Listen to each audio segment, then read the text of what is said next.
she went to the metro to ask for the footage, and the metro, she like went to request the footage, and they like it had already been deleted because they take over it every year or whatever, and they're like, we're so sorry it's gone, and but the police had told them that they had gotten rid of it. They never requested it. They were like, we can show you this, and they never requested it. And so they constantly, I took her and I was like, I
Okay. Good evening, everyone. Good evening. Thank you all for being here. Sorry, we know that there's a lot of interest in public communications tonight. My name is Inez Alvarez. I'm the city manager. Just wanted to take a moment to clarify the order of the items. So we understand that there's about 10 speakers who signed up for regular public communications.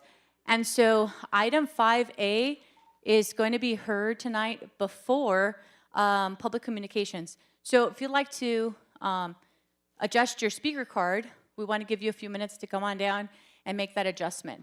If you're okay leaving it under public communications, you can do that, but we just wanted to make that clarification so it's clear. So item 5A will be heard tonight before public communications.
All right, good evening, everyone. We're going to get this meeting started while the rest are finishing up the public comment cards. So just some information. We have overflow seating in the lobby area outside. The meeting is being shown on the TV monitor for additional space. We also have restrooms in the lobby area if anyone needs restrooms. Staff is available at the back of the chambers if you guys have any questions or need assistance, since we have a full room tonight. So we're going to start with our Land Acknowledgement Act as we always start our meetings. We would like to acknowledge that the land we inhabit today was once known as Tavangar, the home of the Gabrielino Tavan people. We show our respect to the Gabrielino Tavan people, as well as all indigenous people, past, present, and future, and honor their labor as original caretakers of this land. We commit to uplifting the Gabrielino Tavan people and invite you to acknowledge the history and join us in caring for this land. So we're going to have our flag salute now with the Monterey Park Police Explorers, and we're also going to have first graders from Repetto Elementary School, Phoebe Tron and Veronica de Klerk, do our Pledge of Allegiance. So everyone, please rise.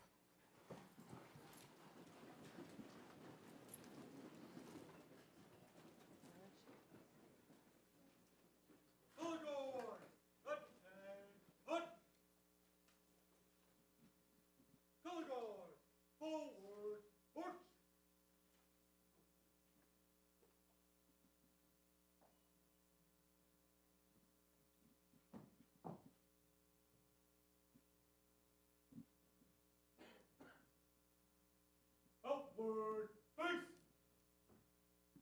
Present colors!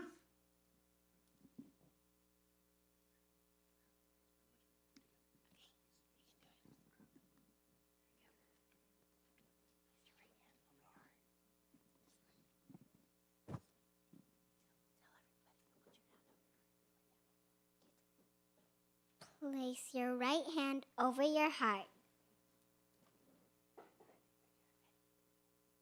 I pledge allegiance to the flag of the United States of America and to the republic for which it stands, one nation, under God, indivisible, with liberty and justice for all.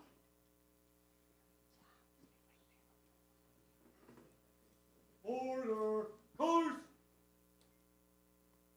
Upward, face! Forward, march!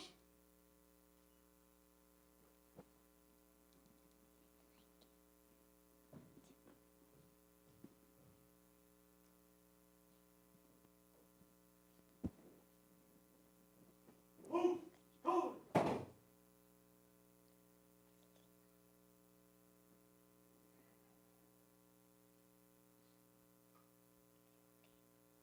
About face!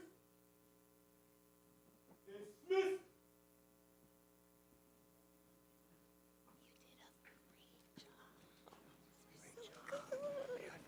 Thank you so much to our Monterey Park Police Explorers and to our Civic Superstars.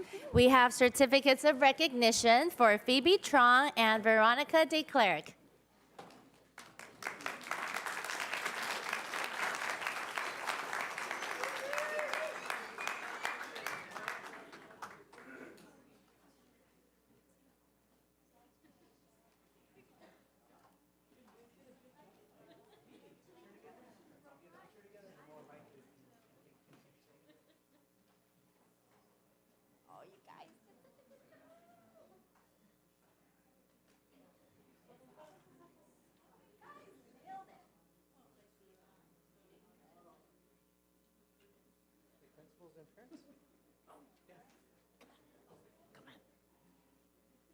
Beb.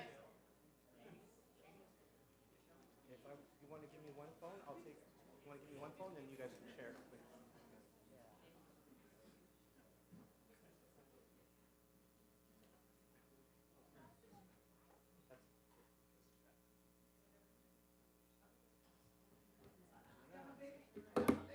Okay. Everyone's looking right here. 1, 2, and 3. 1 more, 1, 2. Okay. Next phone. You're gonna be quick. And last one.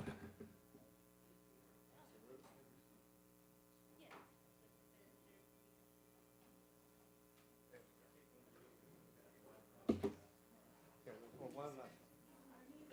Sorry. 1, 2, and 3. Awesome. Need help up?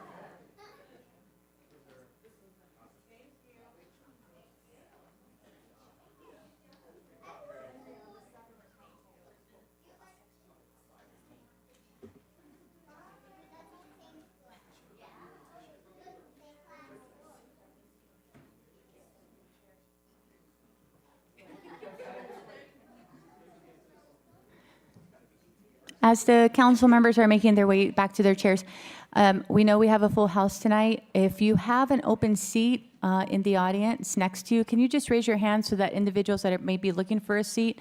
So there's some seats here where you see raised hands for open available seats. So thank you, community members, for showing that there's some additional seats there. Also, we just wanted to ask you, please, if you can, try to keep the exit ways as clear as possible, just so that there's direct paths in and out of the council chambers. Thank you.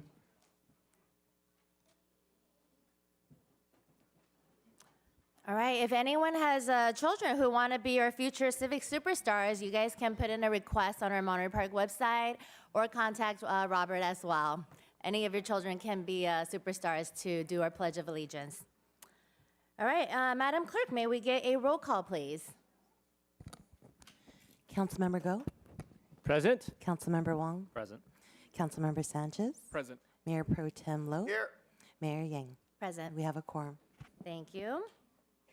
All right, so tonight, everyone, we have a special meeting agenda running concurrently with our regular agenda. Both agendas are located at the back of the chamber, and there's also a QR code linked to the online agenda. If you scan it, you can go to the agenda on your phones. We are going to be hearing item 5A, the data center moratorium and environmental impact review requirement before public communications, and item 5B will be added to the end of the consent agenda as item 10E. Before we begin tonight's agenda, I want to take this opportunity to acknowledge that today marks the 3rd anniversary of the tragic mass shooting in our community. It happened exactly today, January 21st of 2023. I would like to recommend that we move up item 9A first in the agenda to discuss our permanent memorial design after a moment of silence. Council, are you in agreement with this? Yes. All right, let's have a moment of silence, please.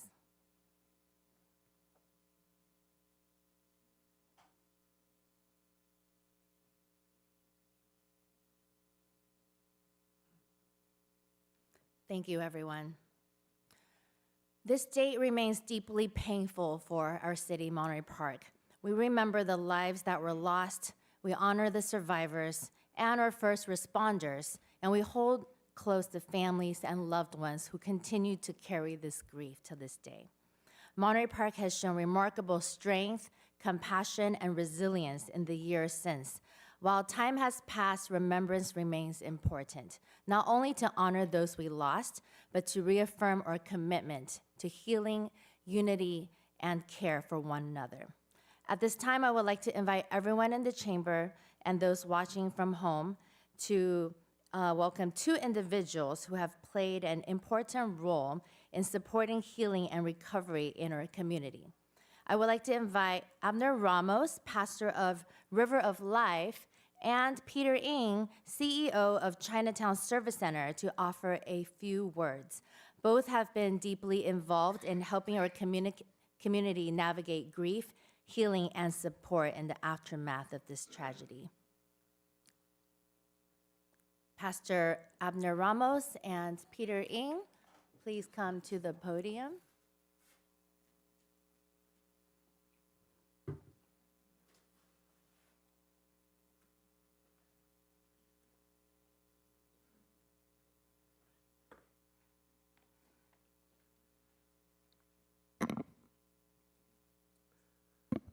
Honorable Madam Mayor, Mayor Pro Tem Henry Lowe, Councilmember Jose Sanchez, and Councilmember Thomas Wong, and Councilmember Vingo.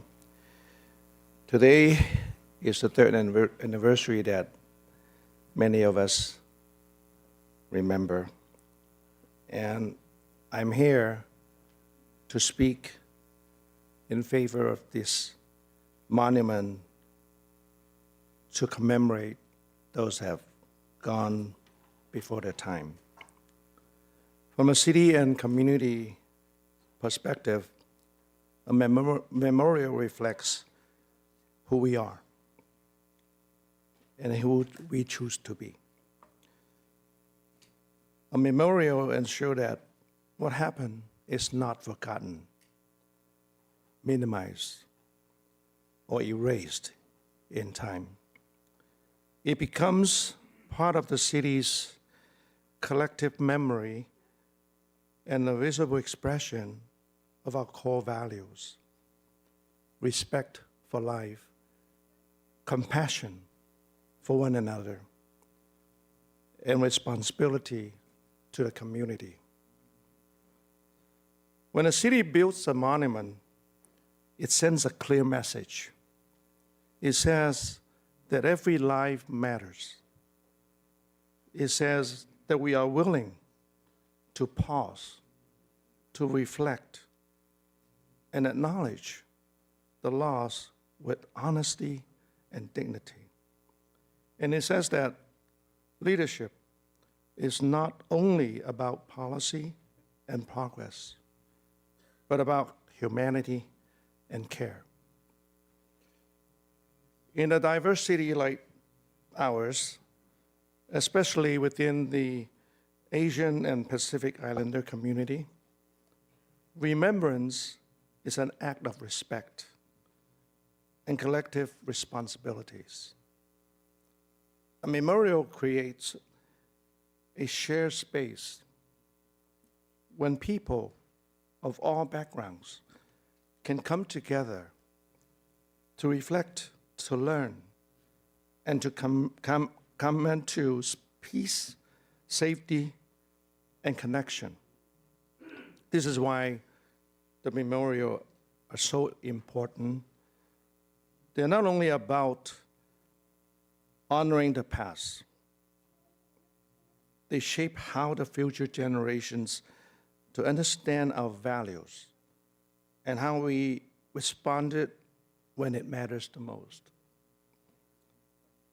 A memorial stands as a promise that even in the face of tragedy, compassion would guide our path forward. Together, the memorial honors those we lost, support those who remained, and reflect the value that define us as a city and as a community. Thank you.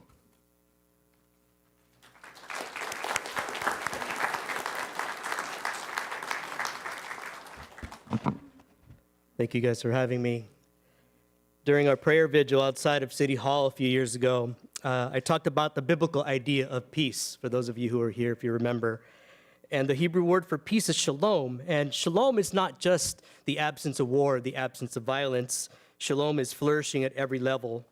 Peace, joy, eternal love between us, with the environment, with God, for those of us who believe in God.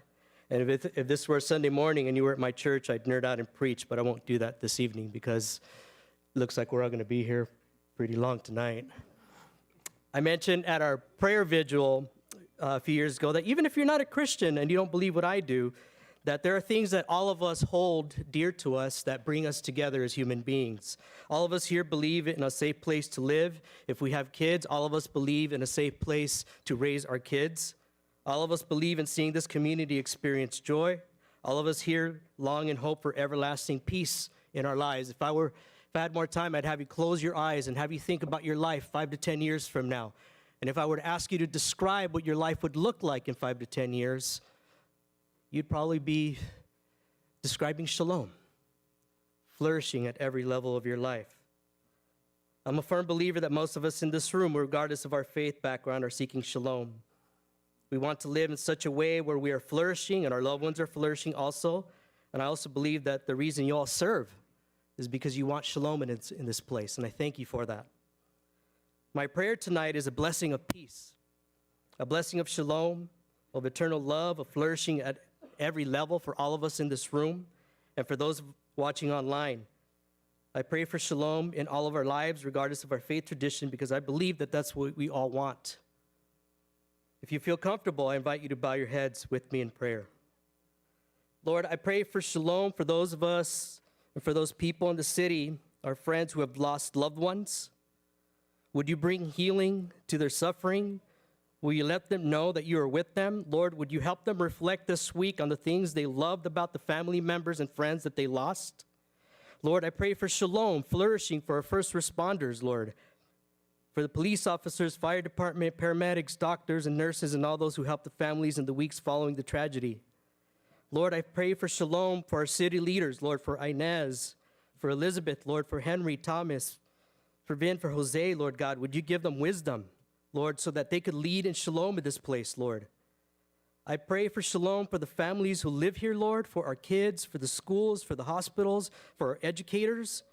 I pray for shalom for the people who are visiting us here tonight. And if you're here tonight for the first time, I just want you to know that Monterey Park is a beautiful place to be, a beautiful place to live.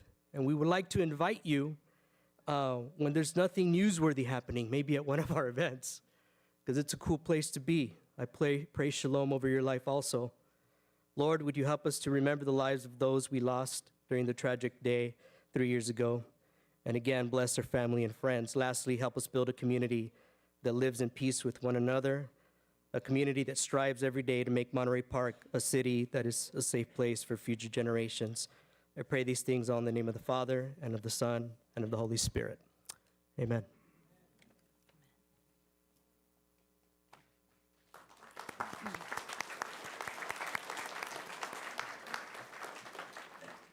Thank you both, Pastor Ramos and Peter Ng, for your thoughtful words and for the continued work that you do for our community. This evening, we have an item on the agenda, 9A, to consider approval of a permanent memorial concept and to begin the design process. This item reflects a great deal of work by city staff, members of city council, and our community partners, and represents an important step in how we remember, honor, and continue healing as a community. Let's call item 9A. Presentation, please.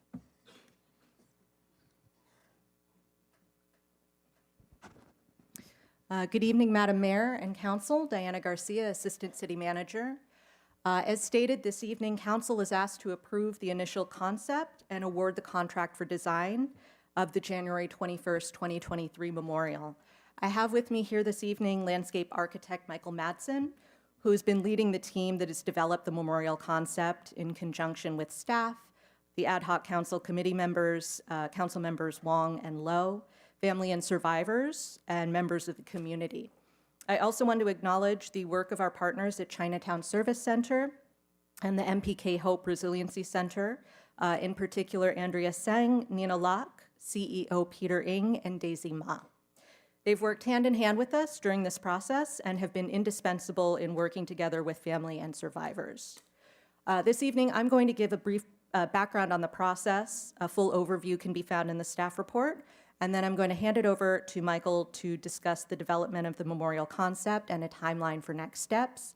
After that, we'll ask Andrea from Chinatown Service Center to come up and share a few words. Very briefly, the council's been working officially on this item since 2023. The initial staff report went to council in September of 2023. We gathered research about memorials in other communities, their budgets, their committees, their processes. In May of 2024, council established the ad hoc subcommittee with our two council members, members Wong and Lowe, to engage with others who've gone through a similar process and determine the best course of action for Monterey Park.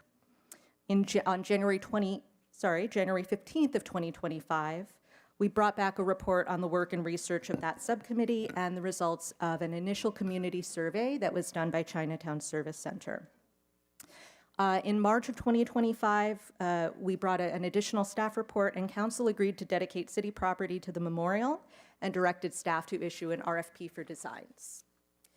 And finally, in May, council approved issuance of an RFP, a community survey, and set the budget at $250,000. So per council's direction, city staff then initiated an additional survey to obtain information on community members' feedback, and staff conducted a request for proposals in June of 2025. The RFP stated that the memorial design must reflect the spirit of the community, embodying themes of hope, serenity, and a forward-looking vision for the future, and that it should be culturally sensitive and reflect the inclusivity of the community, avoiding an exclusive focus on any single group. It also included a summary of community input gathered from the survey and required that proposals would be required to thoroughly consider the provided input and articulate how it had been incorporated into the design. The RFP provided 2 potential locations in front of City Hall and at the demonstration garden on Orange and Metro. In the first request for proposals, we received 1 concept that was reviewed and evaluated by the ad hoc subcommittee.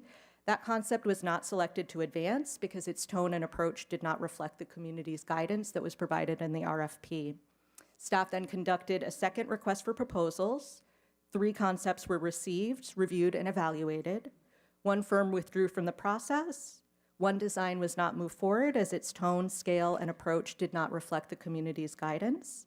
And so the top concept is being brought forward for consideration tonight.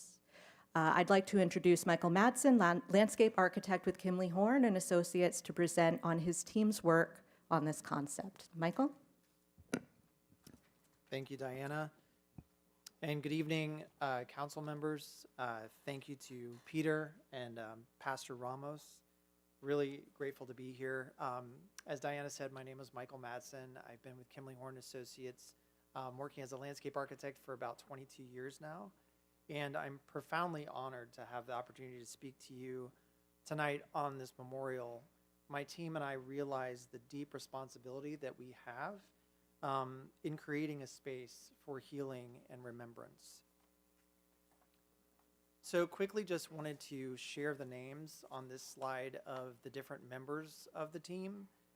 There are folks with various backgrounds on various scales and sizes of projects like this.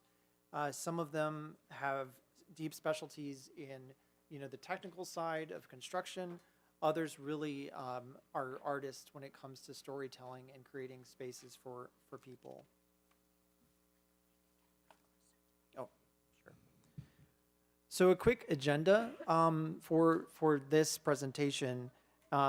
Just quickly, you've heard a little bit about the project background, but from Diana. And a little bit about Kimley Horn's background is we have done various memorials across the country for various different events. Some things are veterans memorials, different scales, partially indoors, partially outdoors, large, small. So we've worked with various communities on different types of memorials. But I'll share an overview of the concept, and then I want to go back and share the process that we went through and the various conversations we've had with the community, the evolution of that concept, and then welcome your feedback. So as Diana shared, there are 2 sites that were presented in the RFP. There was the City Hall site and the demonstration garden site. The demonstration garden is located at 720 Metro Drive, for those that may not know where it's at. The team that I'm working with, we really felt that the demonstration garden was a great place for reflection, for kind of escaping everyday busy life, and for providing and meeting the needs and the desires of the RFP that were expressed to us. So we focused on creating a concept in the demonstration garden space. So just to help those that may not be familiar with the local demonstration garden, here's a vicinity map on the left, and then an aerial closer zoom-in view on the right-hand side.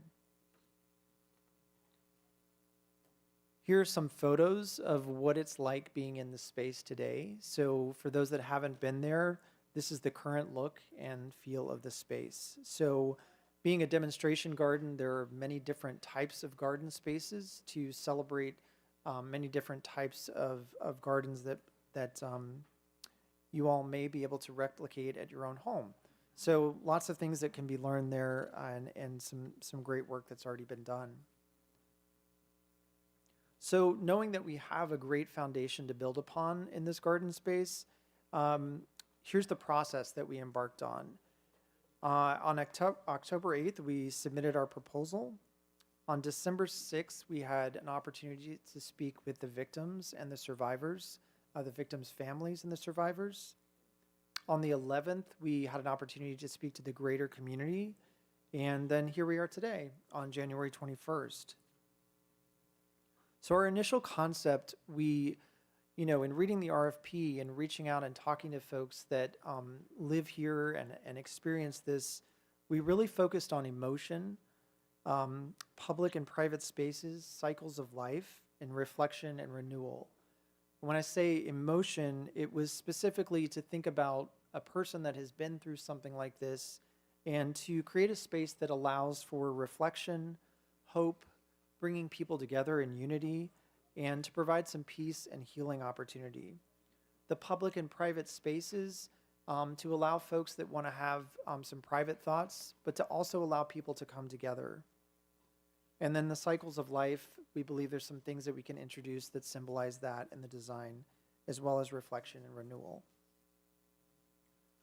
So here are some of the concept sketches that came out of the initial phases of the work. The sketch to the left is a bubble diagram that kind of looks at the demonstration garden and shows how someone might pass through the space and experience the space, knowing that it would also be repurposed at this time to include a memorial. Then we started to think about the victims and the survivors. How could we symbolize some of the folks that lost their life on that day? And we thought about a grove of trees, growing older together, going through the seasons together. And so we started to experiment on where that grove of trees might go and how people might experience that grove of trees. Perhaps by introducing some benches, some places to be amongst the trees. Perhaps those benches could be personalized and engraved to celebrate those individuals. And then tried to think about how this memorial fits into the overall garden space. So we wanted to create a gateway, and we were really drawn to the moon gate. The circular design of it really kind of represents that circular cyclical nature in life, and it also provides a very clear definition of you are in a sacred space. So just to give you all an idea of what some of these ideas that we sketched out could look like, here's some images that we felt were very much in line with what we were thinking. Keep in mind, though, these are all still very much conceptual and we're working through them, but elements like that we might incorporate, like seat walls, plant material, plaques and signage, and night lighting. So then when we take those elements and we drop them down on this memorial or on this demonstration garden, this is how it looks in the plan view. We really tried to capitalize, first looking at the corner space, knowing that there's a bus stop there and that's often a place where folks enter the garden. We wanted to set that up on that corner and serve as a greater gateway to the overall garden. Here's a look at how how folks might experience that space with that moon gate beyond in the background and the trees and the benches that you can see in the background. So we had the opportunity, as I mentioned earlier, to speak with the victims, families, and survivors, and then the community, and we got some terrific feedback. The overwhelming message that I took away from it was the ask from the community to be sure that we create a space that is joyous and a space that can be uplifting to celebrate those lives that were lost, and for people to come together. So some of the things were preference for use of an interior garden space so that the memorial wasn't so exposed to the public, perhaps looking back in the demonstration garden for a better home for this. Creating opportunities for dance, as after all, that's what these folks were doing when this tragedy occurred. Encouraging social interaction, but also creating spaces for private thought. Allowing opportunities for signage and plaques to be introduced, night lighting for safety, and of course taking advantage of the already existing views for that quiet reflection. The city also brought in many different guests to the conversation, and one of them was Ann Seymour from the National Mass Violence Center. And she encouraged us to develop a driving statement to really focus, bring focus for the memorial. And I really love that. And my team, we sat around thinking about this, and the statement that I want to put forward that we came up with was creating a dynamic space that honors those that have passed by inviting movement, reflection, and remembrance through dance. So the updated concept that we'll share on the next slide reflects that movement and having some designated space for dancing, an outdoor dance floor, if you will. And then the remembrance, because this space is further back in the site, there's almost a procession that the walkways create to take you there. And the trees are no longer grouped together, but almost hug this walkway. So there's a procession where you can really remember those that lost their lives and experience, that symbol before you get into the space. And then there's some renewal that hopefully folks experience as they pass through the Moon Gate and enjoy the new plant material. And then protection is really how we wanted folks to feel as they come together, kind of having an engraved or a seat wall, circular space, and some engravings perhaps to celebrate those folks. So here's the updated concept. As I mentioned, you can see those 11 trees along that existing walkway. You can see that you may not be able to see at this scale, but the Moon Gate is incorporated.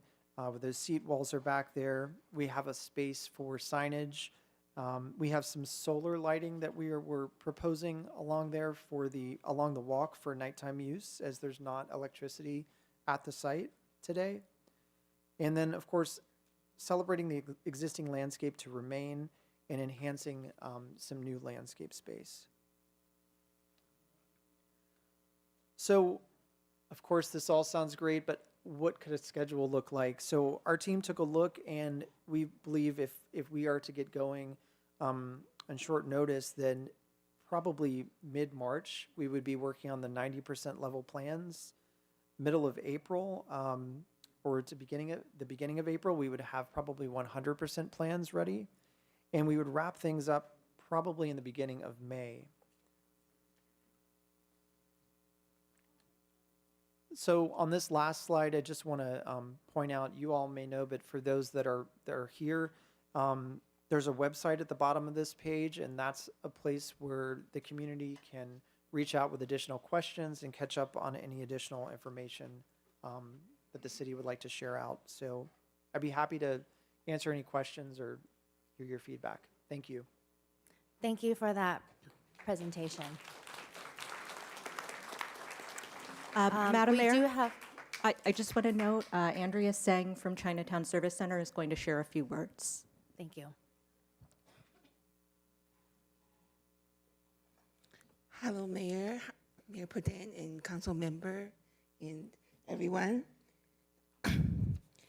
Thank you for allowing me to have this special opportunity to share the reflection from the perspective of service and community care. And I know a lot of people here are for different reasons, but we've been advocate to have the community involved in the past 3 years. So in many ways, I'm so grateful you're here to give me an opportunity to share what we've been doing to help the family and the survivors. Thank you. So I'm Andrea Zhen, the director of MPK Hope Resiliency Center. And our center was created in supporting the family of the victims, the survivors, and the community. In the past year, we've been focused with, case manager, counseling, support group, and there is a community workshop to, support with the community healing. And I'm here to support, want to share my perspective, how memorial is helpful to the family and the survivor. For the families, who lost their loved one, a memorial is deeply personal. It is a public acknowledgement that their family member is remembered. They are not just an incident or a statistic, not just a name on the news. They are a human being whose life matters. It tells family that their grief is seen, respected, and carried by the city and the community. Grief does not follow a timeline. A memorial offers family a place to return to for anniversary, for the birthday, or on quiet days when words are not enough. It allows them to remember with dignity, without the pressure to move on, and with the assurance that their loved ones will not be forgotten. For survivors, a lot of people don't know there's a big difference between the family and the survivors. So for survivors, the meaning of a memorial is very different. Survivors, they will carry the memory that live on long after the event itself.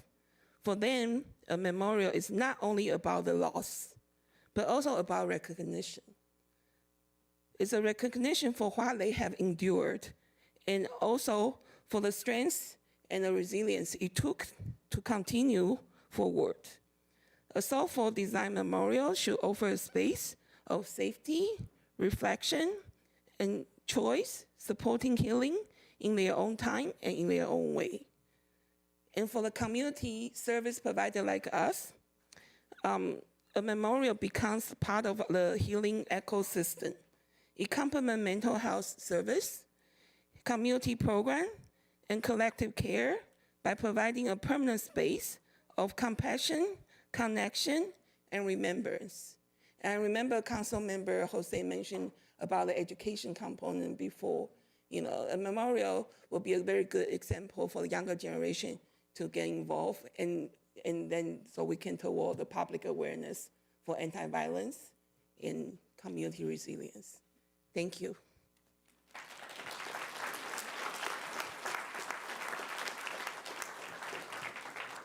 Thank you for those comments. We also have one public speaker request card from Pastor Eric Chen.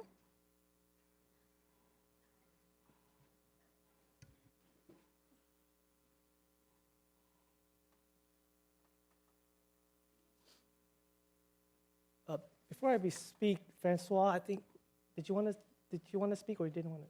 Oh, okay, all right. All right, I just want to make sure because one of the survivors' spouse is here. So, good evening, Mayor Pro Temp, City Council Member, City Attorney, City Clerk, City Manager, and the Monterey Park community. I'm glad that we are all still here. And indeed, today marks the 3rd anniversary of the Monterey Park mass shooting. And 3 years ago, my family almost went to the ballroom. Our original plan that night was to go to the Lunar New Year Carnival every year that the city holds, and then afterwards to go to Star Ballroom for the 2nd Lunar New Year festivity. Luckily, we went to a hot pot in San Gabriel, so we literally dodged a bullet, or multiple bullets. But my family could have been one of the victims. And it's very possible that if we had gone to Monterey Park, that I would not even be here today. So I want to thank you guys. And I saw the presentation. I thought it was very well done, and I talked to many of the survivors and their families. They also liked the concept. But I want to share with you a letter that I received from President Biden about our relief efforts. So I'm going to read it to us. Dear Reverend Chen, I was honored to meet you during my visit to Monterey Park. The healing process can take a long time after such a profound tragedy, but your guidance and direction to the families and survivors are helping them beyond measure right now. Scripture tells us that the Lord is near to the brokenhearted, and through your words and action, you are making them feel whole again. Thank you for all you're doing in the community, and Jill and I are keeping you in our prayers. Keep the faith, President Biden. When President Biden came to our community to comfort everybody, I was on the phone with the White House staff as the de facto liaison, calling each family member, each survivor, to invite them to meet President Biden.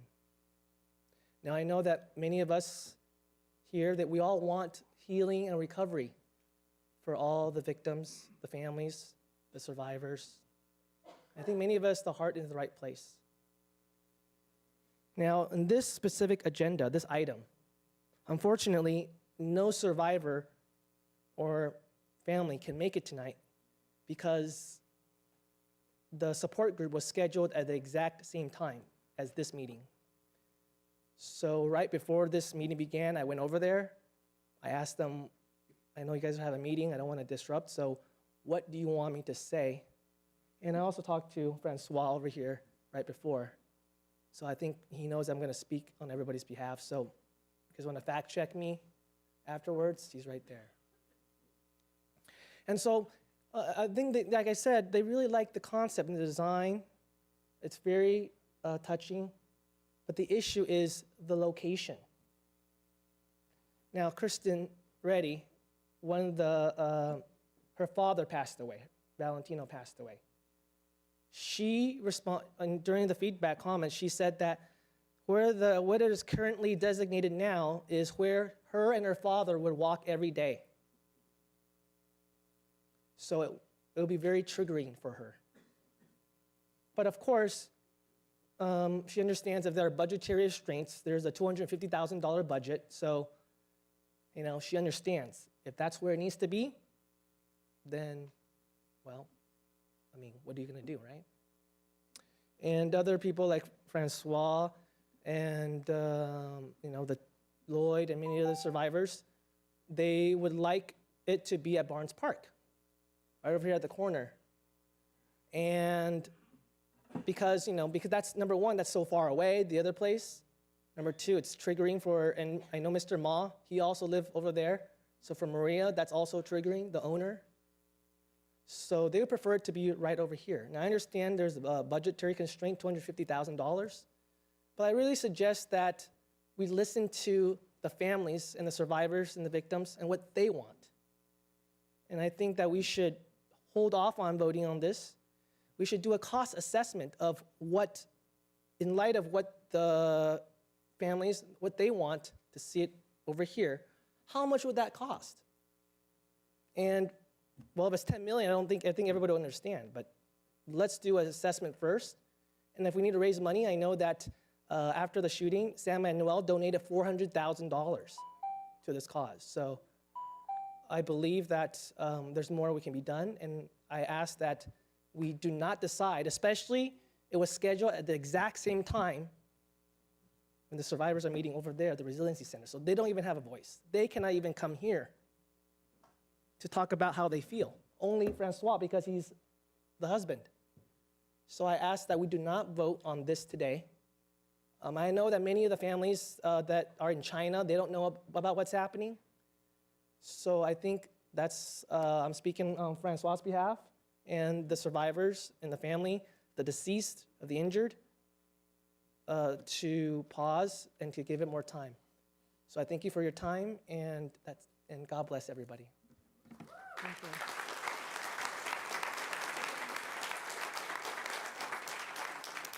All right. Thank you, Pastor Eric. Any comments? Yeah, may I? Yes. Michael and Diana, thanks for leading this cause. I know this is a long time in the making in terms of giving a presentation. I've been involved in a number of community discussions where we have community input, not only from the families, but members of the family, but also from the community. And I also want to thank CSC as well as Pastor Abner for contributing tonight, because I know this is something that has been in the works for a long time. Just honoring and memorializing once a year is not enough. So what we're doing is we're moving forward with the healing for the entire community. So I support the project, and I think what you've done is very beautiful. I like what I see in the schemes, the schematics. So I do have a follow-up question. I just heard one of the speakers mention about involvement, and there's a little bit of the question in terms of, now I know I went to a couple of those meetings where I actually spoke to the family members, And I just want to confirm that that was the case where we did have survivors, family, as well as people who were actually there that night. They came and they participated, and they conceptually were supportive of what is presented in the location. Yeah, thank you for that question, Councilmember Go. You're right. We've held several community meetings, and we have worked in close coordination with Chinatown Service Center and the MPK Hope Resiliency Center. As Andrea mentioned, they work with the family members and the survivors. They have regular meetings and support for them. So when we received this concept, CSC helped us reach out to the family members and the survivors to inform them. We sent out the initial concept to them so that they were able to review it in advance of the meeting. That was the meeting that was mentioned earlier in the presentation, I believe on December 6th. On a Saturday, we went over to the Resiliency Center. We had about 25 people in attendance, both survivors and victims' family members. We've also been in communication since the shooting with several, Francois being one of them and Kristen being another, because we've invited them to the vigils, to the Resiliency Day that we just held on Saturday. So as Michael mentioned, at the December 6th meeting, we did receive a lot of really good feedback from the community members. They talked about having a dance floor. They talked about a need for lighting and safety. They talked about wanting to come together in a joyous environment. And the majority of the input that we received on the location was overwhelmingly positive. I know that we did have one member that was in preference of having it here at Barnes Park, specifically behind the amphitheater. That is probably, because that's on a hill, we would have to get a geotechnical engineer and build a retaining wall in order to have a memorial there. So that would be something that would be quite cost prohibitive and extensive. But you're right. After the meeting with the family members, we also had a meeting for the greater community over at Langley Center, where we presented the same presentation that we'd done for the family members and survivors, and received feedback there. And I believe council was in attendance at that meeting as well. Okay, thank you. Thank you, Mayor. I just want to thank the staff, particularly for the years-long effort that this has been already in terms of helping to guide all of us to this point now for the basic concept, and I support moving forward on the design. Just want to make sure, to the council member's point and other comments that were made, there is an opportunity, I think, and if not, can we make sure we do have an opportunity at the 9% design level to maybe have another consultation with the victims' families and the survivors, and potentially even the community as well, just before we finalize the design. I think that would be appropriate. But just want to make these additional comments. We'll thank the victims, their families, the survivors, and everyone else who has been part of this years-long process to even getting here. We know that for some, this is can be part of the healing journey, but we also know that the healing journey for some will take a lifetime. So just this small step, I think will help and has helped some folks along the way. So really appreciate that we continue driving this from the city side and the staff side. Appreciate all the effort that went into this. And it's really hard to believe it's been 3 years now, exactly, since the shooting. We're right time of celebration, especially as we, in the next few weeks and a week or so, are going to celebrate Lunar New Year here in the city with our festival on January 30th. That we're coming up on this time again, right, when it should be families coming together, celebration, instead 3 years ago turned into this time of extraordinary and deep grief and sadness. But just really grateful that so many have come together in the community and from outside the community to make sure that it wasn't this incident and this tragedy that's defining us. It's really a story, I think, and I'm heartened by the sight of resilience that we're seeing through this process and through so many other community engagements that we've had and the staff have helped to lead, Chinatown Service Center and all the Resiliency Center partners that have been helping to pour in resources and love into the community that is looking for opportunities to heal. Really appreciate so many here in the community and outside that have helped in our healing journey as a community. And I know this is one small part of that as well, so really appreciate us getting to this point. Look forward to the next few months in terms of finalizing the design. And I think it would be appropriate too I know the initial, right, the staff report indicates, and there's an initial kind of estimate for the build out here to be around $250,000. I think that depends on the actual final design. I'm curious if we can, once we have the final design, we'll have a better idea of what the actual cost will be. But is there any idea of what the timeline is? If we've got the general concept, we're waiting for the actual plans, but construction timeline potentially after we approve a full design, what that might look like? I can speak to that. So thank you for the feedback. We definitely intend to come back to the ad hoc memorial committee and to family members once we are closer to the final design. After that's complete, that will be put out to RFP for construction. That will probably be open for a few weeks to a month in order for us to get competitive bids. We will come back to City Council at that point with a contract for award for construction. And at that point, we'll have a better idea of how long it will take to build this. Initial sort of estimates are probably in the order of a few months. So, but we will keep council appraised of that, and we will be planning a ribbon cutting ceremony as well when the memorial, probably a groundbreaking and a ribbon cutting when the memorial is done. Yeah, it would be great on a, not requiring, but if by the 4th anniversary of the shooting to have this space ready would be, I think, not a too ambitious target. I think we can definitely do that. And then just, I don't know when we might be ready, but if we might be ready at this point to potentially reach out to state, county, federal government for potential funding as well on this to see if we can make sure that we are fully funded for this project once it's ready to go to construction. Yes, that's our intention. Once, if council approves this, I think it's noted in the staff report, we'll reach out to some of our local elected officials and see if there is any funds that they're willing to donate. Of course, we would accept any donations from the community as well.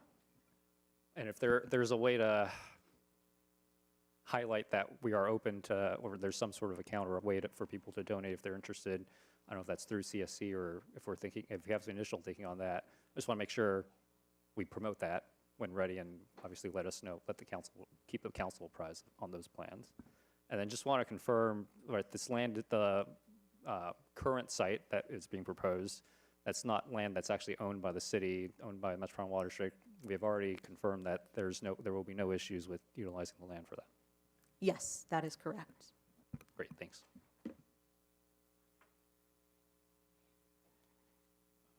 I also wanted to thank the city staff for all the work that was put into this permanent memorial. I know it's not an easy task to do a memorial and for any city that's gone through this. And I know that's one of the things that we studied and we looked at. We did, I remember, ask other cities for input in terms of who had been impacted by mass shootings, in terms of how they went about creating a permanent memorial. And in every city, it looks very different. So I appreciate all of the feedback and all of the work and effort that was put in by city staff and our consultant as well in terms of reaching out to the survivors, their families, and the community. I know many of us were there when we had a lot of these community meetings and gathered a lot of the input. And so I'm really happy and excited to see that we have a conceptual plan ready to go to memorialize the victims, and their names are up here on the dais, who died and perished that day. And I know this is very personal for a lot of us here, both in the audience, but also for us up here. I know that Henry, my colleague, and I shared the mayorship during that time period when this happened, this tragic event, and it really captured our city in terms of what we were doing. So I really appreciate all of the work and effort that went into this. I also want to thank Peter for being here today. As you came up here, I was thinking I couldn't imagine being in the position that we were 3 years ago without the partnership of the Chinatown Service Center. So I really want to thank you for your continued partnership and friendship here through the Chinatown Service Center, because that made all the difference for us as a city in terms of being able to go through this process of resiliency and through recovery. So really appreciate all of the work that you have done and all of the work that you continue to do through the Chinatown Service Center, as well as the MPK Hope Resiliency Center. I also wanted to thank Pastor Abner Ramos for being here tonight. I think I met him for the first time just a day or two after the shooting outside of City Hall. and he approached many of us, but he approached me, and we prayed together. And I think one of the things that has captured me about his faith and his church here in Monterey Park has been just how committed he has been to our city, but also to the process of resiliency within our city, but also recovery.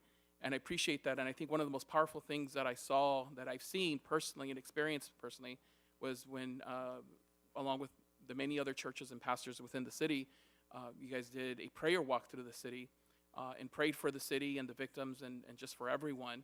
And that was a very powerful moment, I think, within our city. And I thank you for leading and heading that and for doing that and for continuing to do that every year. I know I went and joined you guys this year as well. So I appreciate your continued commitment to our city and for being here today. I really appreciate it. And I appreciate the words that you shared with all of us here today. So shalom, my brother. And then I'm also in support of this project, and I would love to see it move forward. I just had one recommendation as we continue to move forward with this project. If you could continuously share with the city and the community, especially through social media, if we haven't done so already, where we're at, so they're also apprised and aware where we're at with the memorial. But I'm very excited that we are in this process. Thank you. Madam Mayor, thank you. Yeah, well, I must say that it is hard to believe that it has been 3 years.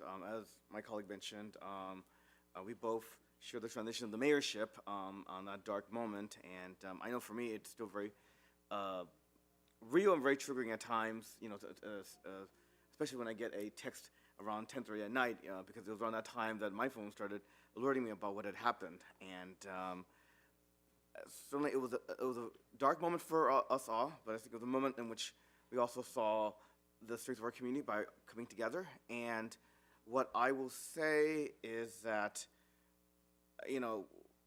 we showed the world that we wouldn't let this tragedy overwhelm us, and certainly the path to healing still continues. And I think that this monument is an important path forward. I have a follow-up question.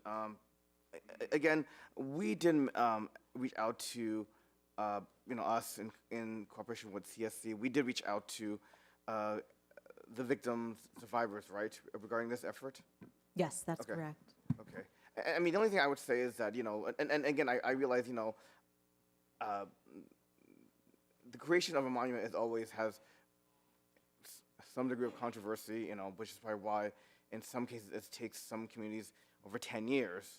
Certainly, I don't think we won't wait 10 years, especially given that, when this shooting occurred in Monterey Park, we were considered the worst mass shooting incident in an urban area, and since there's been more, which speaks to the prevalence of gun violence and why we need to address it, such as, banning assault weapons, my personal opinion.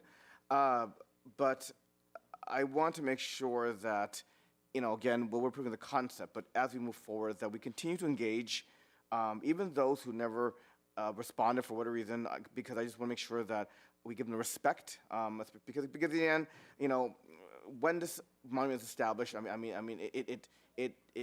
it's not just a reflection of the community, but also those who were the most touched personally, and I want to make sure that we continue to engage with them, to make sure that they are involved in this process in terms of its planning, its creation, its construction, and also just making sure that, if there are ways to adjust it, that we do it, because again, we want to make sure that this is reflecting on everyone's experiences, and then also, it needs to it will stand the test of time, that when one comes to the monument, that they remember what it stands for, and they come away with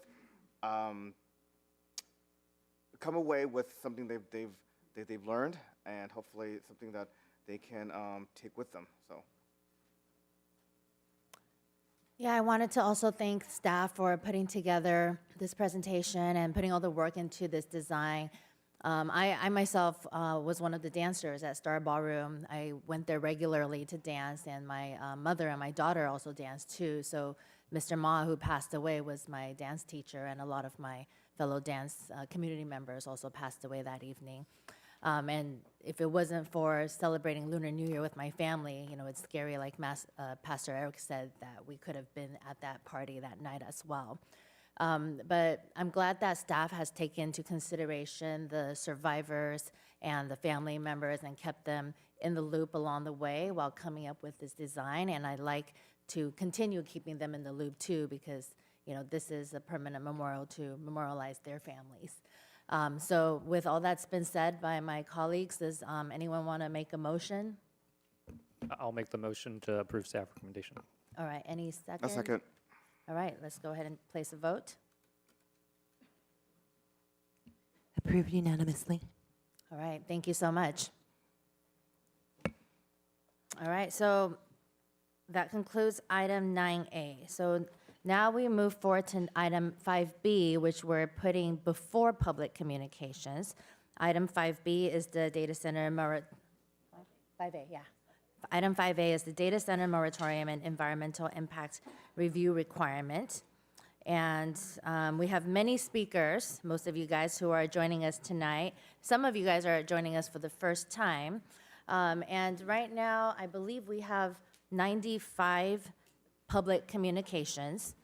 That's a lot.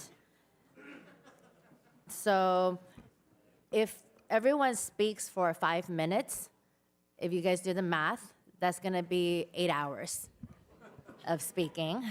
If you guys, yeah. Yeah, so the sooner you guys want us to vote, the quicker you guys have to speak, because we cannot vote until everyone, yeah, so you guys know how we're, so if everyone speaks for 3 minutes each, that's gonna be, let me speak, please. I don't wanna have to use the gavel. So everyone speaks for 3 minutes, that's gonna be over 4 hours, 5 hours, past midnight.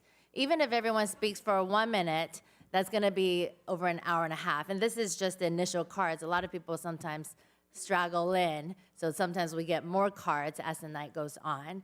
So everyone who wants to speak can speak tonight, but the longer you guys speak, the later it will be for us to vote. So I'm not putting any time restrictions on anybody. I'll let you guys manage your time and take into consider your community members so that everyone who wants to speak gets a chance to speak. And if you're just repeating a written communication we already received, and we have all read your written communications, and we have all been following the social media too, so all that's been seen. So if someone wants to say something significant, important, please do speak. We want to hear all your voices. But looking at the math, looking at the time, just even 1 minute each, it's gonna be, pretty late. And we don't mind staying here late. We've had many late meetings, but I know many of you might want to hear a vote sooner than later. All right, so I'm gonna be calling speakers 5 at a time to make the process smoother. So when you hear your name, just come up and line up. And that way, whenever the person in front of you finishes speaking, they can go right after. All right, so that will smooth the process. Madam Mayor, if Yes. I could, before we start, if I can make a statement, and then I also have a question for our city attorney, if that's okay. Yeah, of course. Thank you, and I appreciate everyone being here tonight. I just want to clarify something. There continues to be a lot of confusion about my role in the proposal to build a data center at 1977 Saturn Avenue. While that project is not on tonight's agenda, and there's no information regarding when or if it might be in front of the City Council for a decision, I want to make this very clear.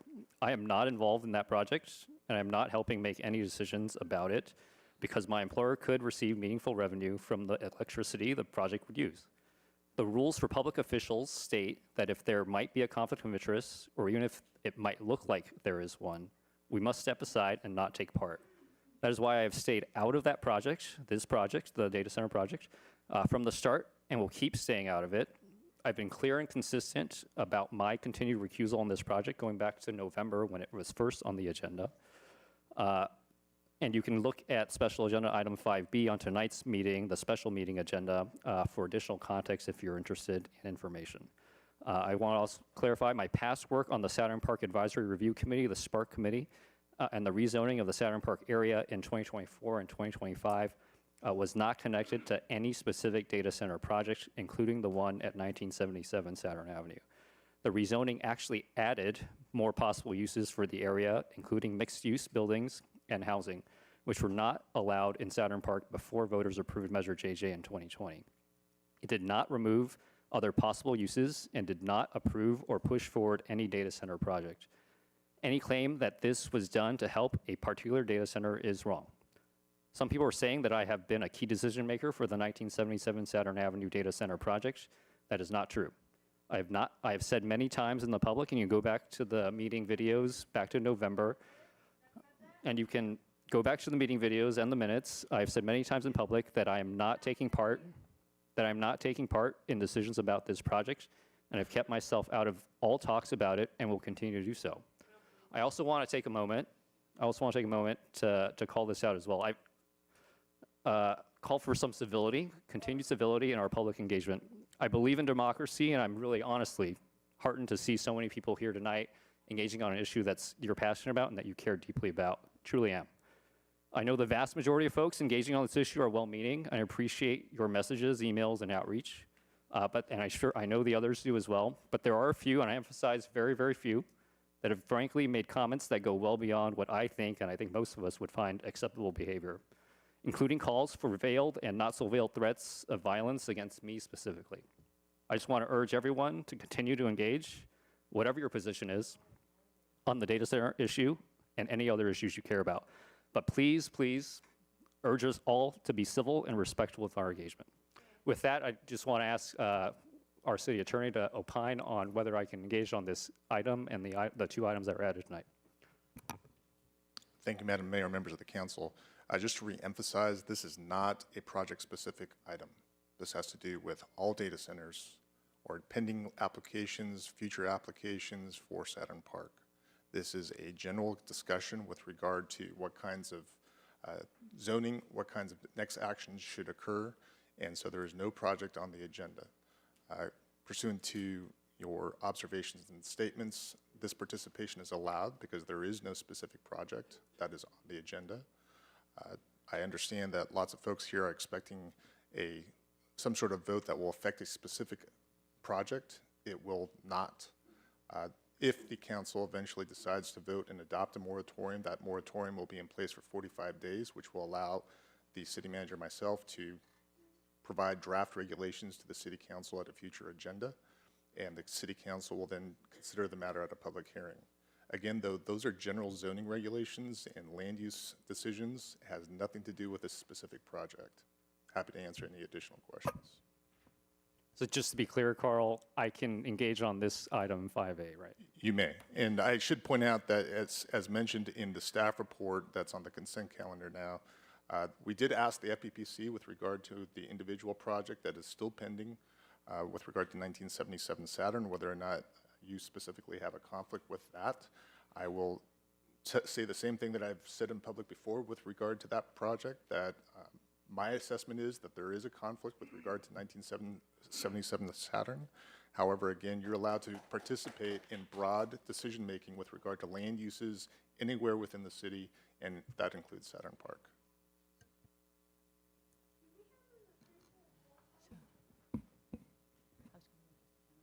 Go ahead.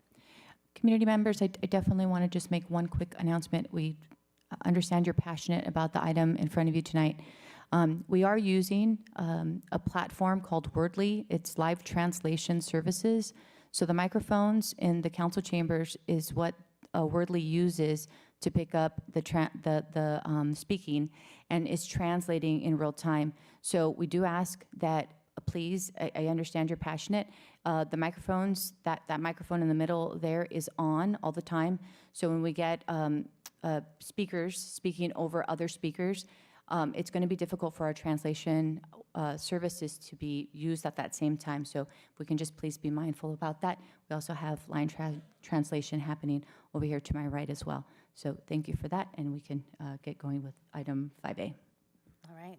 Thank you so much. And just to reiterate, because tonight's item 5A is for data centers in general, not for 1977 Saturn specifically, Councilmember Wong may be with us tonight. All right, so I'm going to start calling these names, and again, please be considerate of the fellow community members and their times when deciding how much time to take for yourself. All right, so the first 5 names are Laziza Lambert, Angelica Salazar, Anna Ye, Oscar Uribe, and Luca Uribe. So the 5, please come up and then take turns speaking.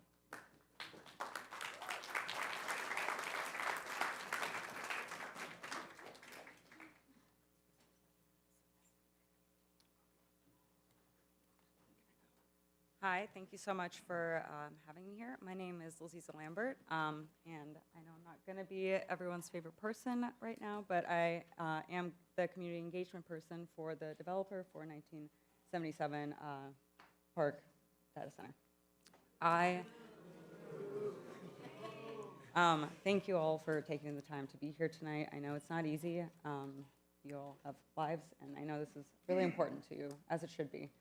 I will not take up much time. I just wanted to introduce myself and say that we're really committed to making sure that this data center is designed with all of your priorities in mind. We want to bring value and Call to order. And whoever is speaking at the podium, everyone, please be quiet. We want to respect everyone who's up here. When you're up here, we won't be interrupting you as well. We are developing a website that will be answering a lot of your questions. There is a flyer in the back that everyone can grab. It has an email. It's in the back. We just put it on the table. It has an email that everyone can reach out to while we develop the website. That should be up this week or next week. We really, really want to have an open dialogue with everyone, answer all your questions, and we will also be hosting community meetings in the near future. And again, we just really want to be good long-term partners to the community and hope to have open and honest conversations. Thank you. Thank you. All right, who's the next one? Please line up in front.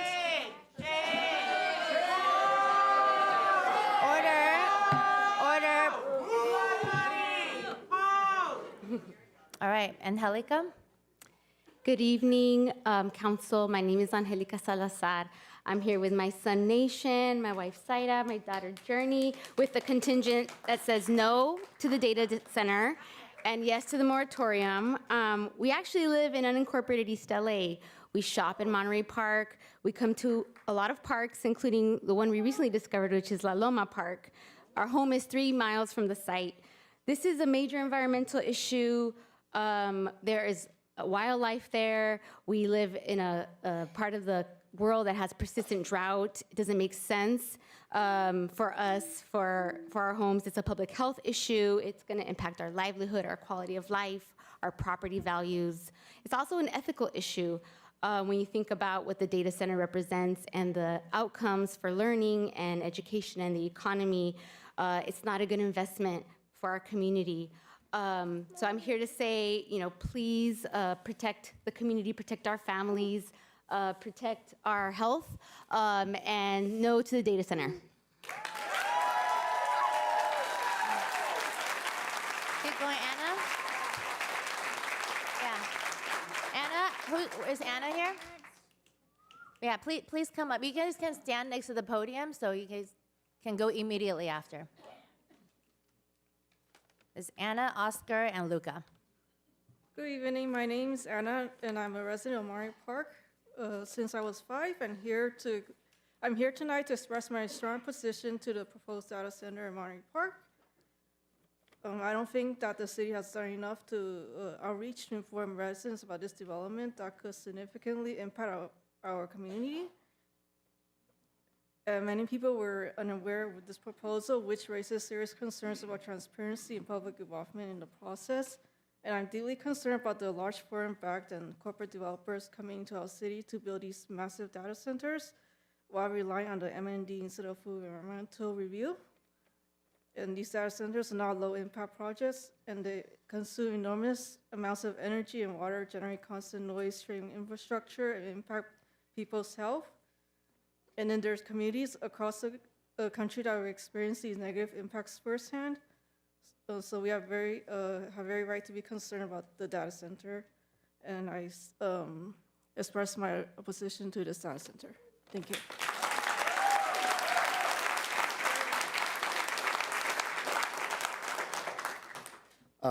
you. Thank you. In the month since the original meeting, the amount of people calling against the construction of a data center in this city have skyrocketed. Dozens upon dozens, possibly hundreds of people showed up to oppose the project, demanding a full EIR. We're also aware that an EIR doesn't guarantee that the project won't be approved, so we're also demanding a structural ban on data centers. While a moratorium does halt the process, you don't put a pause on a tapeworm stealing your nutrients. You kill it.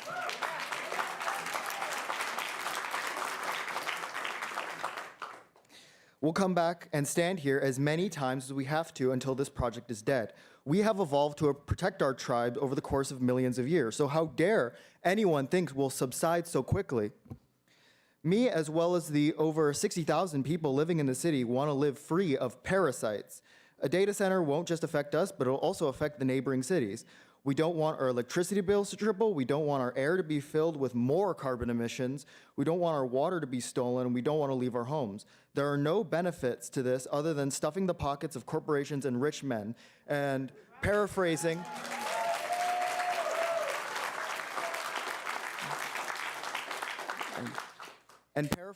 from the original Jurassic Park novel, what you call innovation is actually a rape of the natural world. Thank you.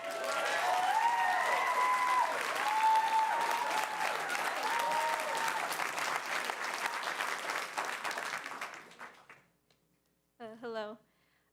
I don't want to repeat too much about what everyone else is saying, but I do want to bring up about why the data center is being built here instead of a more predominantly white area or rich area.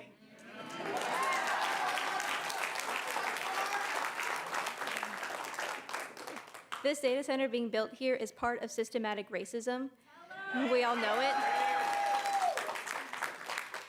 A lot of people don't know that data centers can also cause infertility, and people that live here are mostly Asian and Latina women. So that means that it seems like a small part of trying to move people out of this neighborhood, trying to stop white people, trying to stop people of color from even reproducing. And you guys say you honor Native Americans and that you want to honor the land, but this data center,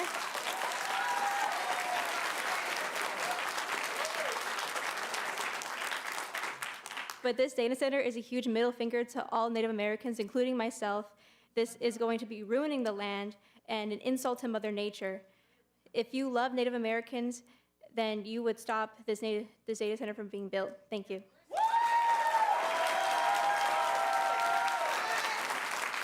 Thank you, Luca.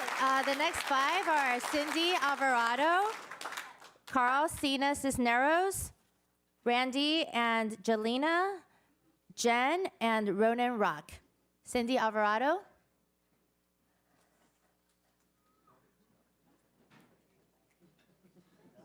Yeah, let me repeat it again. Cindy Alvarado, Carl Cena Cisneros, Randy and Jelena, Jen, and Ronan Rock.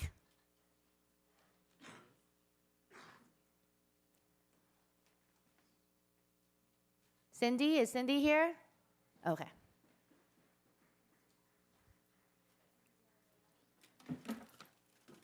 Hello, good evening.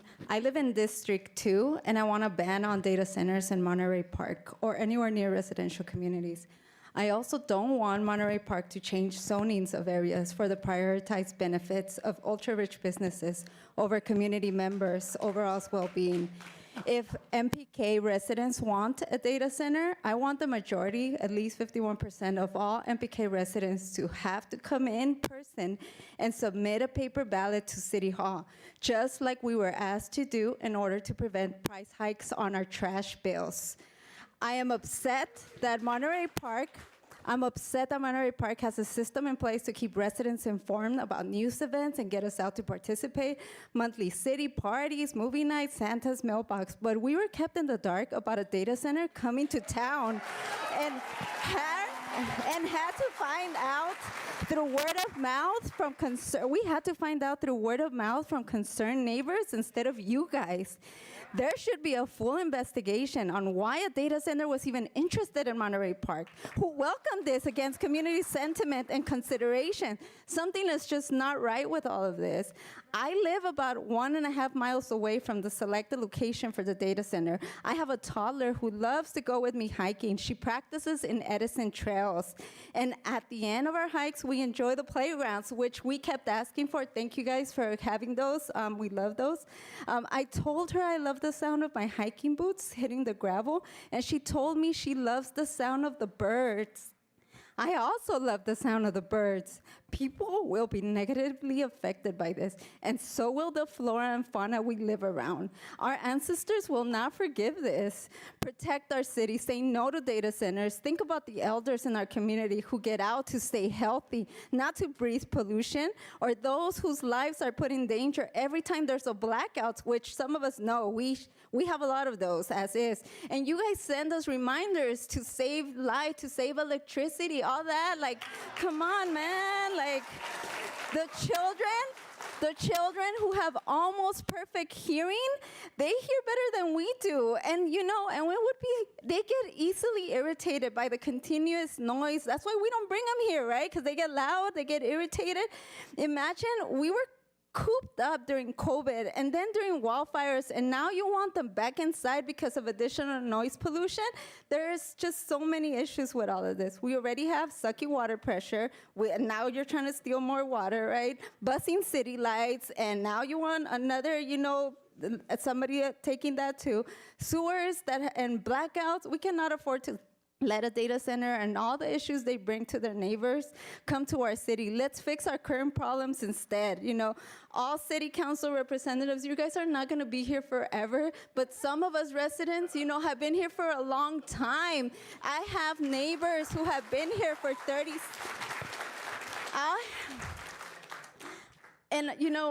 I know there's so many incentives monetarily that these billionaires could provide you guys, and maybe the city cannot pay you as much. We completely understand that, but think about all the people that are going to stay here and live. I have neighbors right now that cannot be here because they're at home, because they're elders, because they're retired, because they have health issues. How come they weren't informed? Some of them found out today.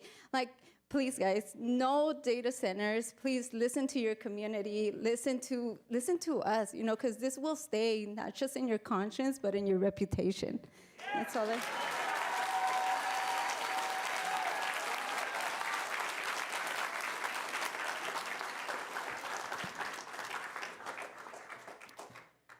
Hello, Council. I'm going to try to keep this as fast as possible. It is honestly quite disheartening and frustrating that we have to continue the discussion regarding any data center. I don't know what will make it apparent to the council that the city and its people do not want the data center. I don't understand the constant protection and prioritization of the applicant rather than your own citizens, and the blatant ignorance to how this may affect your residents. I come to this council representing myself and those close to me who cannot come to speak for themselves. I would like to repeat the sentiment: Monterey Park residents do not want this data center or any data center. There is no benefits to this idea. The sole fact that the project was originally proposed with an MMD reveals the sheer ignorance in play when coming to its conclusion. I could sit up here all day and explain the difference between an EIR and an MMD, but the short and sweet of it is that while environmental impact is one of the major reasons this project is being criticized, it is also a blatant show of where the care is being placed within this council. This council has prioritized this data center far more than its own citizens, and for some reason, it feels like you don't seem to realize how that reflects on you. I live pretty close to Atlantic Square. I have seen at least 4 to 5 shops close and relocate from this plaza in the last year. Rent prices are becoming too much for the businesses in this area. There used to be a GameStop there that had been there since I was able to form memories. My brother was close with the workers, and we were all devastated to learn of its sudden closing. The workers told us rent had doubled and the business was unable to keep their storefront. All of the workers either lost good jobs or had to begin further commutes to different locations.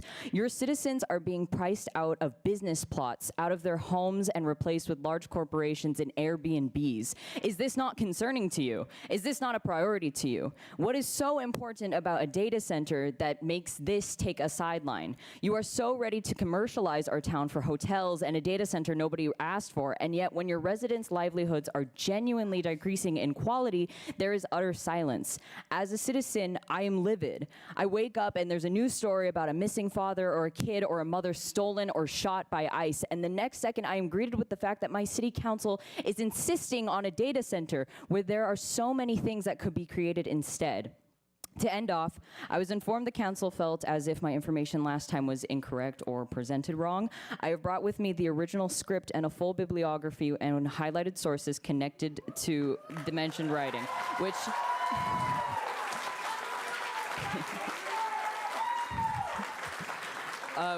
I will hand to Ms. Michelle. I implore the council to go through and not only reread what I had wrote, but also check each source that was cited. And with that, I will bring my comment to an end. I do recommend pursuing the full EIR, but in short, to be completely honest, nobody wants this. Even if there is a clean EIR, nobody who I have talked to wants this data center.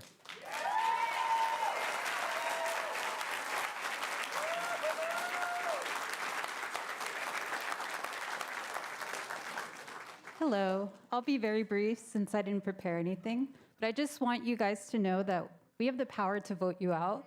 You will be complicit in this if this passes, and I want everyone to remember their names right now.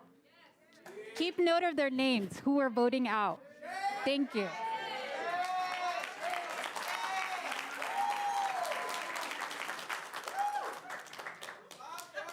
Hello, good evening. My name is Jalina Hatzipancios, and I'm here also on behalf of my husband, Randy Hatzipancios. I grew up in Monterey Park, and I also chose to stay here in Monterey Park to raise my children who are going to school here. My husband is a nurse, and I am a teacher. My mother is here, and she's a small business owner. We all contribute to this community. I still remember Thomas Wong knocking on my door. He is my neighbor, and I am here respectfully speaking to him and to all of you that the promises that you made, please keep them, because all of us here, community members, are here because we love the city, and we hope that you do too. And if this is about raising money for Monterey Park, please support the hardworking residents of Monterey Park who work hard with their small businesses. Small businesses generate a lot of income, and we also help to maintain our neighborhood safe. I'm part of the neighborhood watch in my community, and I know that a lot of residents have joined forces because as a city, we have recently struggled with gun violence, an increased amount of crime, and we have senior citizens and children that depend on all of us to be joined together to support our neighborhood and our community. The Monterey Park Police Department has asked for our help, and a lot of us here, I recognize our faces, we're a part of this Monterey Park Neighborhood Watch.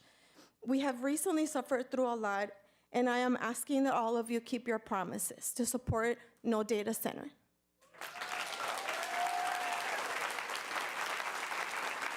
The next speakers, please line up. Charles Stapleton, Mark Rudom, Scarlett Jung, and Jeremy. Yes, go ahead.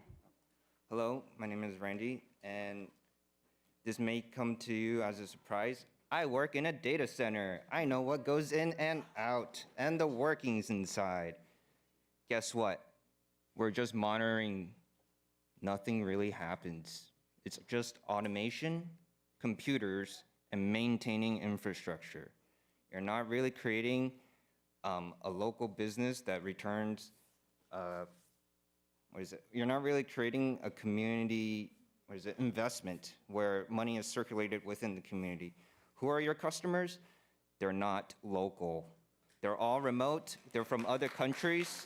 They could be from Europe, Asia, South America, Australia, wherever. They're not local, so it doesn't really create a cycle of revenue in the city.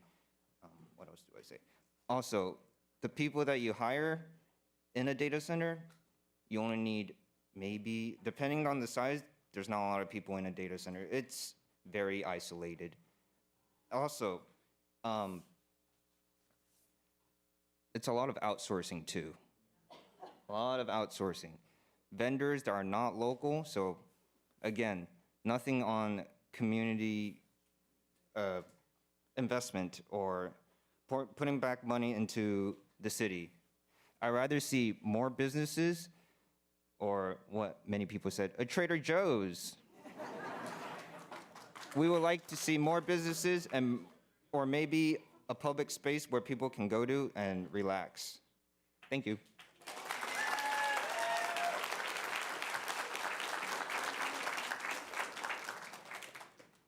Well, Honorable Council, Mayor, others, Charles Stapleton, I'm a college professor. I've attended a lot of the meetings, and basically there's a lot of misunderstanding that takes place. I want to first thank you, or hopefully you'll move forward on the full EIR so we can get some more information. But many of us, I think, don't really realize how often we're using the data center. We have the gamers, for instance, and we have my students that are online right now.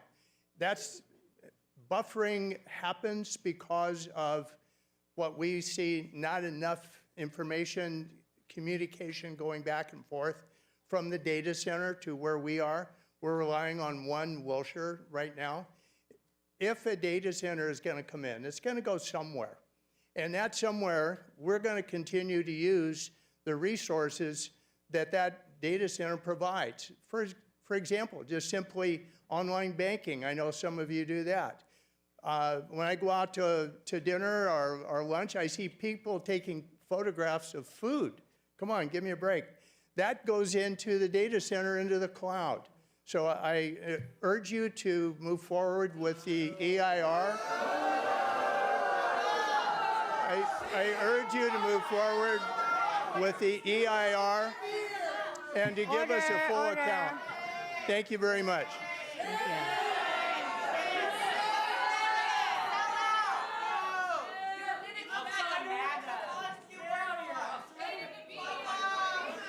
Call to order, please.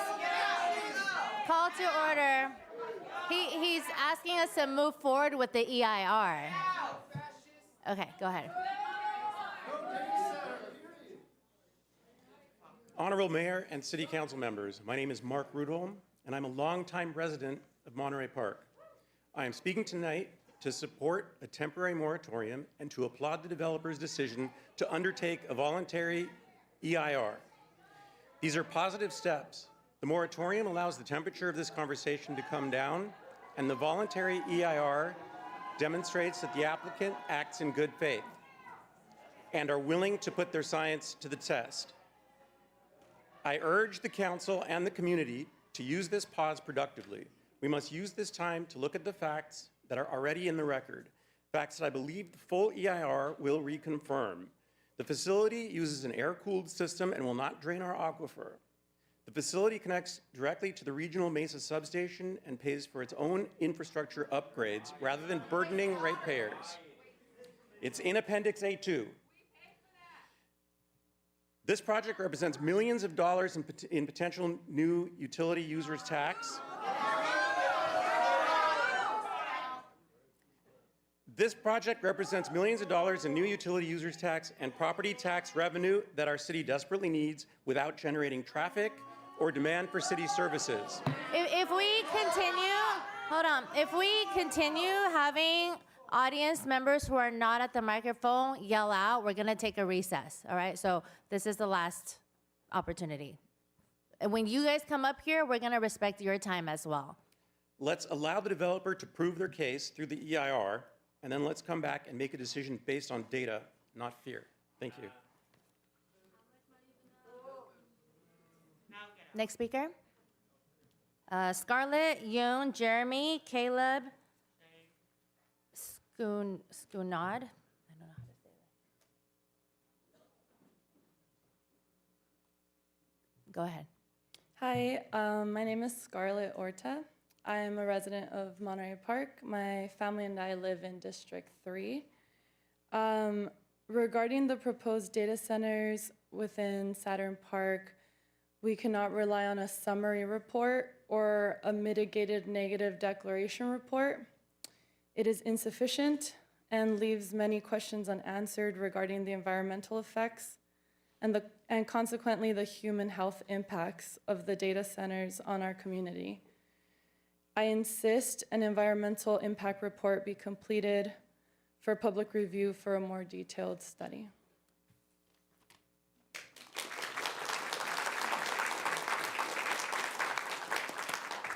Hello, Council. Just want to say it's nice seeing you all again. I don't come here often. Apparently, the applicant, 1977 Saturn data site, and I strongly oppose the data center project. And I urge its withdrawal from this community. Get out of here.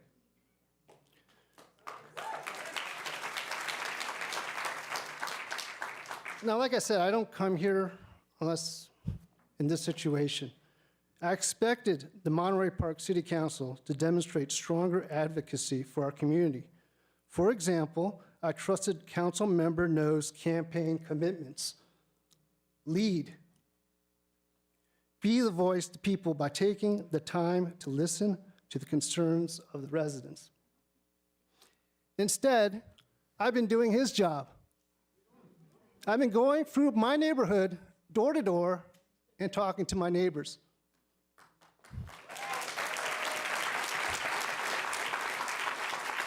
We have elderly Chinese seniors who can only speak Mandarin. Thank God I'm Chinese. 我叫王英清，我住在那边. Okay? They understand me, and I let them know that there's a data center in the area near their house on Clover, and they don't want it there. I've talked to young couples who just had a newborn child next to that data center, next to that line of diesel generators.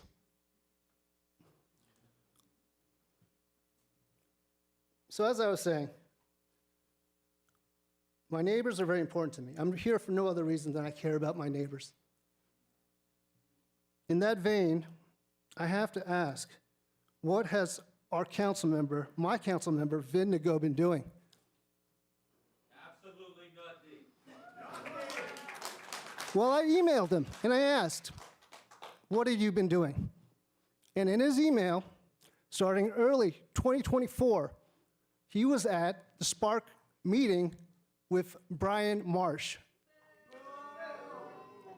Then, several council meetings later, he was also meeting with Brian Marsh.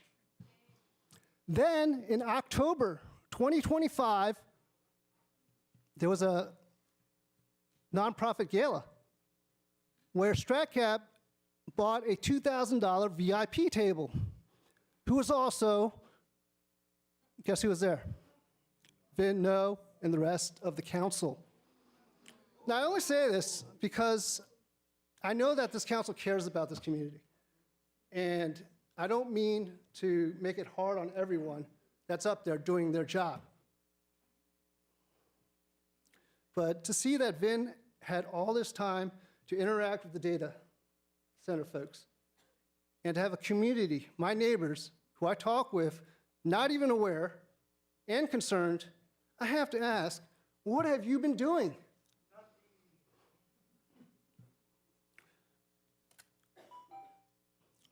So, in conclusion, I believe the MPK community isn't misinformed, they're just underinformed. And so far as Vin, I want to make it clear, don't be knocking on my door or my neighbor's door come November. You can get your damn vote from the applicant.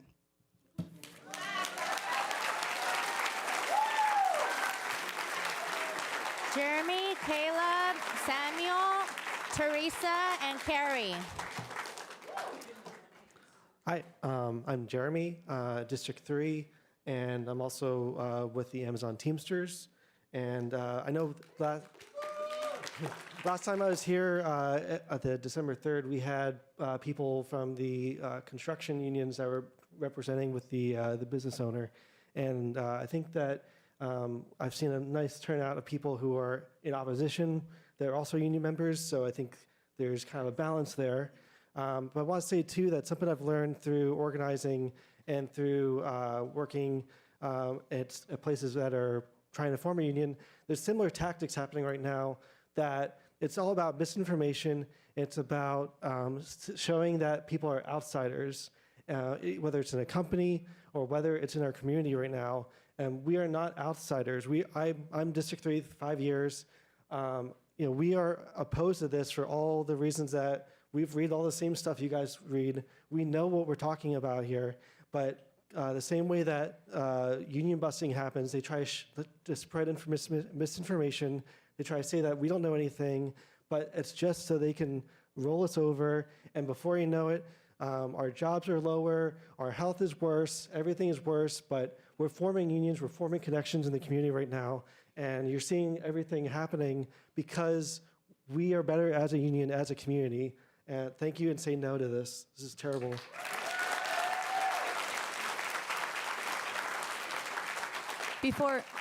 Sorry, Speaker, just 1 second. I just want to confirm. Are you Caleb? Yes. Okay, thank you. Okay. So the speakers, I know we didn't hear the names, so just going to call the names. So Caleb, Samuel, and sorry, these don't have last names, so we're doing our best here. Samuel, Teresa, and Carrie. Caleb, Samuel, Teresa, Carrie. Good to go? All right, thank you. Honorable Mayor and council members, thank you for this time to speak. I live in Monterey Park, District 5, with my wife and 3 kids. They're young kids. And our home is within 500 feet of the project site, on the side where the diesel generators will actually be. And we spend a lot of time at Loma Park, which is just as close. All 3 of my kids attend Hillcrest Elementary School, which is in half a mile from the site, and I'm involved in 2 PTAs, Hillcrest and Monterey Vista. And I do not want this data center here. I appreciate the council taking this crucial step towards getting the environmental impact report. However, I do request that it's conducted ethically and with Monterey Park residents and also the local cities in mind, because it's not just going to affect us, it's going to affect Montebello, unincorporated, what is it, Alexis? South San Gabriel. South San Gabriel. Sorry, I'm all over the place. And basic legal standards are no substitute for our lived experience. And as the lead agency, I would encourage you to take a maximalist approach to any EIR that's done, and not simply rely on findings from a company handpicked by the applicant.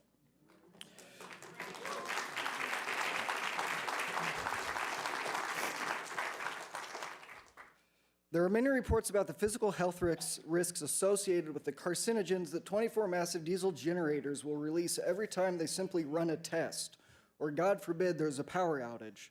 Also, the constant noise caused by data centers has been reported to cause sleep deprivation, stress, anxiety, depression, increased risk of cardiovascular disease. And that's when everything is running as it should.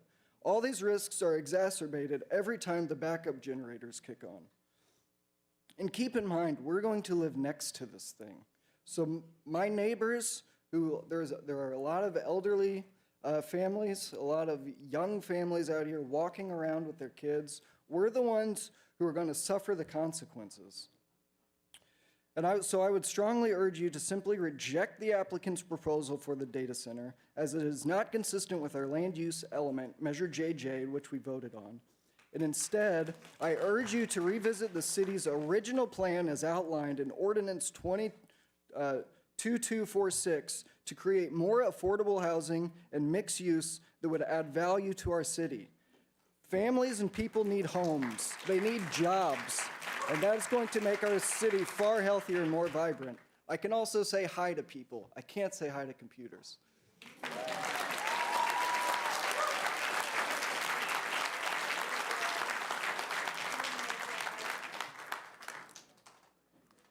Samuel?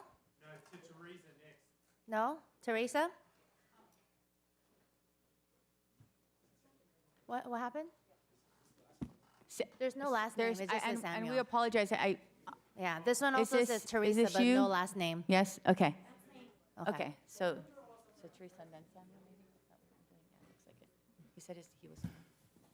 Okay, you can go after her.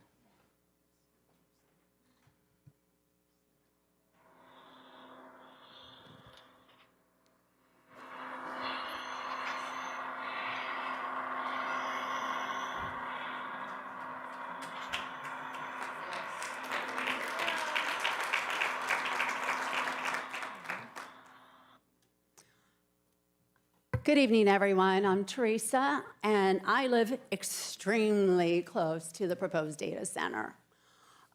Originally, I was going to talk about the ordinance, the proposed moratorium, last-minute urgency moratorium, but I think it's best if I speak about other issues. And one concern that I had that I just thought this is really unprofessional to be coming from the city council, by the way, happy birthday, Michelle, was when I saw that one of our leaders here was saying that the public was misinformed. And I want to let you all know, we're not misinformed. Leadership here is misinformed. Because when I asked staff, when I asked electeds, what is the proposal? And this is back in 2024. I was told it was a data processing facility. That's what I was told. And I thought, okay, no big deal. We've had data processing facilities there, which is a completely different animal than a data center. It wasn't until the public started to see the renderings of the Taj Mahal that is proposed that we thought, whoa, wait a minute, this is completely different. So understand, we were not misunderstood, we were misled. Because otherwise you would have seen these crowds a lot earlier. I also, because I live so close, please do not, it is really getting me annoyed that you guys keep talking about noise. It's not noise. You're not gonna hear my voice. You're gonna hear that constant vibration. You're gonna feel it, the kind that penetrates through your bones. And I have researched it, and it says that it's usually about a 2-mile radius. Our city is 7.5 square miles. If you're talking about a 2-mile radius, just think of all the lives you're going to affect. Even those people that support it, once they start feeling the pulsations and the vibrations, not during the day, but at night when it's quiet, during the summer when your windows are open, you're gonna hear all that, you're gonna feel all that. And just imagine how bloody mind-boggling, maddening it'll be to hear those vibrations. So I bring this up because I feel that there's a disconnect between the realities of what this data center is bringing, and I'm all for businesses. I think a data center is necessary. Look, I use AI. Monterey Park is not the place for it. It's not.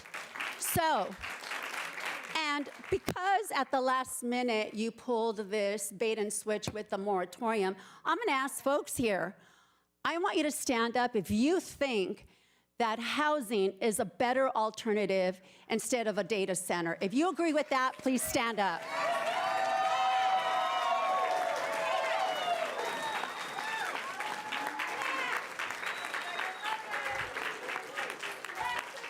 And you know what housing's gonna do? We all live here because we love this city. I'm not leaving until I am dead, okay? I'm not leaving Monterey Park. This is my home. And I tell people, come visit. It's a really vibrant community.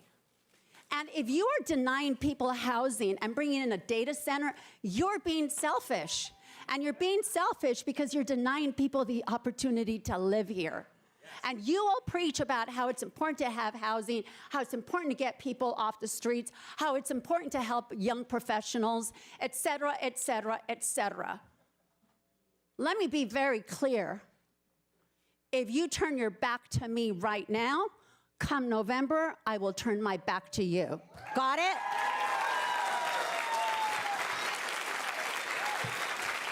Oh, and by the way, I just want you to know, we're all Monterey Park residents here. District 5, District 2, we're all Monterey Park residents. So this thing about it's outsiders, no, it's not outsiders, we're here. We're here, and this is what we want. You need to listen to us. And by the way, have a wonderful evening and the rest of the week. Thank you. Oh, my purse. Oh.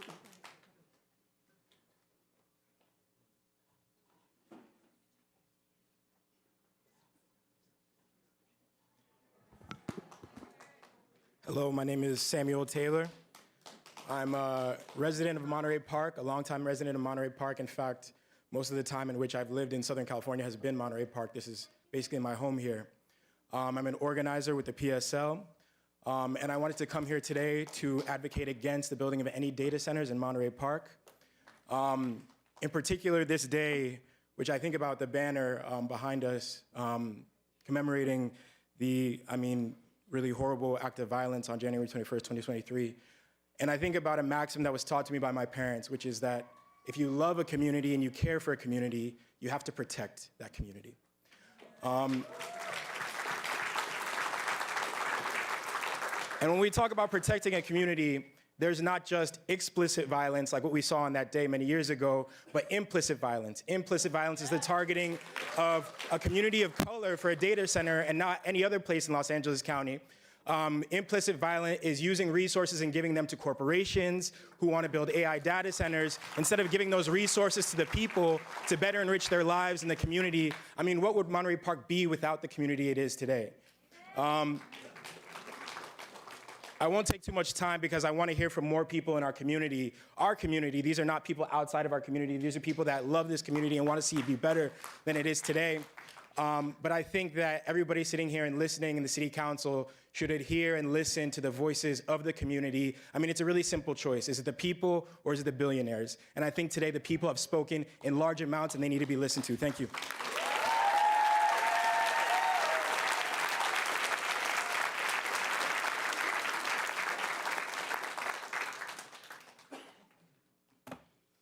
Good evening, Mayor and City Council members. I have a letter that I would like the clerk to pass out. I'm asking that it be made part of the administrative record for the project. My name is Carrie. I'm a resident. I live in District 5 in close proximity to the project. While I'm speaking to you in my personal capacity, I also happen to be a licensed California attorney, and I have prior experience in municipal law as a deputy city attorney for several cities. I want to state, so my arguments will be focused on legal ones. I want to say, first of all, that I'm fundamentally opposed to the data center, as I am seriously concerned about how the project will affect air quality, noise, and electricity. I have a few separate items I'd like to comment on. First, I understand the applicant has agreed to voluntarily prepare an EIR for the project. I submitted in my letter, I request that the council direct staff, not the applicant, to retain a new independent CEQA consultant under a city-controlled contract for the EIR. Kimley Horn was the applicant's consultant who prepared the M&D documents. As shown on the city's website, in response to a PRA request received, the city has confirmed in writing that it has no agreement with Kimley Horn. EIRs have a different standard than M&Ds. Under CEQA Guidelines Section 15084D, an EIR must be prepared directly by or under contract to the lead agency, which is you. Public Resources Code Section 21082.1A and prevailing case law requires the city to exercise its independent judgment when it comes to an EIR. The city cannot make the required independent judgment finding if the same consultant who prepared the M&D under the applicant's direction prepares the EIR under the same arrangement. There's also a built-in conflict of interest. Kimley Horn previously concluded the project would have no significant impacts. Asking them to prepare an EIR now would require them to review and potentially contradict their own prior work, which undermines the credibility of the EIR and exposes the city to litigation.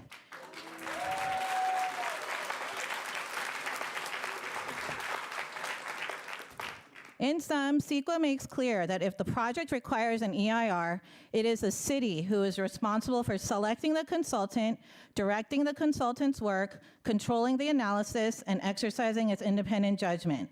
After selecting the consultant, the city shall place them under a city-controlled contract with the consultant reporting to the city, and the applicant can reimburse the city or participate in a three-party reimbursement agreement. So with respect to the ordinance being considered, I have a few comments. If you can pull the ordinance, please. The last sentence of section C, which calls on the city manager to direct the applicant to prepare an EIR. That is inconsistent with section A, which prohibits the city from processing any pending or new application for a data center for 45 days. The point of the moratorium is to stop any forward movement with the data center project while the moratorium is in effect, to give the city time to study what additional regulations may be needed.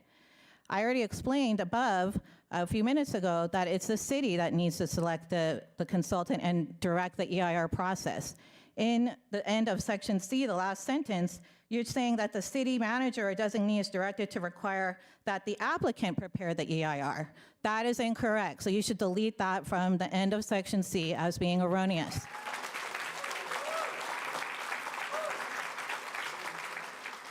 After the city attorney and city manager draft the new regulations, we should have a public hearing so the city can hear from the city's residents.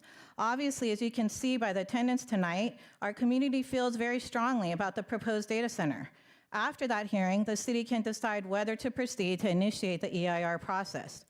So I'm requesting that the council strike the last sentence of section C of the moratorium.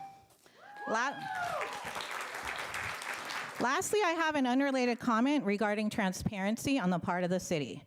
The day before the December 3rd council meeting, applicant's attorney sent the council a 7-page letter to summarize key environmental, economic, and procedural points from the administrative record, and importantly, quote, provide simple answers for the city council regarding the characteristics of the project, in contrast to the and this is the end of the quote, in contrast to the misinformation and false rhetoric online. One of the misinformation aspects online was arguably the need for an EIR, which somehow the city and applicant, interestingly, now agree to. That letter included a fiscal revenue analysis showing that the city will allegedly make between 5 and 8.1 million in recurring annual revenue, and SCE will generate, listen to this, 46 million in electricity costs from the project. The public was not aware of this letter until it was uploaded onto the city's website in response to a Public Records Act request around December 20th, 2025. This letter was written on December 2nd. The letter provided significant information to the council, summarized the project from the applicant's perspective. It provided key information regarding the applicant's projections and the electricity costs. The public wasn't aware this document existed until the PRA request required it be disclosed. So I'm asking that, given that all communications from the applicant to the council are of utmost importance to the community, and in the spirit of transparency, whenever the applicant sends correspondence to the council regarding the project, please immediately upload it to your website. Thank you.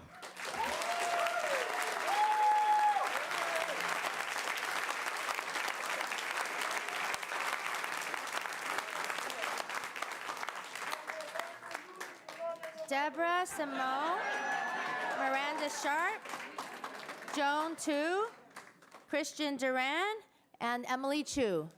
I'll say it again. Deborah Simone, Miranda Sharp, Joan Tu, Christian Duran, and Emily Chu.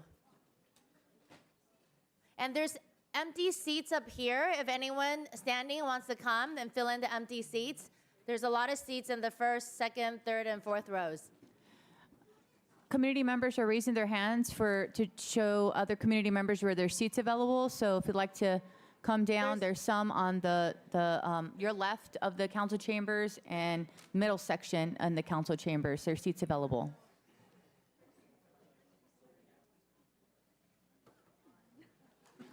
Deborah Simone, is Deborah here?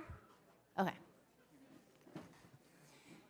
Hello, I'd like to thank the City Council for hearing my comments. You all know me. You've met me at Meet the Mayor. You've met me at other events. I really appreciate that you're all there at the LGBT festival that we have here in Barnes Park. I love going to Lunar New Year. I love being here for the July 4th fireworks. They're amazing. This is a great small town feel here. This is a wonderful small city to live in. But I feel betrayed because I tried to engage in an honest way with this council through the Spark process, and before that even, sending articles, article after article after article, about other municipalities across this country that are now dealing with the scourge of data centers. And I hate being ignored. I hate it. Nothing personal.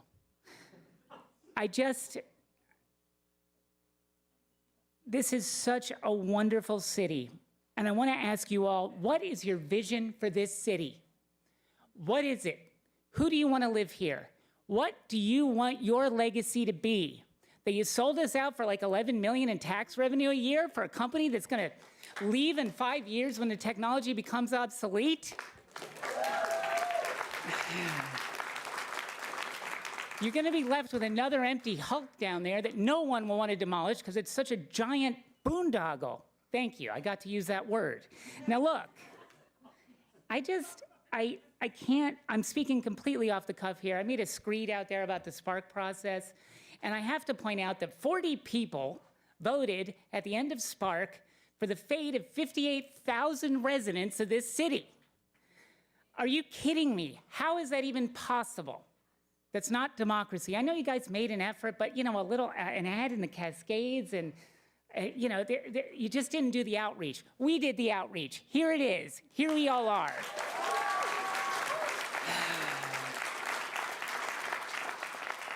I'm a recent arrival here. My wife has grown up in the area, been here her whole life. And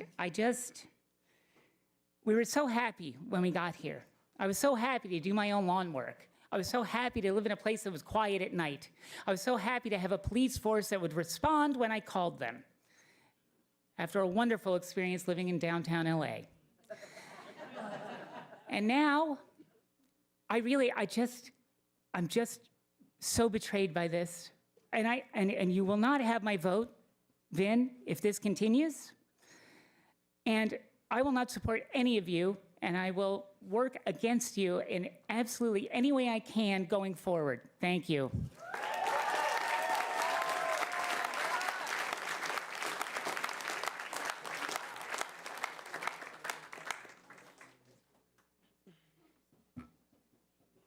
Hello. I'm a nearby neighbor in Alhambra, only 10 minutes away. My husband, he couldn't be here today, but less than a year ago, he recovered from mouth cancer.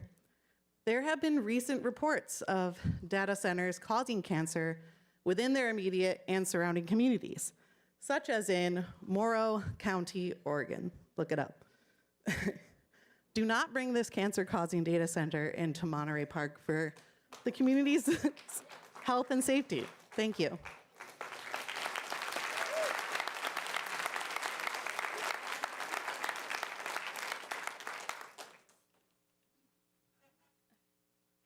Hello, Council.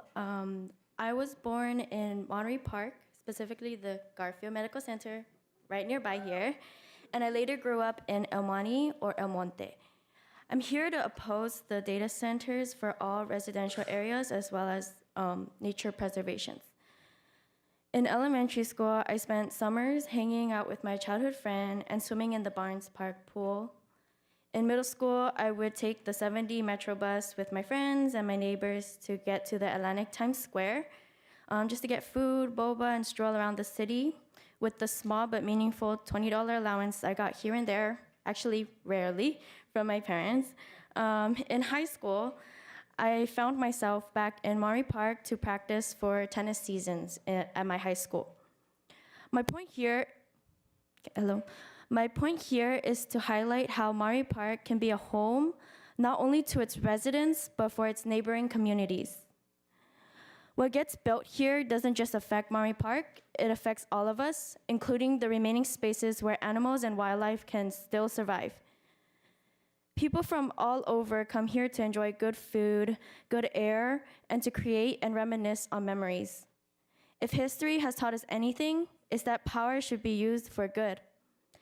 And while practicing ethical standards in a capitalistic, corrupt society is difficult, it is still our responsibility.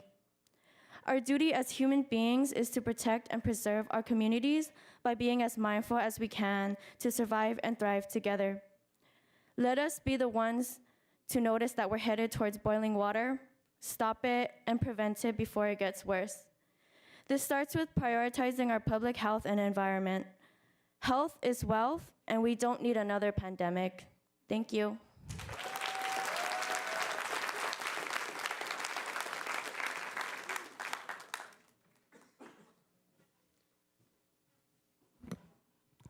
Hello, Mayor and the Council. My name is Christian Duran. I'm a Monterey Park resident. I've been here since I was 8 years old. I took swimming lessons at Georgia Elder Park at the pool over there.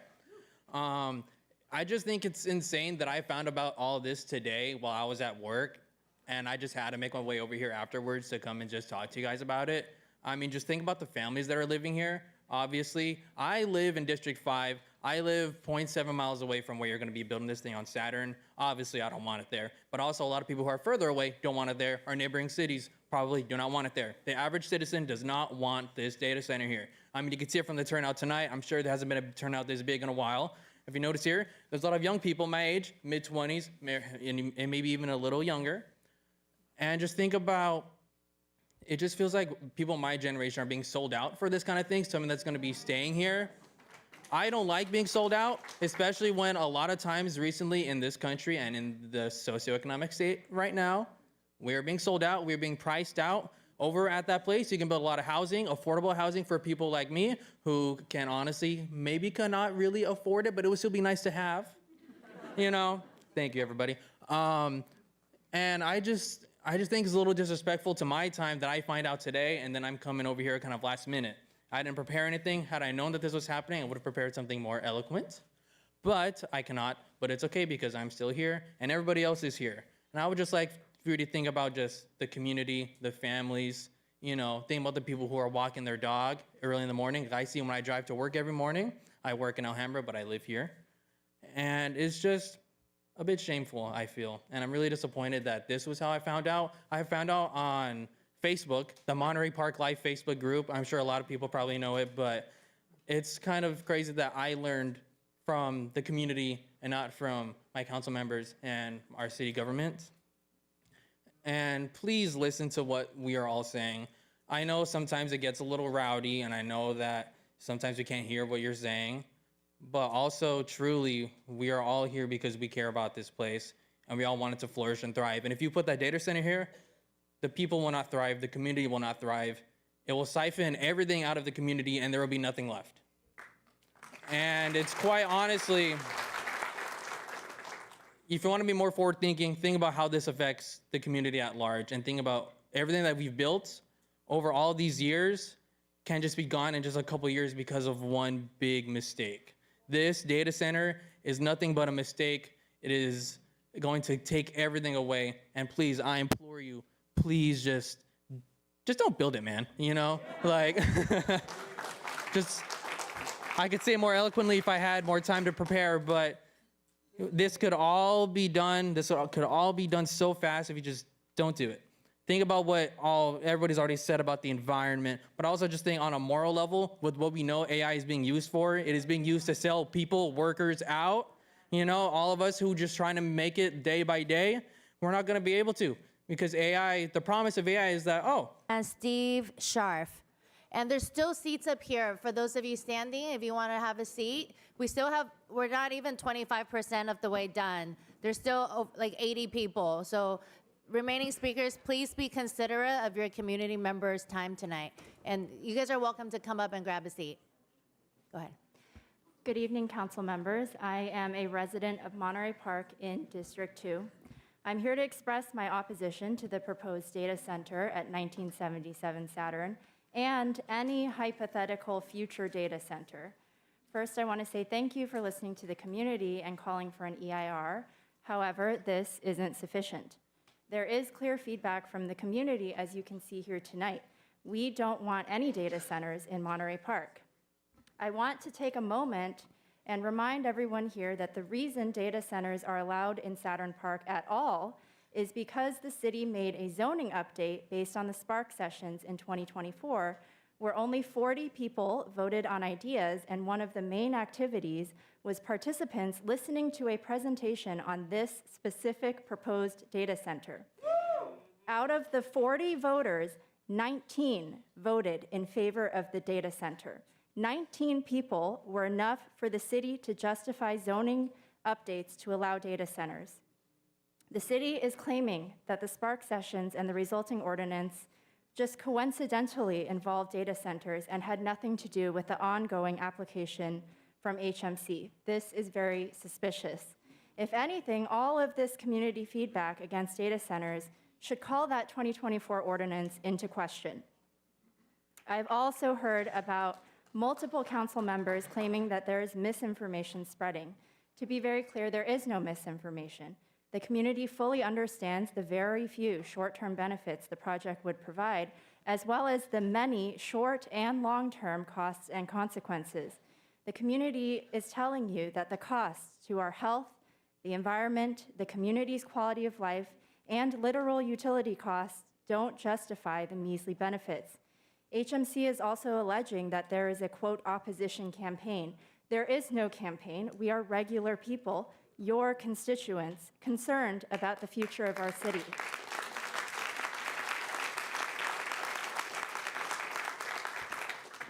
I will close with a reminder from the ordinance that council members have, quote, complete discretion in their decision regarding data centers in Saturn Park. Please listen to your constituents and exercise this discretion to stop the project. I urge you to involve the public in the EIR process, use the EIR results in your decision-making, and not allow data centers in Monterey Park. Thank you.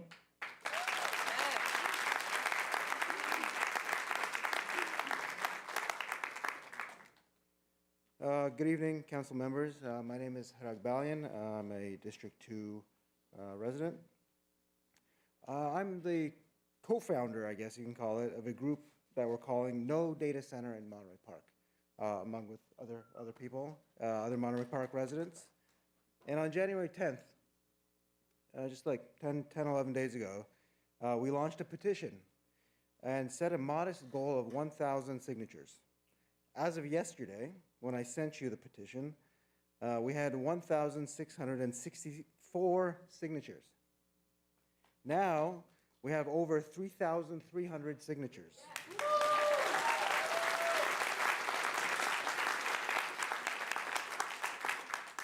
We have well over 1,000 Monterey Park signatures, 75% from the San Gabriel Valley and 90% from LA County. This is a very active petition with a massive surge that we just saw today. And we're seeing how deeply unpopular this data center is. And we're seeing how local it is. It's not an outsider thing. It's hyper-local, it's regional, and our neighboring cities are telling us that they're scared that Monterey Park would be setting a bad precedent and that Monterey Park would be a bad neighbor. And I agree with that. Monterey Park would be a very bad neighbor. Our residents are united, our neighbors are united, across so many lines that often divide, but now all saying the same thing: no data center in Monterey Park.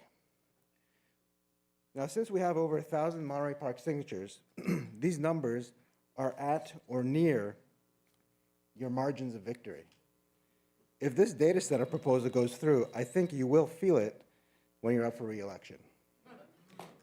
We're not going to forget. Getting an EIR has been, one of our central asks, so thank you for finally listening to us and taking our concerns seriously. I do have one question about the ordinance. In section 4E, it states, and I quote, the city manager and city attorney are directed to draft regulations that are substantially similar to those previously considered on November 6, 2024, to govern data centers within Saturn Park. What does that actually mean? Can someone Can someone clarify for me which regulations will be considered during this moratorium that were previously considered? You know, we need clarity and we need transparency, now more than ever, around this question before we celebrate this moratorium. Ideally, specific wording can be added to this draft before adoption. The EIR is progress, but it's not enough. There is really no place for a data center in Monterey Park. A data center is a heavy industrial facility and should be banned outright according to the vision of the city outlined in Measure JJ. Thank you.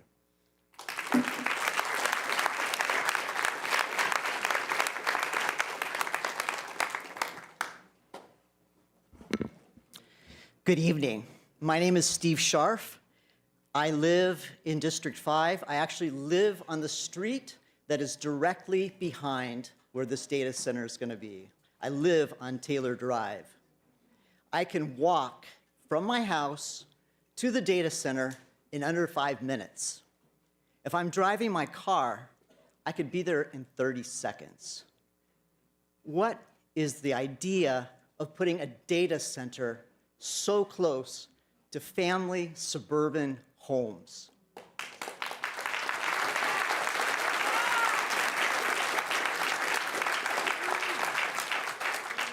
Eight and a half years ago, we were here for another crazy proposal for this property on Saturn. At that time, they were wanting to put in a one legacy hospital complete with a heliport on the roof right next to a whole street of suburban homes. Fortunately, that proposal was shut down because I think there was already a regulation against that. My question is to each of you, why is there such profound deafness and faulty understanding as to what kind of project you try to put into a facility directly adjacent to suburban community homes?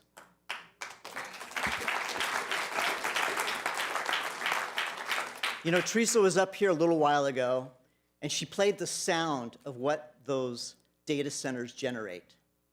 I don't know where each of you live, but Vin, Thomas, Jose, Henry, Elizabeth, if that data center was generating all that vibration and sound 5 minutes from your house, how would you feel about this project?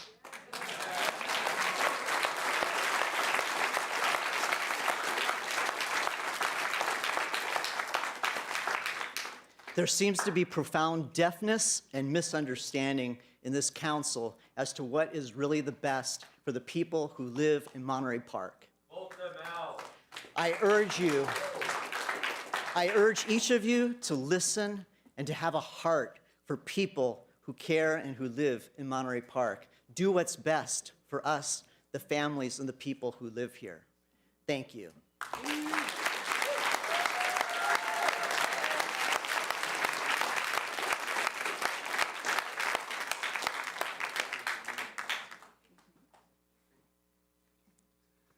Good evening, board members. My name is Ebony Guerrero, and I'm a California Youth Leadership Corps Fellow with Climate Action Campaign, a nonprofit climate policy watchdog in Southern California.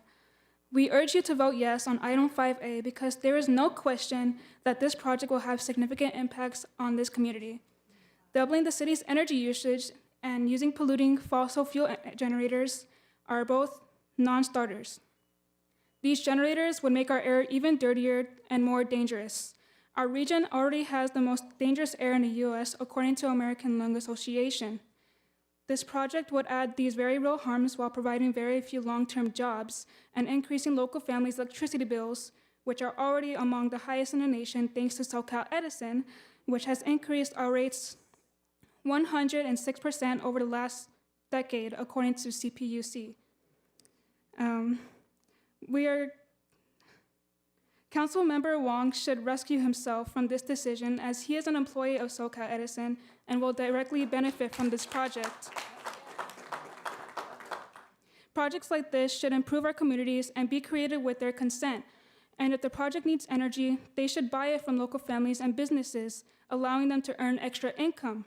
And if local families and businesses do not have extra power to sell, the developer should help them get solar batteries and other technologies that will empower them to do that. This would allow families to share the benefits of our energy system instead of just paying monopoly SCE. This community, like all communities across California, US, are tired of monopoly utilities that continually extract profits for themselves and their shareholders while gaming our community. Thank you.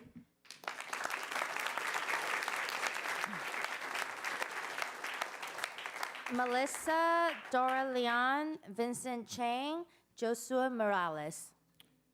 Hello, I'm Paul Lang. I am a resident of Monterey Park in District 3. Councilmember Sanchez, I remember when you came to our door to run for this office, and I hope you meant what you said about serving the people of Monterey Park. And I have heard most of the good points that I've learned about this from my fellow community members, from the people who made me aware, because I was not aware of this issue until word of mouth brought us here. I thank you to actually our dog groomer who let us know. But we have a community of residents and small businesses that could be far better served by a project that would add mixed-use space or housing. You've heard this before. I will say to the people who are convinced by the argument that the boom of construction work in the short term would justify the ends of this project. I am a member of 2 different labor unions, AGVA and Local 33. My own fellow members may not agree with me on this, but I do not believe any private institution has the right to come into a residential area and do more harm than good for the sake of its profits.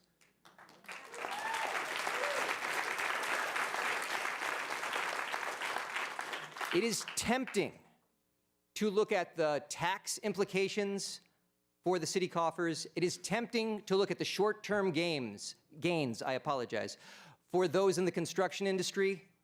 And I am not against building things that have been mentioned, housing. The speaker before me had a very creative idea on how you could reduce some of the damage if this were to come to pass, but I hope it never does, just like the vast majority of people who have spoken tonight. Thank you all for speaking. Thank you all for listening.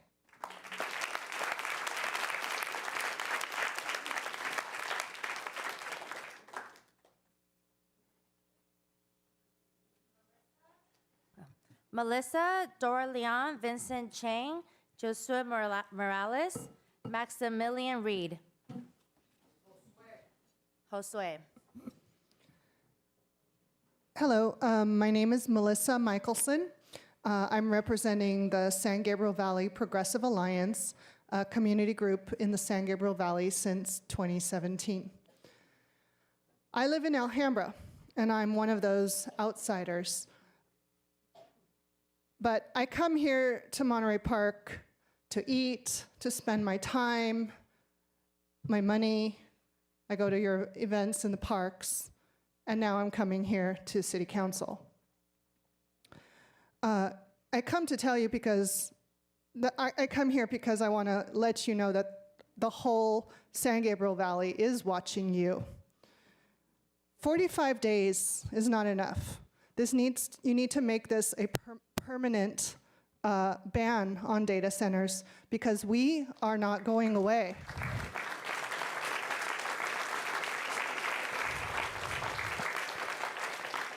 We will be back each and every time this comes up. For this data center and all future data centers, whether here or anywhere in our San Gabriel Valley cities. The EIR is the least that the company can do. We are fully expectant of them to try to get away with not spending millions of dollars to create an EIR. But frankly, I'm shocked that you all have let it come to this point and you didn't mandate an EIR for this project to begin with.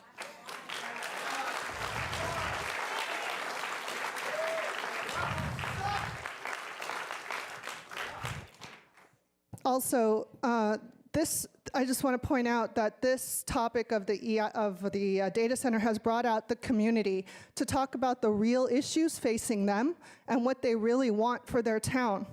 They have not been okay here in Monterey Park under your stewardship. So take heed, not just about data centers. This is about putting your people and town first before corporate profits. Thank you.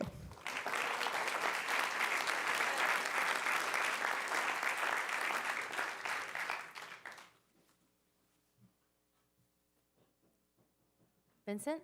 Dora? Is Dora still here? I think She she had left? to go. Okay.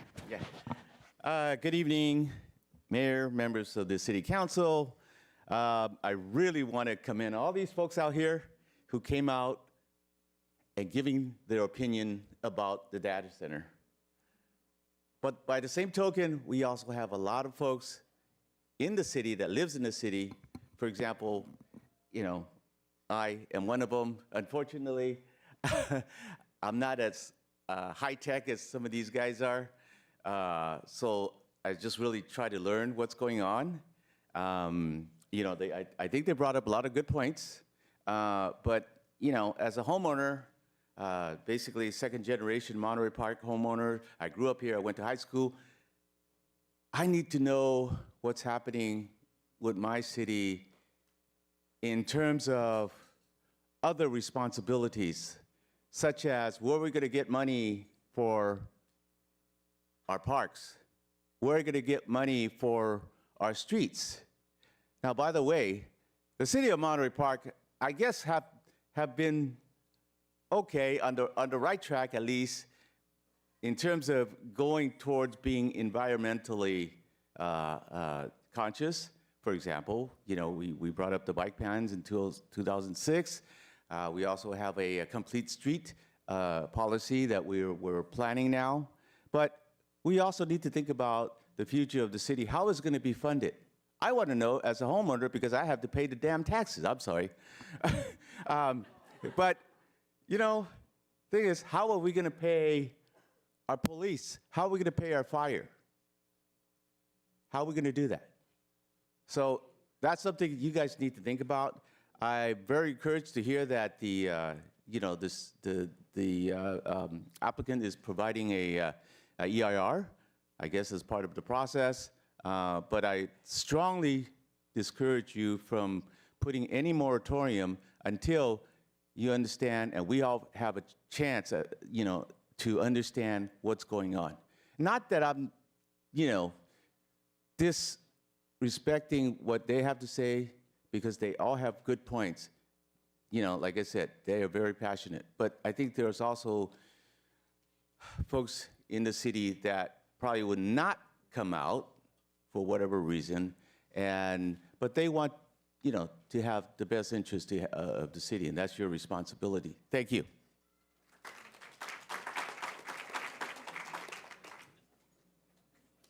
Josue Maximilian, Roxana Farahani, Felicia Marquez, Yosef Gazam.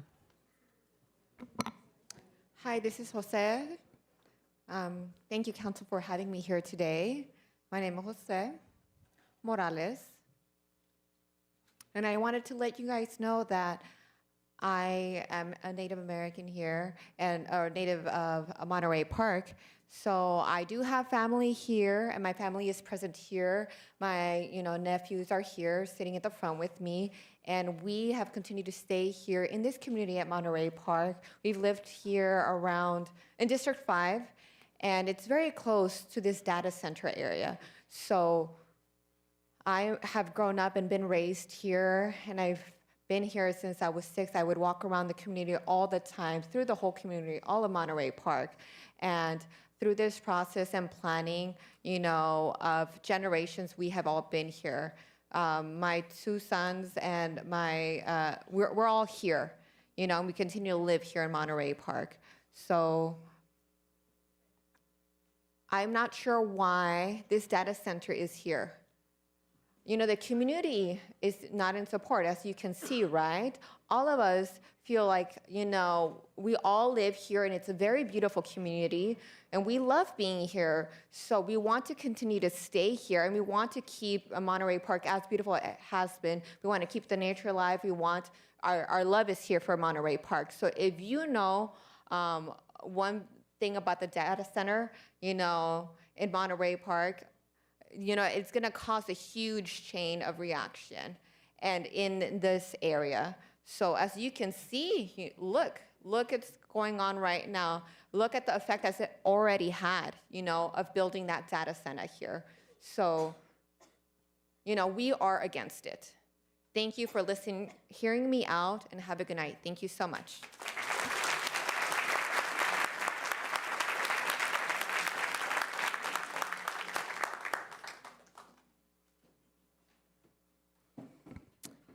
Good evening. My name is Roxana Farahani. Thank you for hearing my comment. I'm a homeowner and resident of Monterey Park, District 5.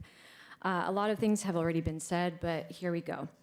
I am opposing the proposed data center at 1977 Saturn Park and any subsequent data centers in Monterey Park, full stop.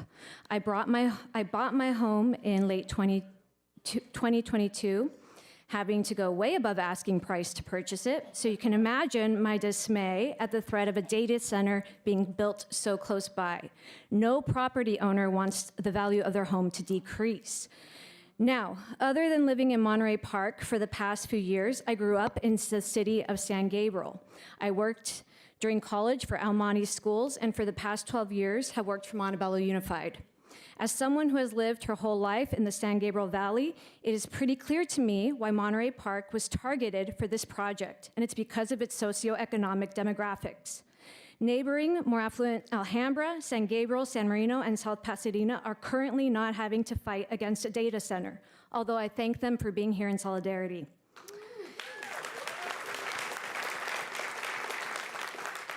And it is absolutely disgusting that our city council allowed it to happen. The idea that different socioeconomic demographics should somehow indicate that residents are apathetic for politics, have lower interest or intelligence, or at worst, we are not entitled to receive the same quality of life as others in higher socioeconomic areas is disdainful. I believe our city council is complicit in this way of thinking due to the way the Spark sessions were handled, given that there was little transparency and rampant misinformation provided to only a handful of residents that were there, which was somehow representative of an entire city. As you now know, as you were emailed the results of the petition, one that is still active and still receiving signatures from Monterey Park residents, the Spark results were not a representative sample. The residents of Monterey Park do not want this data center at all. EIR or not, no data center. Data centers at a state, national, and global level are being asked to halt construction.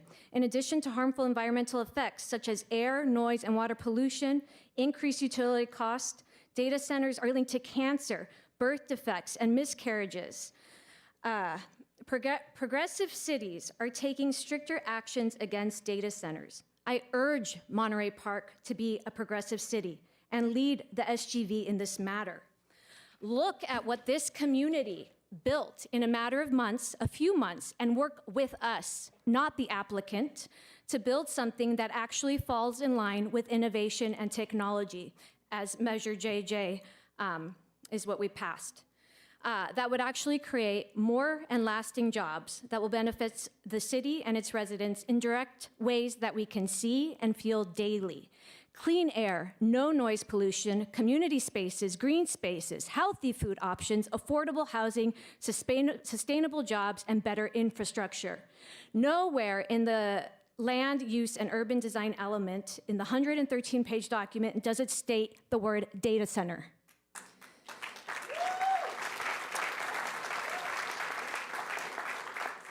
Just as a little side, sorry to take up so much time, but as you can see, we would all stay here the 8 hours. That's how much it means to us.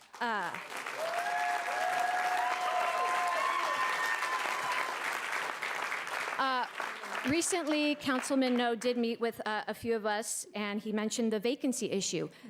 For that large size of a building, it will be vacant, 20 jobs at most. And in 5 years' time, as someone said, who knows what will be there? And it will probably be vacant yet again. In closing, I'd like to say that I live on a cul-de-sac with neighbors of every ethnicity and age range. We all look out for each other. I walk my dog for an hour or so every day when I get home, and I see many people walking. I feel thankful that I live in a diverse community where I can do that safely. I walk by 1977 Saturn often. I know that I will no longer be able to do that if this data center is built. If you have the tiniest pulse on the world right now, you will shut this down. The people are fed up with their rights being stripped and the quality of life being drained at the hands of billionaire corporations influencing politics so that only they get richer while we suffer. We are an organized community, and we will not be backing down.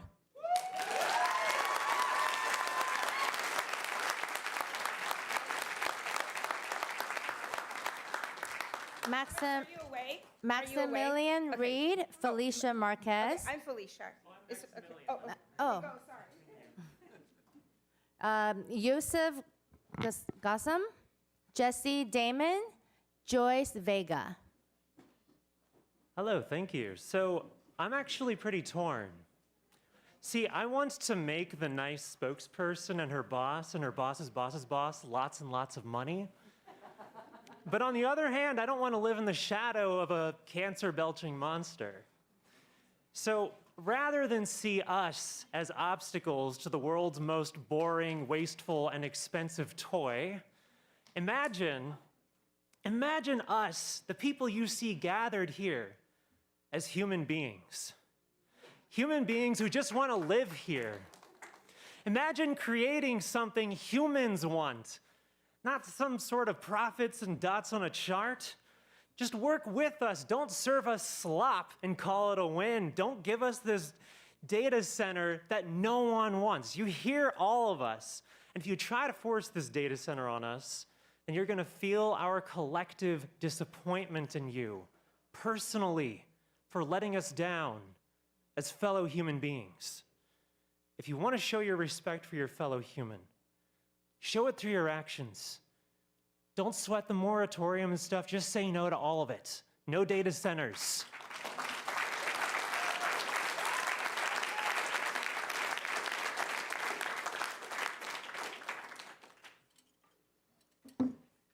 Can everyone hear me okay?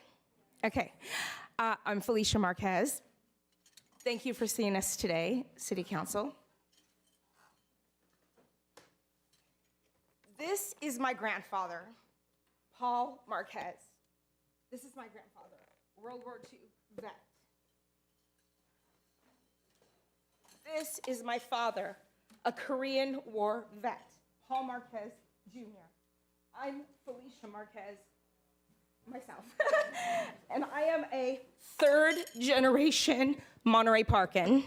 I have taken over my family's home that was my grandfather's. My family has lived in Monterey Park for more than 3 generations, since 1970, when my grandfather moved from Montebello and firmly settled here in Monterey Park.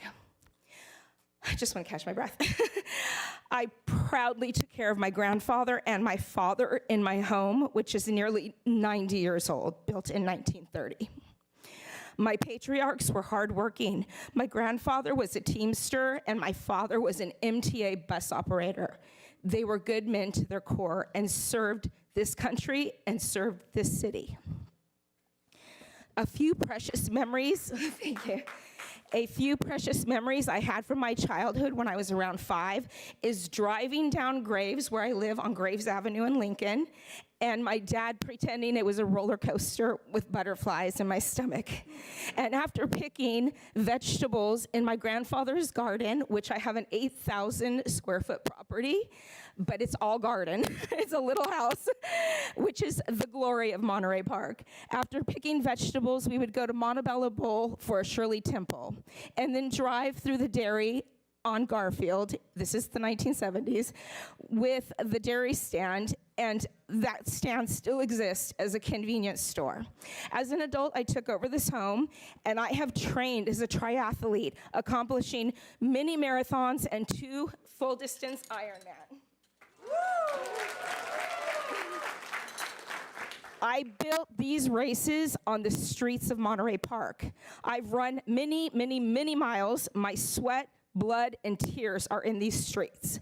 I can tell you every curve from Graves to Walmart to the golf course and back. One of my longest runs is the path on Puerto Grande along Saturn, the building, where the building is. I'm not the only athlete, as we know, in this city who benefits from the topography and the hills and the streets. I see them every day. Along with the runners, we know there will be money coming in, but what's the cost? As you know, you will demolish the community, and the impact to our city will be dystopian at best. These data centers must find a better solution instead of parking toxicity in our residential communities. I challenge you, City Council, to do better. Push back on these tech giants. Tell them no, not on your watch. These tech giants must do better. And I also am in the AI industry, so I use it every day. But they have to find a better solution. We, as the population, cannot be paying for this with these advancements with our income, our health, and our lives. I implore you to do the right thing. Vote for your granddaughter, 3 generations away, that loves your home and city now. This is your legacy. Think about your generational wealth, and let your granddaughter plant safe gardens to enjoy for their lives. Please, vote no.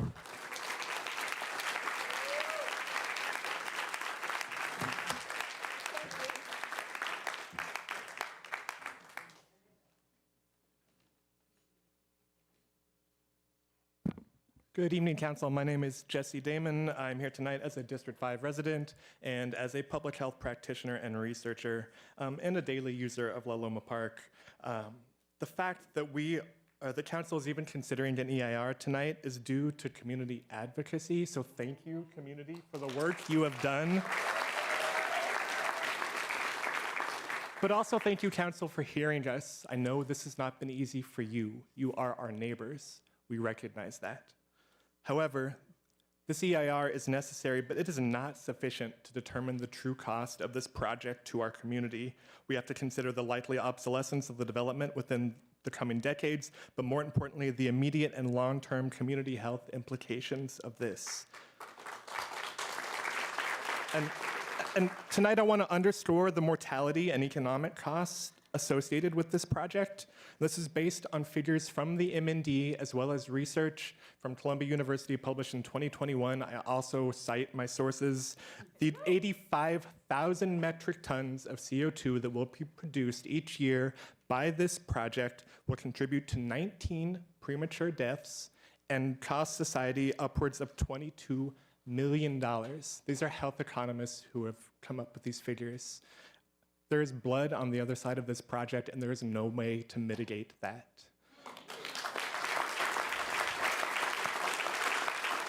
But in my work, I also do a lot of community engagement, and tonight is concerning to me because the path reflects a serious violation of the community's trust. Many of us are deeply troubled by the negligence and lack of transparency that have contributed to what you see here. And in response to this breach of trust, I want to make the following suggestions. The city ensure meaningful community input and transparency in the development of regulations governing the site, that any contractor proposing to conduct the EIR be vetted and approved by the community, and that the city require a full health impact assessment that includes substantive community participation in, at minimum, the scope, design, implementation, and interpretation of results. Someone tonight used the term lived experience. That health impact needs to reflect our lived experience, not just risk assessment. And I love this community. I've been here 4 years, and I love it even more after the harrowing last month of trying to organize around this. Please do the moral thing here. No one will remember the council that increased revenue by 5%, but everyone will remember the council who sold us out for a glorified server farm.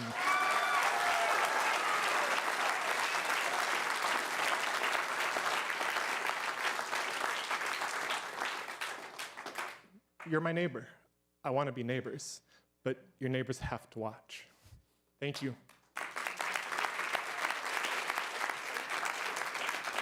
Yusuf Gazem, Joyce Vega. Vega, yes. Priscilla Isip, Scarlett Orta,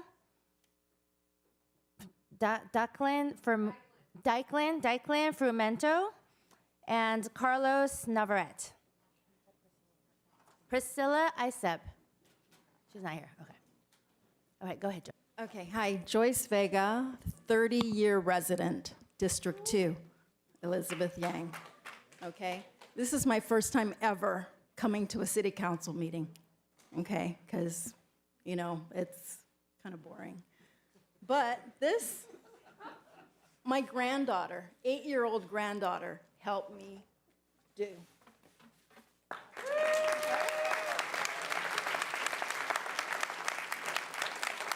I am a hard no on this data center, okay? I don't want any of my neighbors to suffer. And I'm not gonna add any more. I'm really glad that all these young people are so informed. It gives me hope, you know? And I know you have kids too, so do the right thing. No. No on the data center, anywhere, not even SGV.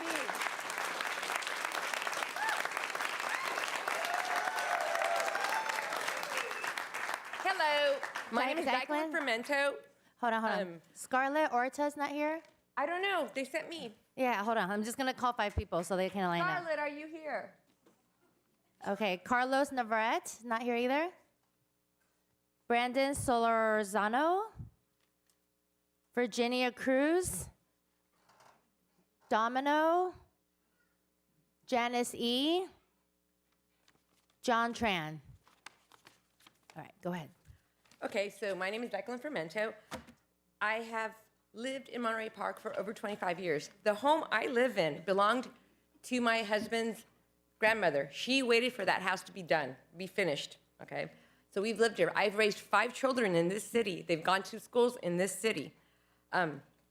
That's just personally, that's just for me. One thing I just learned about this whole thing a few hours ago, okay? So one thing that I would want to ask, the first lady that addressed us was the one that I guess presented this to us, right? From the first person that showed up, the first person that spoke here. That is from where this, I don't know, because I don't know what company is putting this out. But I love the fact that they put all these cute little data, this information on here. One of them saying that with all the things that they do, Monterey Park will be getting between $5 and $7 million a year. Wow, that's a lot. For everything that they're gonna be doing, that's what she wrote, and that's what she's giving out. That's not me. That's just me reading what she wrote. That's insane.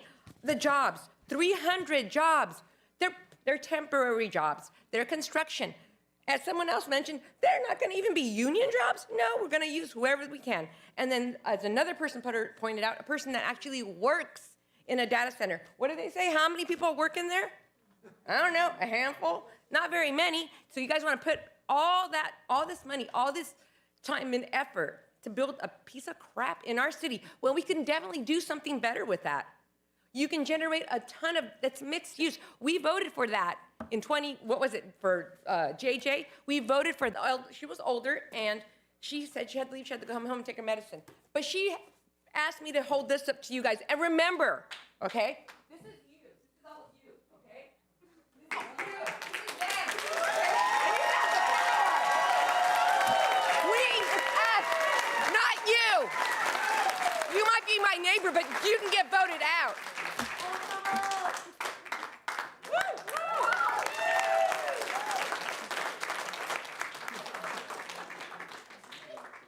I got no problem taking this to 2 a.m. I'll order Domino's for everybody here.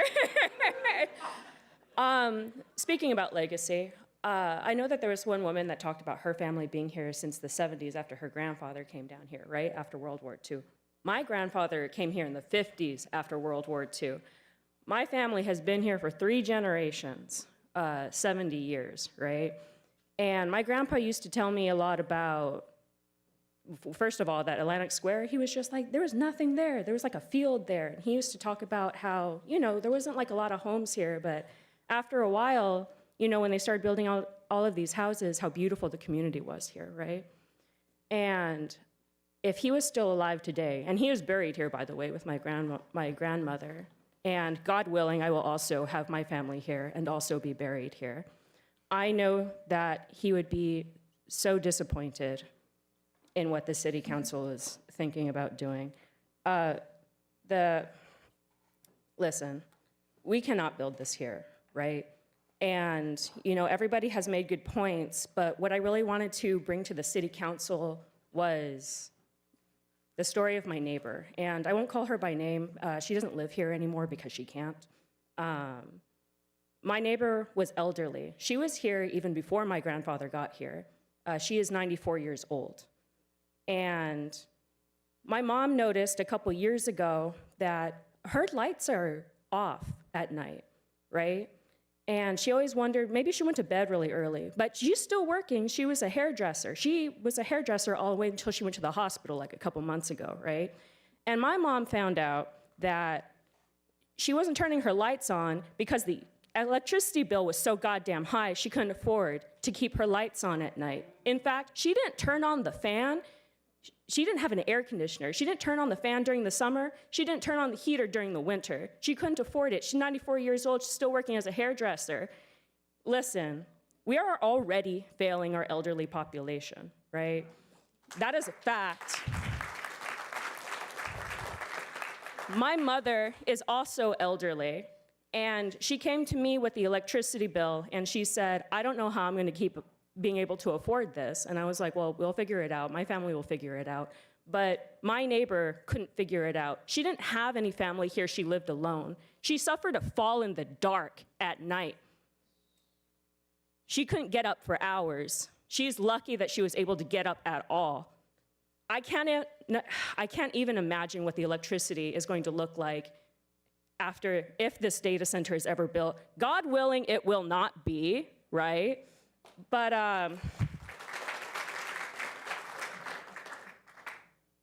just saying, we cannot allow this in our community when we already have community members suffering. Yeah, no.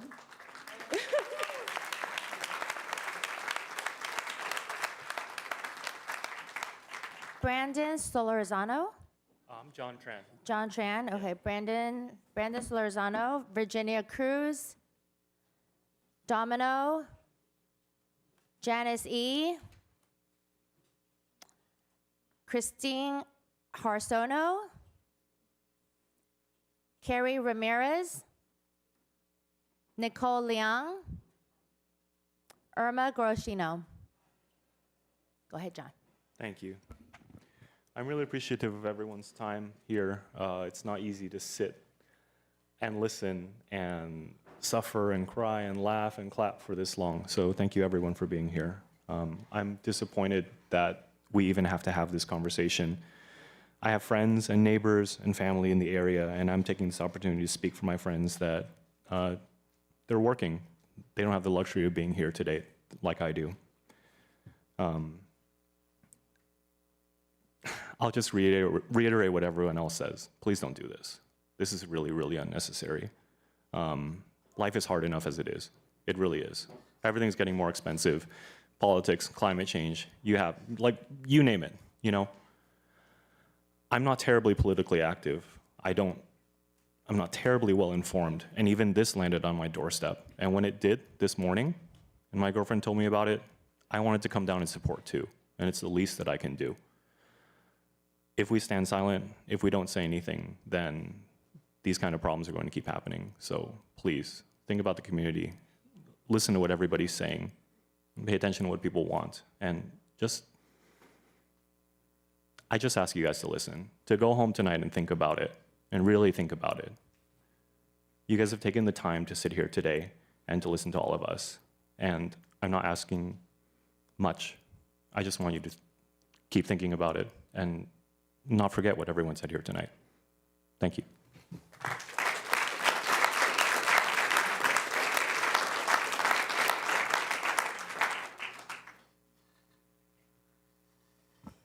Hi, I'm Christine. I was born and raised in Monterey Park. literally born at Garfield Hospital. And my family has been here my entire life. I literally didn't know about this until last night, like at midnight, after I got off work. And I don't even have the words to express how angry I am. The fact that no one really knew what was going on until this past week about this data center is crazy to me, right? Like, as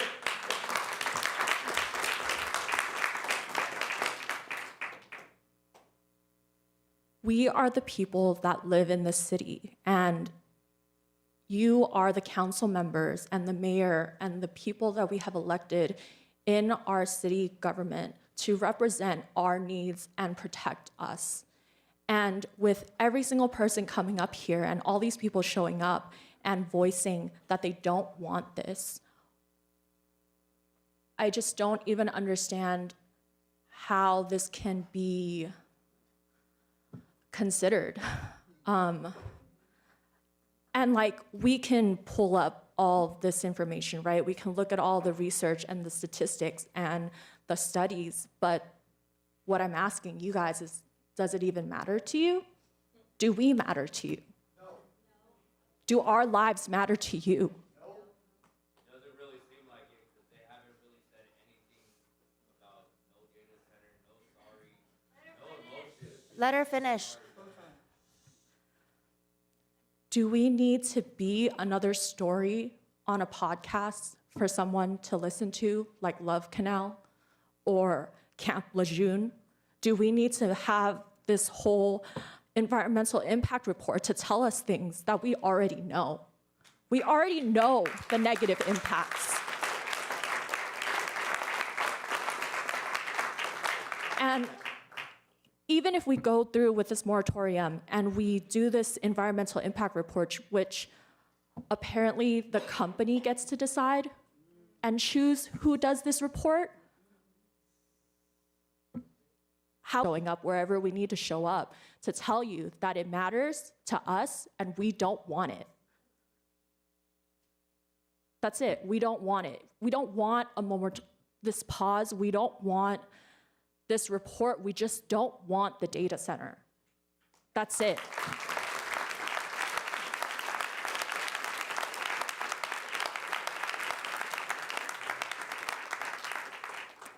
Hey. My name is Nicole. I'm almost 25, and I'm a resident of Monterey Park, and I live 2 miles away from the proposed data center. This is where my sister and I were born. We went to Alpha Shin Kindergarten, moved to Temple City, and moved back here in the original house my parents bought when they first immigrated from China. The day before Christmas, my neighbor's unit directly across from mine caught on fire. All families nearby, including mine, had to be evacuated. Thankfully, it was contained within a day and no one got hurt. Shout out to the Monterey Park Fire Department. This incident gave me flashbacks of the wildfires that destroyed Altadena and the Palisades in 2025. I really fear that Monterey Park could face a similar kind of devastation where we can't put out a fire because a damn data center stole our water during an ongoing water crisis in California.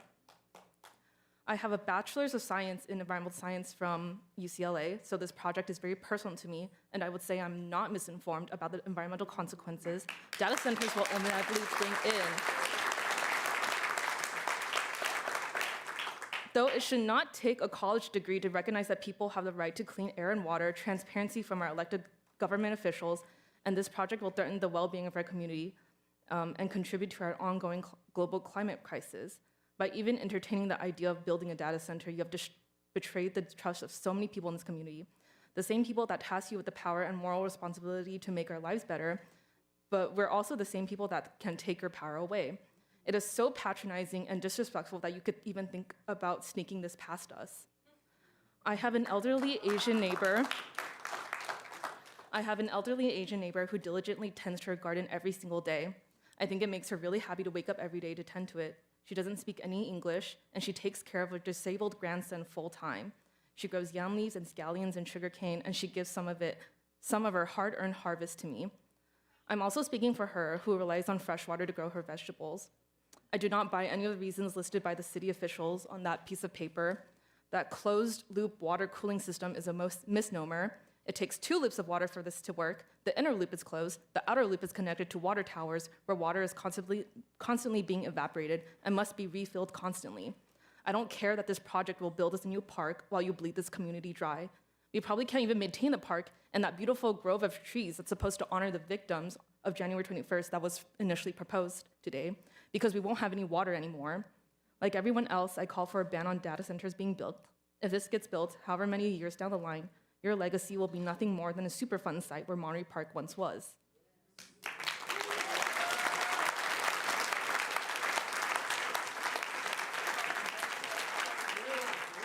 Carrie Ramirez, I think she left. Irma, yeah, come on. And with Ms. Benitez. Jessica Ju, Christine Rady, Sabrina Pham, Agatha Rodriguez, Catherine Wilson, Wyatt Stiles, David Hansen, Rico Rivera, Valerie Lizarraga. All right, I'll just go ahead. Good evening, Madam Mayor, and fellow members of the council and city staff. I'm joined this evening alongside my Nana, my grandma. Nana, can you share with the community how many years you've lived in this beautiful city? I've lived in my house in District 2 for 61 years.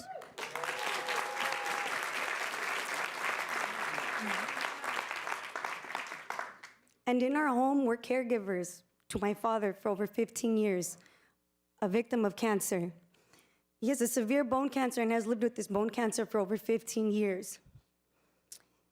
And when we look at countless data and studies and research, whether it's been the University of Tulsa, Climate Gen, NPR, the University of Alabama, we recognize that there's intense water consumption with the development of data centers. There's high energy demand, there's fossil fuel reliance, and increased electric rates and air pollution and health risks. We don't need a data center in this community.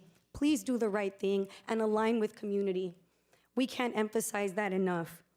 If it comes down to economic development reform that is needed in the city, why not invest in the U.S. Investment Summit or continue attending these proposed economic development forums that we attend as a city to bring in economic development reform to this city? We don't need this data center. Thank you so much.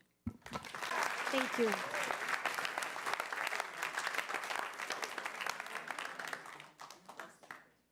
Sorry, we want to make sure that we're not missing any speakers, so I'm going to go through the names that were called just previously. Jessica Ju, Kristen Reedy, Sabrina Pham, Agatha Rodriguez, Catherine Wilson, Valerie Lizarraga. So I know David Hansen is next, and then next will be Stephen Kung, Madeline Ocampo, Aurora Mireles, Eric Morales, and Caleb Shimke. Hi. Go ahead, David. Thank you. My name is David Hansen. I'm with UA Local 398, Plumbers and Steam Fitters. We do piping systems. We are in favor of the moratorium. We are in favor of pausing and getting transparency from the developer. We are absolutely in favor of the environmental review, and if third party, if that's what the law says, then we're in favor of that. We want to hold the developer accountable. This is our community. But it should be said that the closed loop system is a closed loop system with refrigerant on the cooling side, not old-fashioned water cooling towers. This is California, where our carbon footprint on the energy that we develop here in California is some of the greenest in the country, right? So the carbon footprint of a data center in Texas is not the carbon footprint of a data center that we'd build in California. So The developer has come to agreements with the labor unions. This will be a skilled and trained job. This will have apprenticeship requirements and local hire requirements for the development. The contractor is being held accountable. I saw signs out there that I really liked that said, people over profit, and that's what they're doing in the development side for this project. And so we applaud the developer for those efforts, and we want them to be held accountable for all of those promises that they've committed to. So we thank you.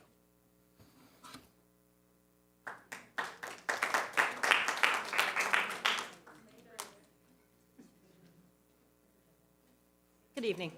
My name is Christina Cisneros. I was actually in the first round, but you spoke my name, so I didn't come up. So now I'm coming up. So good evening, council members and community members. Again, my name is Christina Cisneros.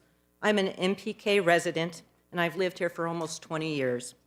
My home is within 1.5 miles of the proposed Saturn site. I'm a neighbor to Teresa, so yes, this development will absolutely impact me and my family directly. I want to start by reminding the council members that they have a duty to their constituents, many who showed up tonight to oppose this data center. So as a reminder, here is the MPK mission statement. The mission of the City of Monterey Park is to provide excellent service, foster growth and opportunity, and create a joyous and collaborative environment. MPK council members have not fulfilled their duties to their constituents to create a collaborative environment. Rather, they have been working what appears to be in the shadows to put a 250,000 square foot data center in a residential area. And you are correct. I have been misinformed. I was under the impression that there were going to be 14 diesel engines. And tonight I learned that there's going to be 24 diesel engines. So yes, absolutely misinformed. I can do a script, but I'm so aghast right now at the city council. Where was this for the public? Why did you not approach your constituents, the people that you work for, not 40 people? If we have 5 board districts, that's 8 representatives per board district for 60,000 people. Is that representative? No. Absolutely not. Okay, so let's keep going. So misinformed. Okay. This data center is not growth or opportunity for the residents of Monterey Park, who will bear the burdens of the effects of the first data center. And why do I say first? Because the fact of the matter is, if you let this one come on, we will be bullied into 2, 3, 4 of them in Monterey Park because they will have gotten the first one. And when they get the first one, that will be on every single one of you on the city council. And I think it's interesting. I've never been to a city council, actually, that's not true. I have been to a city council member, but I've never spoken in front of my city council. I have committed each of your names to my memory after sitting here for 3 hours tonight. And trust me, I will work my hardest if this data center comes in to ensure that none of you are elected again. I will do that. I am not a political person. I am not a political person. But the fact of the matter is that you guys we are a city of grieving. We are a city of grieving. And you know what you're going to turn us into? A city of anger and dissatisfaction. We live in a beautiful city. From where I live, I can hear the traffic on the freeway. I can hear them shooting clay pucks at Whittier Narrows. I can hear the kids playing baseball from La Loma, and the people cheering them on from my home. Do you know what that means? That means that if this data center makes noise, I will hear that too. So with that, I just want to remind you that you have a duty to us, your constituents, to not put this data center here in Monterey Park. Period. Full stop, no data center. Woo! EIR, awesome. But no, nothing. This should not be here. No to data centers. No to data centers.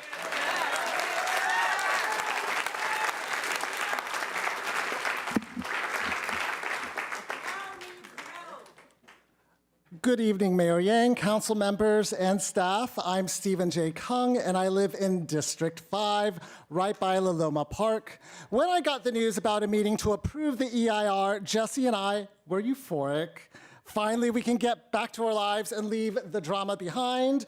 But then we took a closer look and realized that the moratorium merely kicks the can down the road and only for 45 days. And the fundamental problem remains for a prospective data center.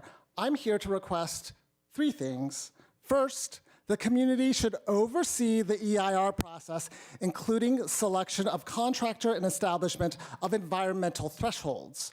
2, the city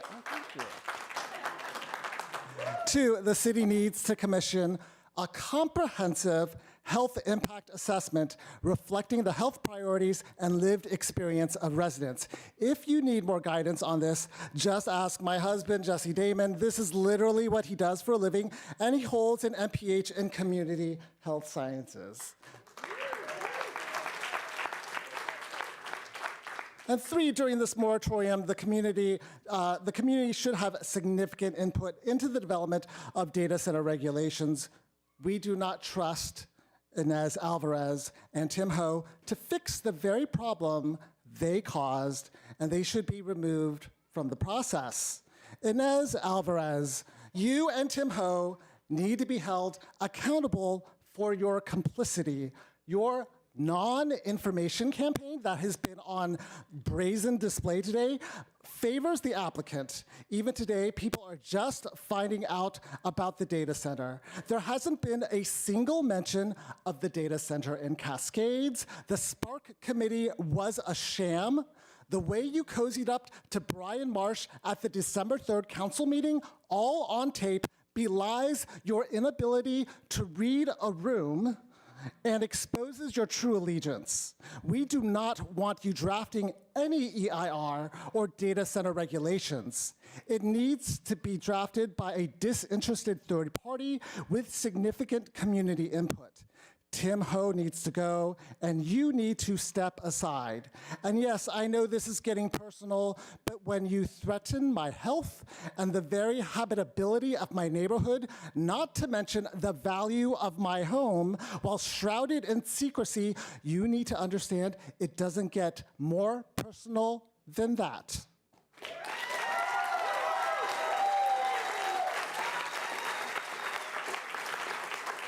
Inez Alvarez, Ninde, Shalai, Alvarez, Alvarez, Tim Ho, Tim Ho, Brian Marsh, Brian Marsh, data center, data center. As you can tell, the data center is an albatross and deeply unpopular among your electorate. The longer this drags on, the more bitter we get, the more you will lose us. But you, the city council, have the power to end it all right here.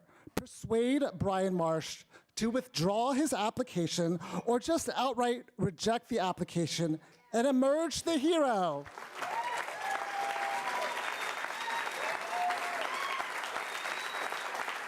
Do you have the courage to not just be a politician, but a leader? We all hope to have your answer soon. Thank you.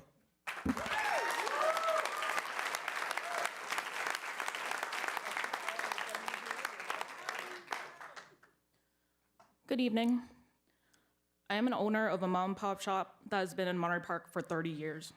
I am a daughter of parents that live here, granddaughter of my grandmother that lives here, friends of friends that live here, 2 blocks away from the space chosen for the data center.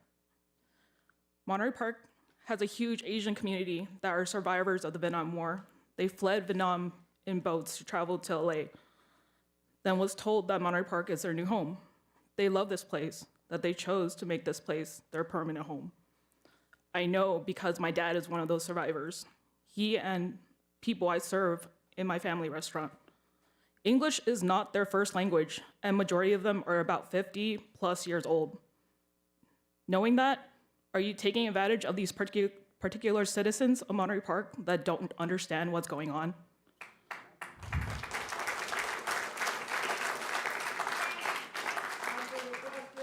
Are you looking to make them move again?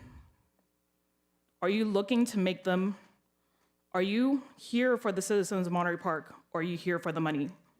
That's all I'm asking. Monterey Park has much culture and history that a data center will not add to. As a citizen here, no to the data center. Thank you.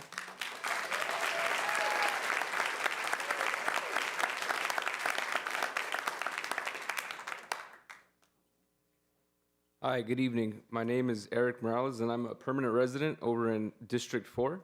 I've been here since birth, and my family's next generation is being raised here. I'm only interested in the protection and development of Monterey Park's economy. I would like to feel like my interests are being represented moving forward, and I want an indefinite moratorium. Thank you for your time, council members and Monterey Park.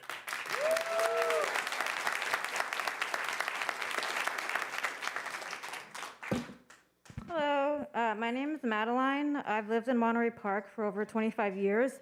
I'm a utilities engineer, and on the side, I volunteer for Plant-Based Treaty, which fights climate change to the food system and makes healthy food accessible to all. So I obviously care about climate change and public health. I'm speaking to demand that the City Council vote yes on item 5A and adopt the urgency ordinance to halt data center activity. I demand that the City Council ban data center activity completely. Data centers could increase energy and water demand, raising bills for residents. Given the planned diesel generators, they pose risks to air quality, noise pollution, and public health. It would mean loss of land and very few permanent jobs, as people have mentioned. This would hurt Monterey Park's reputation of a calm, peaceful environment and community filled with green spaces, and as a result, people may think twice about visiting or living here. This would benefit an overseas firm and not Monterey Park residents. The slogan up there says, faith in the future. I won't have faith in the future if this data center goes through. We're going to destroy the environment and public health for what? For more AI slop? For the greedy tech bros? Is this what you want your legacy to be? Be on the right side of history and reject data centers. Put people over profit. Thank you.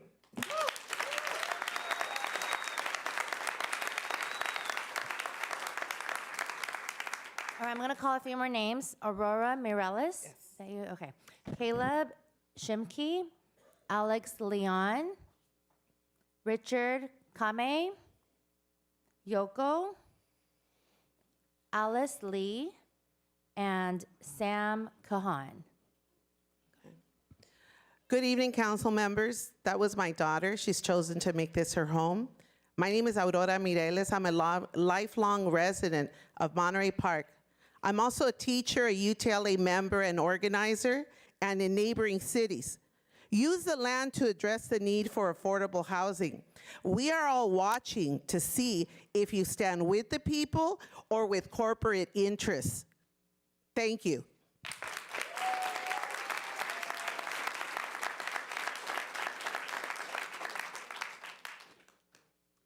Hello, my name is Caleb. I'm a resident in Monterey Park, and I wanted to support the moratorium and maybe even have it extended, not just 40 days, but like 400 or 4,000 days.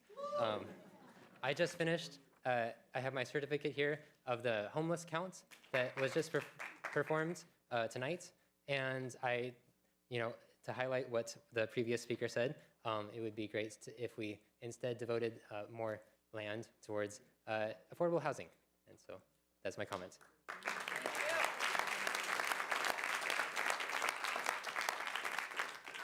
Hi, my name is Alice. I'm here to ask that the City Council vote yes on item 5A to immediately halt data center activity in Saturn Park. And additionally, I ask that City Council take steps to ban data centers outright. I was born and raised in Monterey Park, and I have lived in the city all my life. Right now, I am a resident in Council District 1. I come from a really big family of working class immigrants, and most of my family members also live in Monterey Park. I am deeply concerned about the impact that any data center would have on our access to essential resources and on our health. One of my aunts is retired. She's on SSI and she's on food stamps. Her family lives in a second-floor apartment that gets really, really hot in the summer. And so during heat waves, will they be able to afford to turn on their air conditioner if a data center hikes up electricity prices? Will they have clean water to drink if runoff from a data center enters the water supply? Another one of my aunts is a server at a Chinese restaurant. She has asthma, and during the wildfires last year, she had trouble breathing even indoors with her windows closed. So what will happen to her if a data center is regularly releasing large amounts of toxic particles into the air? What about my little nieces and nephews? Will they have to risk respiratory illness every time they try to go to the park to play? My oldest aunt had a stroke 2 years ago, and she's no longer mobile. So what happens to her if the power keeps going out, or if it stays out? In all of my time living here, the people that I have known and interacted with have almost all been from, or they've all been from immigrant working class families like mine. And so many of the residents of the city, as I think a lot of people here tonight have pointed out, do not have the same kind of access to come to these meetings and to address all of you. But they will also be the folks who are hit the hardest by the consequences of building any data center. And so to the members of City Council, I really hope that you will do thing. And this room was pretty full tonight. It was pretty full on December 3rd. And yeah, I think that just kind of speaks volumes to the way that the community feels about this. I live in District 3, Jose. Yeah, and I had some talking points that I wrote out, but I actually like this little thing that they put out here from the applicant. So I'll use this for my talking points, because it's better than my handwriting. Monterey Park Data Center, it's not plural. I believe I read in their investment documentation that they have an LAX1 and an LAX2, and I've also read about 1980 Saturn Street that they've also acquired. So, and tonight I heard that we were going to have this moratorium for data centers in general, not specifically. I don't know if that's what you meant, but it appears to me that there might be two of these things, you know, one coming up right behind this. So with that in mind, you know, a few things with the you know, things that were brought up, but I think this project's been known about for some time now, right? Like 2 years or 1 year when the MND came out, but something that I don't think has been talked about is that the environmental impacts have just been discussed with regards to one building, 1977 Saturn, not two buildings. They're right across the street from each other. And there was some hand-wavy kind of explanation in the initial study about the operational diesel generator use, that we can't predict some kind of event that we will use these generators, right? I'm surprised that even flew by the South Coast Air Quality Board. You know, they're just saying we're not going to analyze this because we can't predict it. Well, if you can't predict it, why would you have the diesel generators there in the first place? And I don't think it's hard to develop a scenario, maybe 24 hours, 48 hours of grid outage. How long are we going to allow these things to run? I think South Coast knows. They have thresholds in their documents here. It says stringent regulatory thresholds required by, you know, CEQA or, you know, South Coast.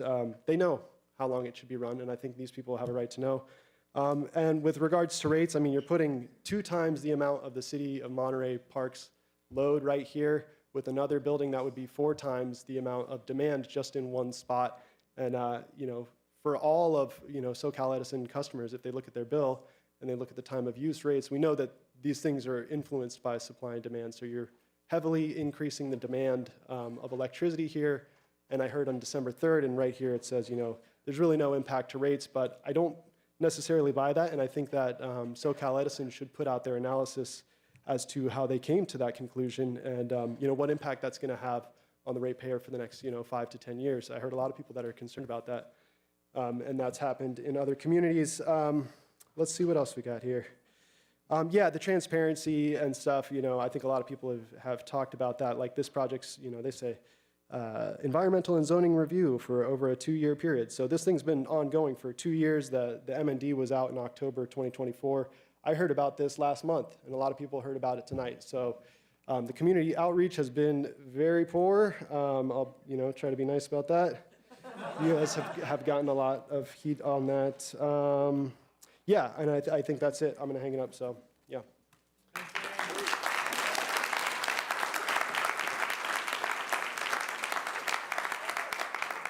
Let me read up some more names. Are you Richard?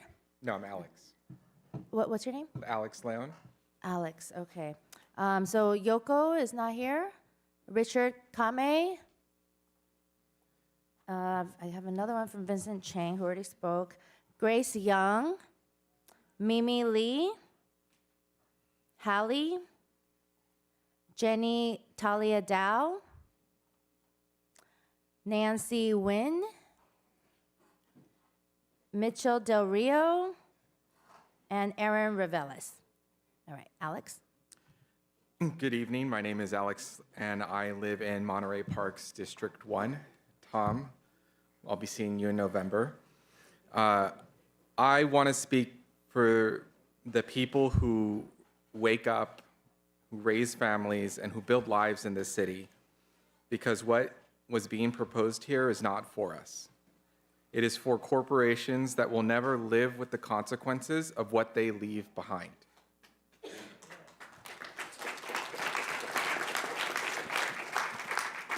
Data centers are not community development. They are industrial infrastructure.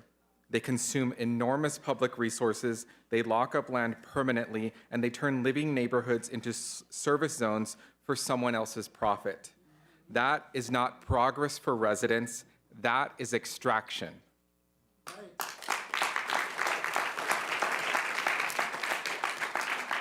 Our city is dense, our land is scarce, and our families are already struggling with housing costs, traffic, pollution, and an overburdened infrastructure. And now we are being asked to give up even more. Not for parks, not for homes, not for schools, but for buildings that exist only to serve distant corporate systems. This is the moment to draw a line.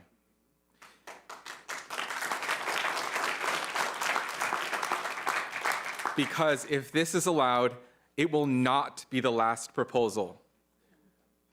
One becomes the justification for the next, and suddenly the future of our city is being shaped by whoever shows up with the biggest industrial project and the best lawyers.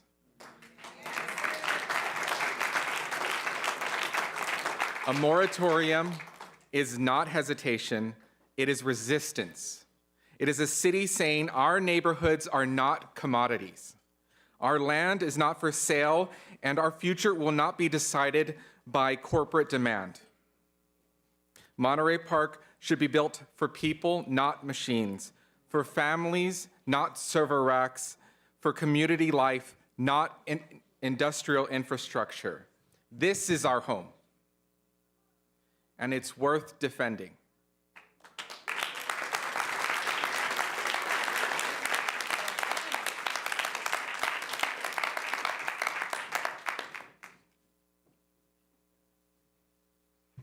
Hello, I'll keep things brief and stick to the facts.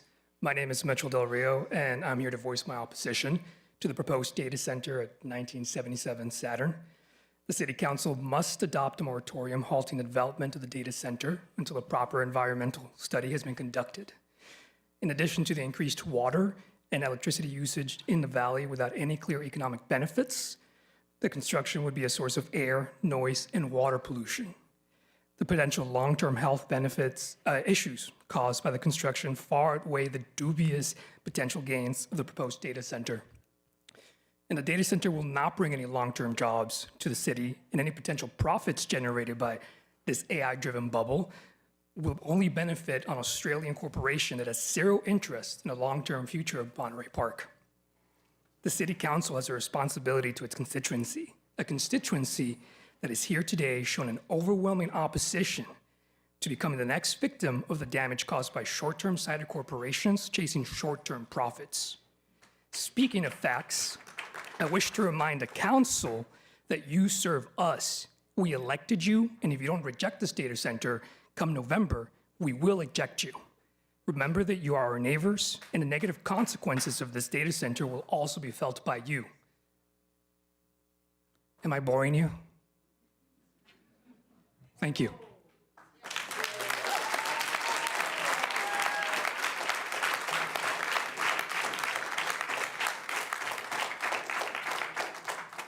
Yes.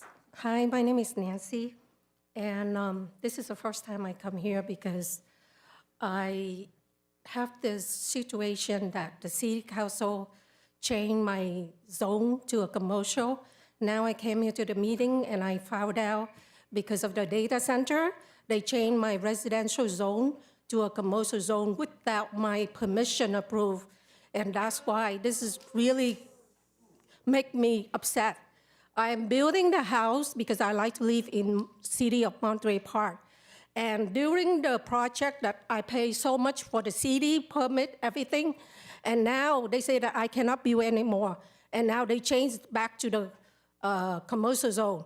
And now they say that I have to change it back. It's gonna cost me $100,000. And the zone has been residential zone for 40 years. So why are you guys doing this to me? And this is not fair for me, you know, and I spend so much money and I want to live in city of Monterey Park. And now I found out the data center, because of the data center, they converted my residential zone to a commercial zone. And without informing, I did not receive any letter or anything.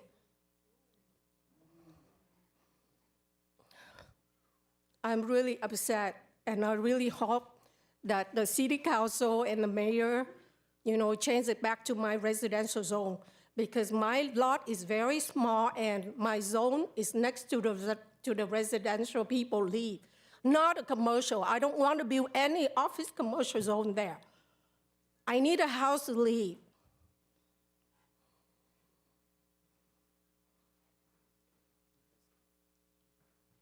And I hope all the people here that help me, you know, to bring my residential zone back, because I don't have money to pay $100,000 to switch it back. That's what the city, the planning department told me to do, and this is not fair. And they, you know, the project that I'm doing, it's been 2 years, and it's almost ready to build, and now they say that I cannot build anymore. And this is the one on Vagabond.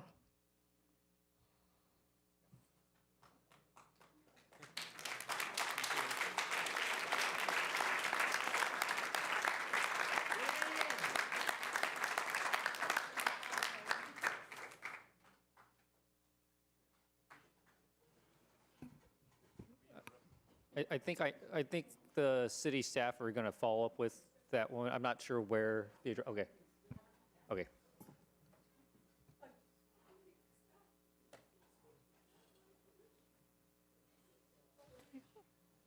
Okay. Council, earlier you were asking us to respect the data center supporters' times, but it's clear that they aren't respecting us, period. I've been watching all of you now on your phones, texting. You don't even seem to give us the time of day with side conversations. You misled the public multiple times. The last meeting on December 3rd, you had lied to us that the public cannot comment if they were to be heard that day of December 3rd, that they couldn't comment today on January 21st. So if you want to talk about respect, then you don't tell us what we have to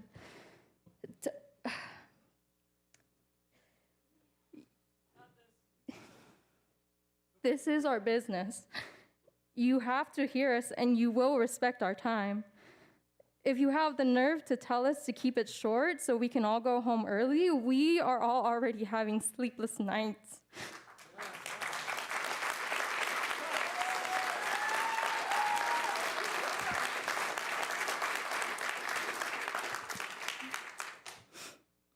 Last meeting, I was listening to residents having to beg for you to fix the pool that's falling apart. But it takes just some random investor who isn't even from here. It's arrogant. As a member of the community, it's clear that with the overwhelming amount of people here tonight, we all collectively believe in one thing: there is no benefit from the proposed data center. The colleagues alongside us tonight have already done the work to collect and present immense empirical data and scientific findings and present clear, compelling evidence, and you still choose to ignore us. And it leads us as the community to come to the conclusion that you take us as stupid.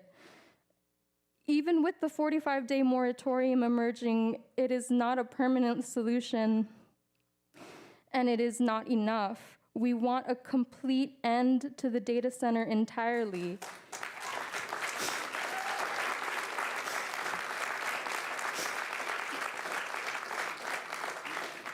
The amount of people here that have already tried to remind you that all of you are serving on the boards, public servants, while there's no public benefit from this project, we will see no job creation. We will be subjected to deafening noise pollution, and it would be constant and unending.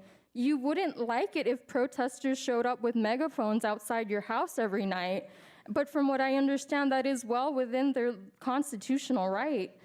How are we expected to foot the bill for the water and electricity usage, and we don't even get a cut of the share? Monterey Park's property value is going to plummet from this project while our energy bills will skyrocket. And what will happen is people will begin to leave, and it's going to tear this community apart. Not only will we be condemned to tripled health risks that include cancer and reproductive birth defects, we're going to have to watch ourselves or our loved ones suffer slow, agonizing, and preventable deaths. These scenarios have full scientific weight behind them to better illustrate what's at stake for our community and what our future is going to look like. But what about right now? You're listening to people who are telling you they can't even pay their bills, and it doesn't matter to you because ICE is flooding our streets, and there was no rush to stop any of this. We as the public are telling you that this is our city, our families live here, generations have called this home. This is not up to 5 council members to auction it off. Monterey Park is not for sale.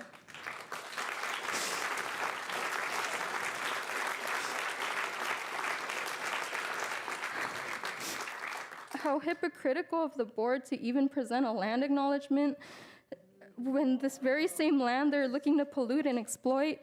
I am not going to thank the council for an IER or moratorium. You only agreed to this moratorium because you got scared when we put on pressure. I'm going to thank everyone behind me who fought for this moratorium, and they're fighting to the end until we see an end to the project, and they deserve the credit, not you. I'm not going to tempt people that just attempted to poison us and pretend that it didn't happen. You keep disgracing yourselves. You want money, there's money right here. You can invest in your community. And you need to all resign. So many people are reminding you to do their jobs. It's obvious you can't. Every resident here tonight, they're doing your jobs for you. We deserve to be free of you. We do not deserve to be embarrassed by you.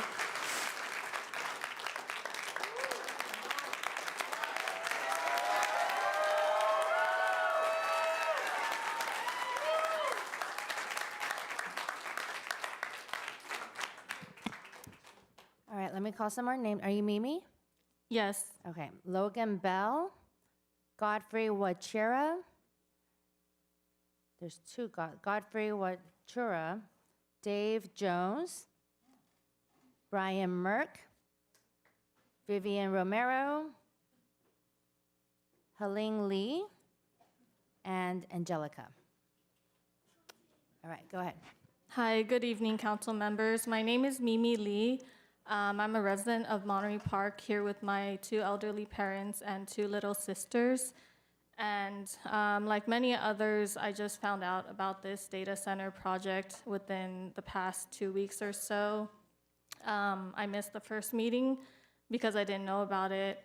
And I just want to say that I oppose the data centers now or ever, with or without an EIR report.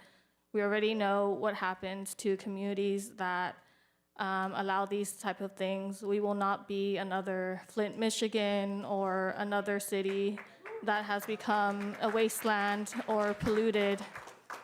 Please make the right decision. Protect our environment, protect our communities and our families. Thank you.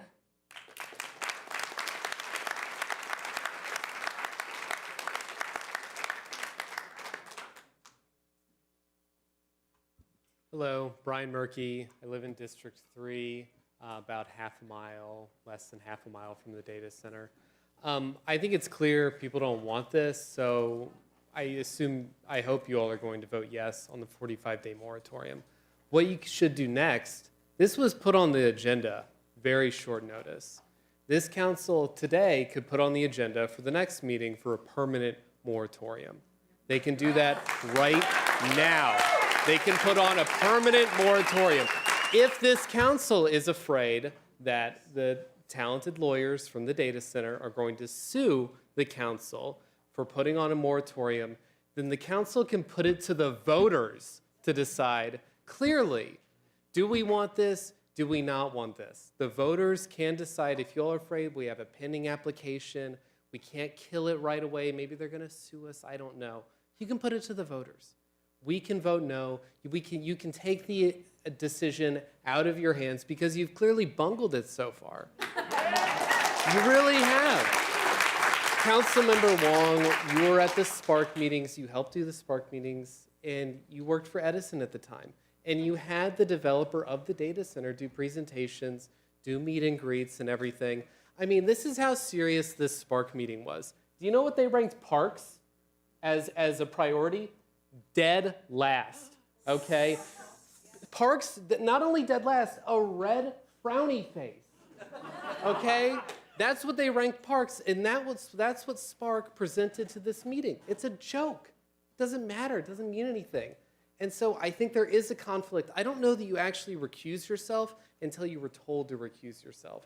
That's a concern. Maybe I'm wrong, but it is a concern. Mary Yang, you had your law license suspended. And when you had your law license suspended, you sold it to a Chinese company to submit fraudulent trademark applications, okay? Do you know, I'm an attorney. I'm an attorney for the County of LA. Do you know how hard it is to get your law license suspended? You can show up drunk to a murder trial and still keep your license. But you sold it overseas. For how much money? $1,500 retainer to submit thousands of fraudulent applications. And now we have a $500 million developer coming to our town. We have a man who has financial interest in Edison, and we have a council member who's already had her license suspended for kickbacks and fraud. We have a big project coming to town. And you know what the council did? They pushed it through quietly. They did it so quietly, snuck through the night until the people caught wind of it. And now you can put on last-minute moratoriums just like that, but you could have done that 6 months ago, and you didn't. So for the next meeting, permanent moratorium. Thank you.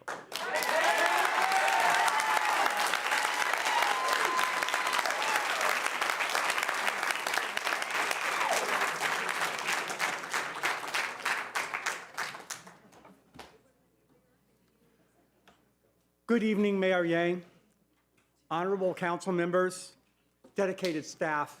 My name is Dave Jones, and I am not angry. I am not disappointed. I am overjoyed at the citizen advocacy that we are seeing here tonight.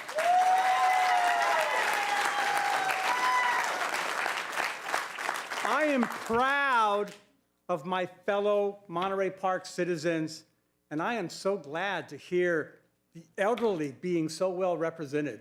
But I'm going to represent myself tonight. I grew up in Monterey Park. I went to school in Monterey Park. My family moved to Alhambra, and then I moved back to Monterey Park to raise my family, and I've been here for 35 years since then. Not only that, I worked at 1977 Saturn Street, and I worked at 1980 Saturn Street. I moved Union Bank into 1980 Saturn Street when they opened that building up. So I'm bringing all of that up because I want to make sure everyone understands I am not an outsider. Also, people seem to be concerned about misinformation. So let me be perfectly clear. The numbers I'm going to use in just a few minutes come directly from the initial study and mitigated negative declaration released to the public on behalf of the applicant. I'm here tonight to speak on the proposed 45-day moratorium on the new data centers in Monterey Park and to say I support the moratorium. A moratorium is a good idea. Yes, it should be permanent. Data centers of the type proposed do not belong in Monterey Park. Yes, there may be a need for them. Not here. This isn't NIMBYism. This is they are a bad fit. When I reviewed the initial study, I found it had 892 references to CO2, 1,071 references to noise, and 1,361 references to hazardous waste. And the completely ludicrous finding that all of this added up to a less than significant environmental impact. Ludicrous. Completely ludicrous. The study says the data center, when operational, this is their numbers. The data center, when operational, will use enough electricity, over 400 million kilowatt hours per year, to generate 83,000 million metric tons of CO2. 83,000 million tons. That's a big number to contemplate. You could not count to that number in your lifetime. It's 227 million tons per day. 9.5 million tons of CO2 per hour. 9.5 million tons of CO2 every single hour. But that's not significant. Oh, wait. That's less than significant. I don't want to be accused of spreading misinformation. Sorry, there's no test, but we're going to have to do some math right now. Talking about mitigation. 1 acre of trees can absorb 2.5 tons of CO2 per year. That means we need to plant over 4 million acres of trees per hour of CO2, over 100 million acres of trees per day, and 36 billion acres per year. That's 57 million square miles. It's more than 57 million square miles. That's 349 times the size of the entire state of California. It's physically impossible to mitigate the CO2 generated from the electricity used by these data centers. There is no way anyone can say in good conscience the environmental impact of this data center is less than significant. I see my time will expire, so I will skip the rest of the stuff that I had on noise, water, hazardous waste. I will say Tier 4 generators, they're just as loud, okay? So don't buy the stuff that they're talking about that. Listen to the people. Listen to the people, City Council. You can see they're here. You can hear their voice. It's saying you don't have to listen. You don't have to listen hard. It's very obvious. No data centers in Monterey Park. No data centers in Monterey Park. No data centers in Monterey Park.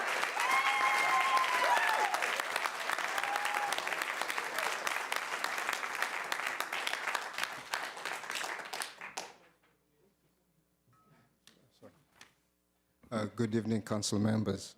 Sorry. My name is Godfrey Washira, and I'm with CREED LA. We actually support the Saturn Data Center project because we work to uplift working families. Let him speak. One of the benefits of the project is that it will create a pathway for those who want to start a union career in construction. That means a lot and will open doors for a brighter future for many, including at-risk youth and people in need of a second chance. As an organization, we've done over the years, we've worked on providing pathways for so many people, and we've seen how families' lives have been changed, the economic mobility that has taken place, the economic stability. And we truly believe that economic prosperity and economic freedom is the foundation of all other justices that take place. So we are proud to work on behalf of working families. We have always, what we've seen, the impact that it has had on them, just seeing people's lives change, seeing guys who needed a second chance, who came out of prison and got a union career, and now they're taking care of themselves and living up to their families. That means a lot. That really does mean a lot. And so opening opportunities for working families is a noble ideal and one that is worth your consideration moving forward. Thank you.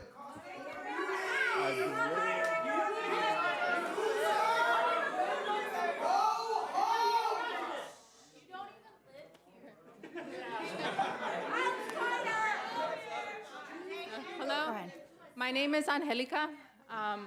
I want to say that I am in support of the environmental impact report that you all are suggesting, but I want to make it 100% clear I am against this data center in Monterey Park. I did not grow up in Monterey Park, but Monterey Park has helped raise me. I went to the community college here, I've shopped here, and now I'm so very fortunate that I live in South San Gabriel, which is minutes away from this data center, okay, minutes. Okay, I can name you a million reasons of what makes Monterey Park amazing, and I'm sure everybody here can agree with me and give me a million more reasons, but what put Monterey Park on the map? This tragedy that happened, the loss of life, January 21st, 2023 is what put Monterey Park on the map, okay? Now, all of you in support of this data center, you wanna one-up that tragedy and build this data center? Like, really, is that what you want Monterey Park to be remembered as? Henry, I see you walking your dog, okay? I see you walking your dog, and you want to destroy that peace that we have? Like, how ridiculous. Do not trash Monterey Park.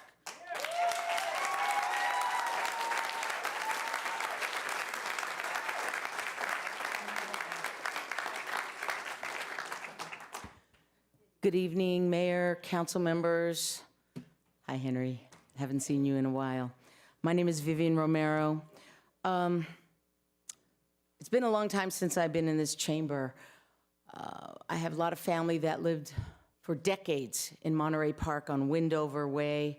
I was a resident at one point over on De La Fuente for a brief time, and I currently live 1 mile away from this zone. My partner Shannon and I ride bikes there on Potrero, on Saturn. We walk there.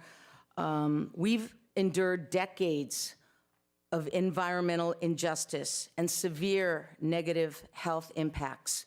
4 members already have diagnosed with cancer. My mom is terminal right now. And I really attribute it to a lot of the hazardous cancer clusters, including the Monterey Park Superfund site, including the Monterey Park SoCal Edison Mesa substation, which he works for, the Pomona 60 freeway cap and trade corridor, and the towering Tehachapi power transmission lines. You add to this toxic mix Los Angeles airport jetliners, which are sometimes just a few hundred feet above my home, flying because of the FAA flight path. And I remember Teresa was also in opposition to that, as I was going to the LAX roundtable meetings. This is all creating a lot of noise, a lot of vibration, Superfund toxins, methane gas, fumes, and the zoning that was indicated earlier by the city attorney has a huge influence. Zoning is the gatekeeper. If you allow this data center Those emissions, the constant noise from those fans and the generator exhaust and the power-hungry servers will create an unacceptable, totally unacceptable toxic triangle, worsening respiratory disease, cancer, asthma, heart disease, and children's health. Construction near those Tehachapi lines risks more electromagnetic interference, arc flashes, power outages during peak loads, compounded by Superfund toxins in the soil, the air, and the water, things that we breathe and drink. Our emergency responses would probably also be strained if there was any kind of a catastrophic event. We're by the Superfund site, a busy highway. Hundreds of thousands of cars on a daily basis are queuing on the Pomona Freeway. They're stopped, going both directions, east and west. And then you've got the Edison substation. Those emergency responses will suffer delays. And any data center incident or fire or spill or breach would heighten the disaster potential. I'd like you to all consider that when you vote. The nighttime noise is already at a very high decibel level. 24/7 operations would compound traffic rumble and vibration and the hum, driving up people's stress, their sleep disruption, mental health issues for families that are already overburdened. Please take a minute when you can to watch the YouTube video exposing the dark side of America's AI data center explosion. Don't turn that zone into an industrial hellscape, please. I urge you. We already have enough pollution and toxins. There's enough unbearable health burdens there already, the quality of life issues in our community, a community of color. I look around the room, we're all people of color, mostly here. I mean, we have enough health burdens. Please, do the right thing and shut this project down.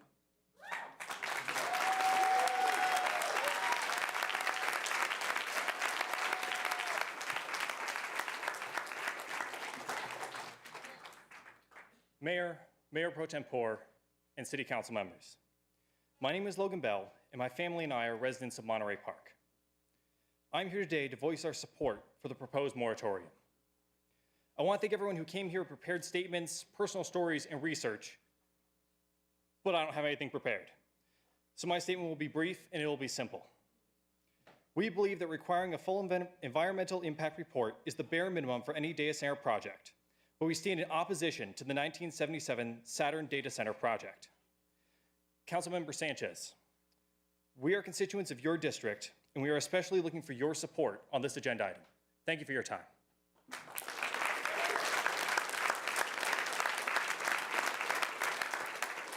All right, give me a second. Let me read off some more names. Are you Helling? Yes. Okay. We have Teresa, no last name. Amy L. Lily Huang. Emily, I think it's Leanne.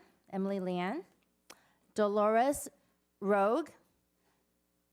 Michelle E. Aaliyah Fang. And Ismail. All right, go ahead. Hi, my name is Helen. First time I speak in public, sorry. I live here for 35 years. My kids grow up here, and I have many families and friends in the city. I just heard of this project about 3 days ago, so I Googled what is AI data center, and the picture shows up. It's all just a building with these computer standing thing. There's no human inside, so there won't be any jobs besides the construction for a year or two. And I'm amazed of the size. 250,000 square feet. I've never seen anything that big in my lifetime. But I can't imagine. I mean, I feel like microwave have radioactive. I try to avoid it as much as I can. Imagine a 250,000 square foot full of engine, electrical. Even if I had the money, would I want to buy somewhere in the city? I mean, luckily, I've lived here for 35 years and a homeowner. But as of now, with the price, if I had the money, would I choose Monterey Park? I'm just saying. Thank you a lot. I mean, I'm at awe of the presence of the people who show up today.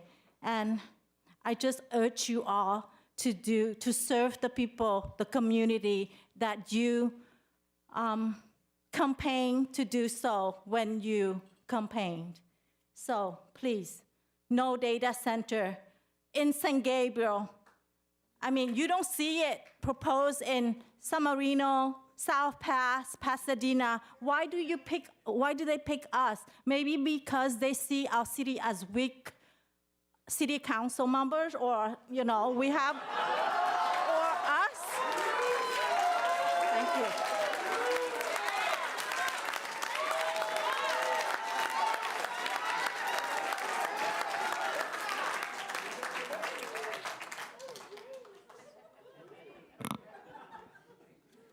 Hello, community members of Monterey Park. My name is Lily, and I work as a nurse. I have grave news. ICE is here. They are here in our communities. They are masked. They are armed. They wear no badges, show no identification. They are trigger happy and drunk on power. It makes sense why they may feel that when it seems that they and everyone in DC these days have absolute immunity. No repercussions when 30+ people have died in ICE holdings. No repercussions when they shoot a bystander in the face. When they stop cars, pull people out of cars, throw weapons at nonviolent protesters, beat up people, and even pepper spray an entire family, including their baby. It doesn't matter if any of the people they abduct daily have actually committed any crime or not. They don't care. At this point, really, anyone who thinks that what ICE is doing is okay need to take a good look at the mirror, really look at yourself, and ask yourself why you are as racist and money-worshiping as you are. Everywhere we look, the wealth divide could not be more clear.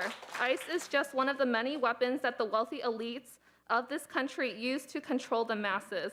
Any protests at all against these blatant human abuses are labeled as against the law. Who makes the laws in the first place? That's right, the hoarders of power and money, gotten usually by being born into it or by being oppressors. Even this data center, who does it benefit but the ultra wealthy and the ultra greedy? Maybe it will generate the city some funds, some people have said. To do what? So they can funnel more money than the already near 40% expected general fund expenditure to the Monterey Park Police, so that the police can continue to stand by as ICE attacks, or worse, support ICE themselves, so that the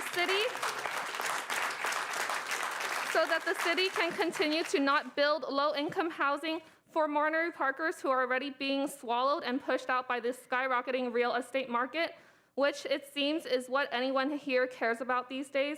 Not the fact that their neighbors are starving and living paycheck to paycheck, afraid to leave their home because of the color of their skin and where they were born, which, by the way, are things that people cannot control.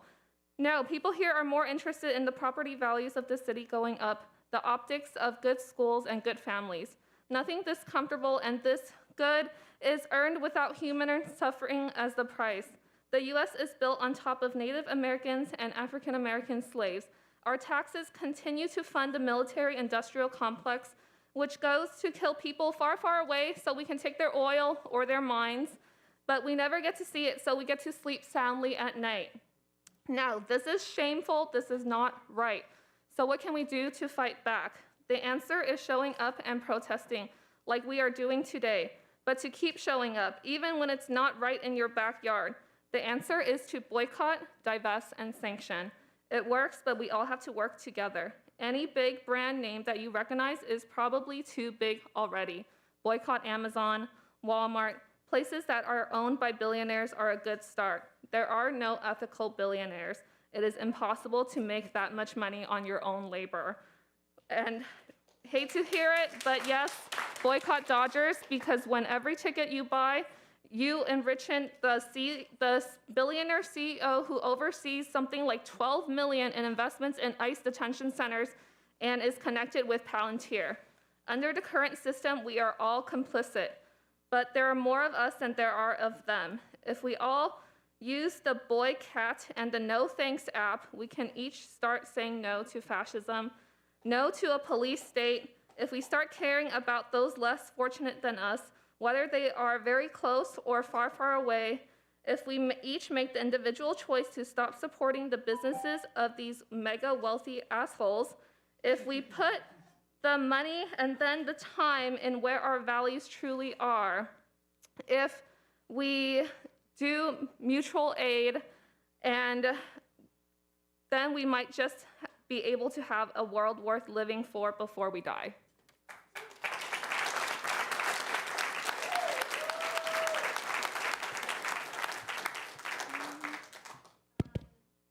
I have Teresa, Amy L., Emily Leon, Dolores Roque, and then Michelle Yi.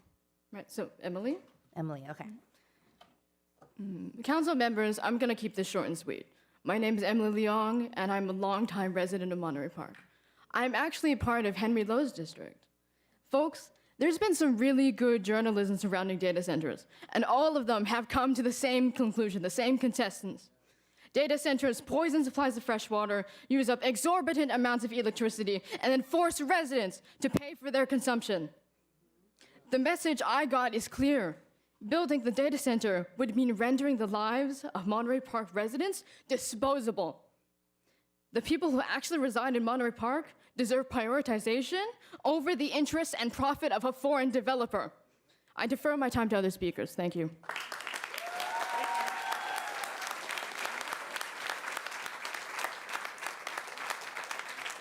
All right, Michelle E., Aaliyah Fang, Ismail, Angela Hong, Samuel Taylor. I want to thank the city and everyone for reconsidering the environmental impacts. As we can see, there's a lot of concern, and so it's good that we're taking this step back and considering those conditions again that I had spoke about before to safeguard the community from any impacts. And so what I wanted to add is I took a look at the conditions, and I think we can do more. I know we said LEED. There's Energy Star, there's ISO 50001 standards, so that we can make sure that their power usage effectiveness is as efficient as possible. There's a lot of other considerations. As you can hear from the audience, there's a lot of concerns with power use. And so I highly recommend that you remove any requirements for public EV charging, because EV charging requires a great deal of power, a lot more power. And so as you hear, there's a great demand on this property. And so requiring EV charging at this location would make it even worse. And so I recommend instead that we consider requiring self-generation, solar, battery storage to mitigate that energy consumption, get them as lean as possible, and then if necessary, we could add that self-generation to help reduce that consumption. Also, after that, with the battery storage, if they could work with the utility, they can become an asset to the grid. They can become a microgrid. And so when the city and the community is in need of power, they can draw down power from the battery storage from the facility. Also, as you can hear, there's a lot of concern with the fuel, the generators and the diesel fuel. And so one recommendation I did make is considering hydro-treated vegetable oil. And so that's a lot more safe for the environment. So that's something to consider. Hey guys, you know, every single week I come to every meeting I come here and I fight very, very hard for your right to speak. I have been berated, belittled, reprimanded, written up by this council because of me fighting for your right to speak and to have time to speak. I'm asking you, please, it's okay if we disagree. It's okay if people don't, want a data center or want a data center. This is America. This is a democratic process. We should all allow everyone to speak and hear what they have to say without everybody yelling or without people being scared. People shouldn't feel terrified to speak up and say how they feel. I shouldn't feel like I'm gonna get beat up or have my car, scratched or my tires slashed People should feel comfortable to say, what they're thinking. Just as much as I've protected your right to speak, and I continue to do so, I do so for everybody, even people that I disagree with. So please have that same respect for each other, because, we're neighbors, and we're supposed to love each other, whether we get along or agree or not. Okay, so please, everybody, do that favor. And I'm gonna defend the Spark Committee. I'm gonna defend Thomas Wong. And if you all know me here, I am not one for this council, okay? I am one who has fought with this council so many times, but I'm gonna tell you, he is telling the truth. The Spark Committee, Thomas Wong, did not support this data center. None of them have. And all of that information that you see out there, it's a lie. And it's not fair that he's being bullied and harassed based on a lie. If you want to fight something and you disagree, it's okay, but do it based on facts. Hurting people based on a lie, it's not right. That's not right. Bullying anybody is not right. So please. I tried.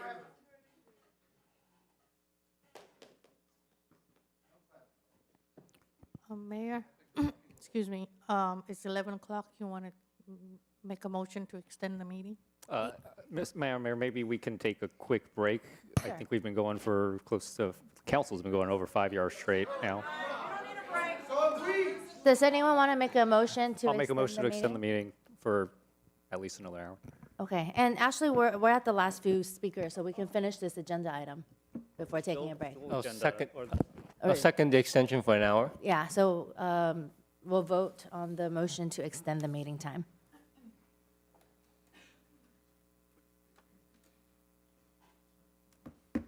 Motion approved. Thank you. All right, let me just call these last few. Did anyone put in a speaker card and not speak yet? Oh, there's still people. Then you guys line up and please say your name. If we don't have a speaker card for you, we'll have you fill one out. Madam Mayor, if I may, the reason is because maybe they filled it out for the public communication. So do you want me to read those? Sure. Then we sure, could yes. figure, okay. Sam, man? Yes, okay. So you want to speak on the 5A item? Okay. Okay, okay, give us 1 second. What will, Jory? George? Jory? It looks like Jorg or Q. Sorry if I. Correa? Jorge? There's no, yeah, is it? Last name is Correa. Yeah. Okay. Thomas Fernandez? Tomas? Katie, looks like Cole? Felicia Sandoval? Catherine Torres? Shada? Jack Chen? Anne? And Robert Lopez. I'll come down and if you're speaking on item 5A, we'll just change the speaker card quickly. Hello, good evening, Council. What's your name? My name is Sam Mao. Yeah, okay. I'm a resident for the Montreal Are you Park. speaking on 5A? Yeah, for Okay, the so we'll data- change your speaker card. Okay, yeah. Because this please. says public communications right now. Okay, sorry, I make a mistake, but actually I'm be here for the at least 5 hours for here, but actually as like a microwave, if you're thinking this is just a data center, but you're thinking this is one spot and twice of the usage of the whole city, the Montreal city. So how do you think that this is like a microwave in the civilian area, just like a neighborhood? And another thing is you're thinking, my house is just only near this, is just within the 1 mile, and another the city, Hillcrest, the school, just only within this is nearby this is a data center. I think in this report I didn't see the some radiations and investigation or something, but at least as I know that this is a high usage of this the electricity in the in this small spot, so that will be radiation will be higher, and then make this the public the pollution or public this healthy the issue. So that's I concern then, and I living here and then moving here in the Montreal part at least 10 years, at least 10 years. And my family and my child, three childs here, living here. So how come this is make this raise from here, and because these are data centers. So in this, we don't want to the data center. This is I want to try to say. Thank you.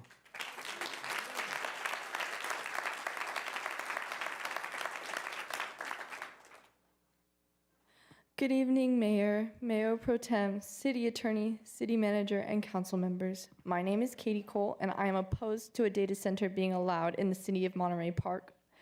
I oppose it not only for myself, but for the family and friends I have who are working and raising families in the SGV area, both around and within Monterey Park. I don't want any harm to come to my loved ones.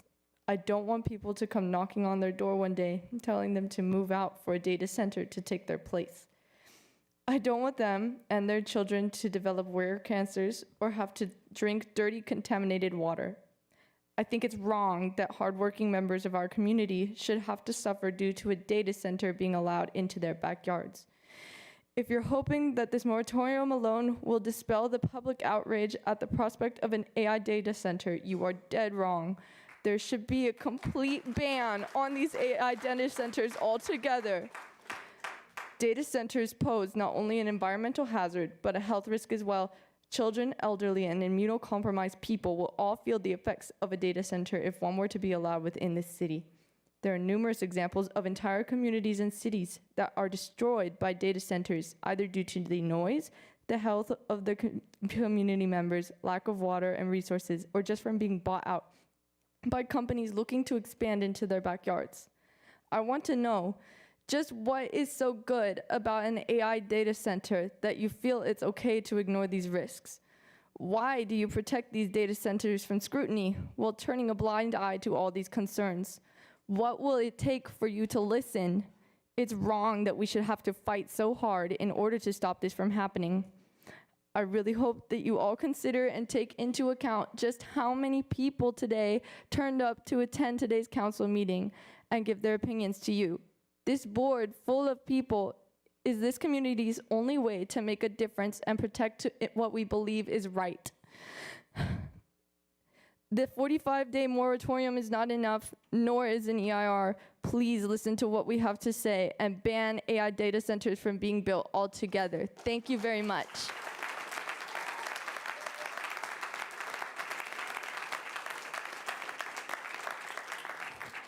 Good evening, Mayor Elizabeth Yang, Henry, Jose, Thomas, and Vin. I know you all. You know me. I wasn't going to speak tonight, but about 2 weeks, maybe about a month ago, my son started talking to me about the data center. I didn't know anything about it. I'm not really that informed, so I can't talk like some of these lawyers and inspectors or whatever. I don't have that kind of information. What I do know, I'm a mother, I'm a grandmother, I have just had a great-granddaughter born, and they live at my house. I don't hear anything safe about it. Now, we had a meeting last Wednesday for the Monterey Park Women's Club. As you know, I'm the president. There was a couple of ladies that came to speak on the data center. I had to stop them because we're not political, and I didn't have the pros and cons. But what I did notice that day is that not one person at our meeting, there was about 40 ladies that usually attend, and a couple of men, didn't know anything about the data center. Only one person, Carol, she knew. Nobody else had ever heard of it. And I'm wondering, after I hear everybody, why I heard it from my son. He heard it from my son because my son grooms his dog. But you come to my house, but why are so many people not just uninformed, but just don't know? They just don't know. And you know what made me stand up today is that, I went to a Democratic meeting the other day. Vin, correct me if I'm wrong, you spoke about the data center. The first thing you said was you were for it. Now, wait. Have you all already made up your mind? Have you already made up your mind? Because the first thing you said is, I'm for it. You said that. And I said, wait a minute. Where's the con? If you're pro, where's the con? I mean, I want to know, I want to hear both sides so I can decide. Also, I'm a real estate agent. I'm not promoting that, but the real estate, I believe, 2 people last week, because I'm also on Zillow, I get Zillow leads. They told me that if there's a data center in Monterey Park, they won't even consider moving to Monterey Park. Now, and I'm just talking last week. So I'm thinking, well, that's my retirement. It's like a 401k that maybe the 401k went down, but I don't have a 401k. That's all I have. So, and I give back to this community. I love this community. I've been here since 1986, and I know you all, so I don't want to be your enemy. I have a dinner with you. I go to your house for parties. But have you guys made up your mind? I want to know. Vin has, because he told me. But have you made up your mind? If you made up your mind, then what are we doing here? What are we doing? And that moratorium, I agree, is not the answer, because I didn't know that's what I was coming here for tonight. And I also asked Vin at that same meeting, do we get to vote? And he said, no, you guys get to decide for us? For 60,000 people? No, I don't, and my son, he told me that if it comes to this city, he's moving. He's moving out. My granddaughter said the same thing because she has a baby. So I guess I'm selling my house. You know, you guys, I hope you haven't made up your mind. I hope tonight maybe there's another side that you see, because these are the people. These are the people that we have. Do you all live in Monterey Park? Do you all live in Monterey Park? Do you all have children who go to school in Monterey Park? No. Okay. No. I did. My son went to Macy, Hillcrest. You know, you guys, I just want to say that when I go back to the Monterey Park Women's Club, I can't talk politics. But I swear I'm going to spread the word about the data center, because they need to know. They need to know. And I want to know, why did I not know when I have dinner with you guys and I go to your events? Why didn't I know? Why didn't I know? How come my son had to tell me and then tell me all the reasons that he's against it? Couldn't you guys have mentioned it, even lightly? Okay, but like I said, I'm your friend. I'm not your enemy. But you live here too, and your children live here too, and your school teacher, and everybody has a position here. So you guys make the right decision for all of us. Or we will move, and when a lot of people move from an area, what happens? The real estate goes down. And our children will not want to go to school here. I mean, I wouldn't want to do it. I wouldn't want to go here either. Thank you, though, for your time.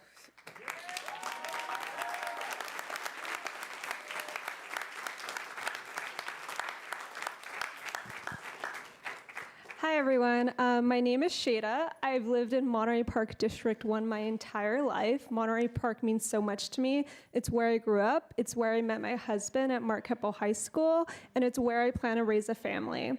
I wasn't planning to speak, but then a professor spoke earlier supporting the data center, and I was disgusted. I am also a professor.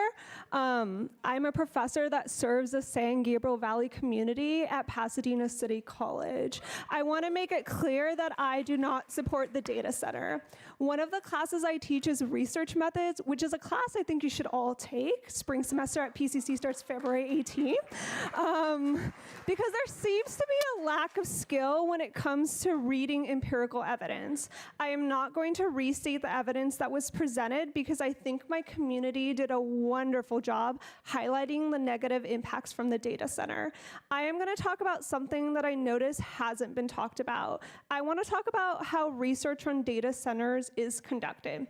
So if you were to take my class, something that you would learn is that research is conducted in different ways. There's typically some sort of ethic boards that monitors research studies, but when private companies conduct research using private money, so money that is not from the federal, state, or local government, there are no ethical guidelines that need to be followed.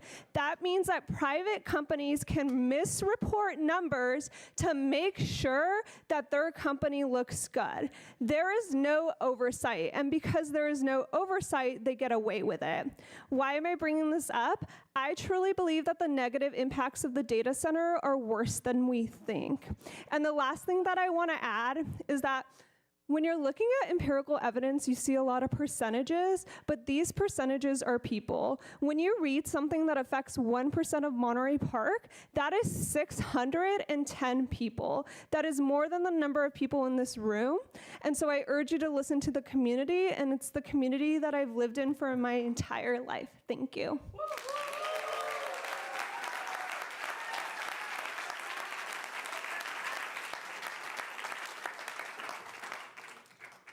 Good evening, everyone. Thank you very much for extending the time so that we can all continue to speak and voice our concerns about the AI data center.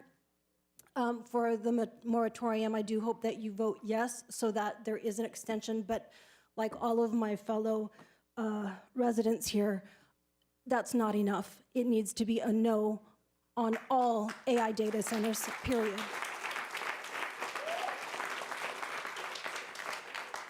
My name is Meredith Lepe. I'm a longtime Monterey Park resident. I currently reside in District 3. I grew up in District 2. I have family in Districts 1, 2, 3, 4, and friends in 5. I respectfully request that all council members vote no in building any data center in our beloved city. And while the reasons are numerous and compelling, as you have all heard, for water. Per the Monterey Park official government website, there are permanent mandatory water restrictions citywide for all residents. We are restricted in our water usage. Irrigation is limited to specific days, certain hours, and to be used only for specific purposes.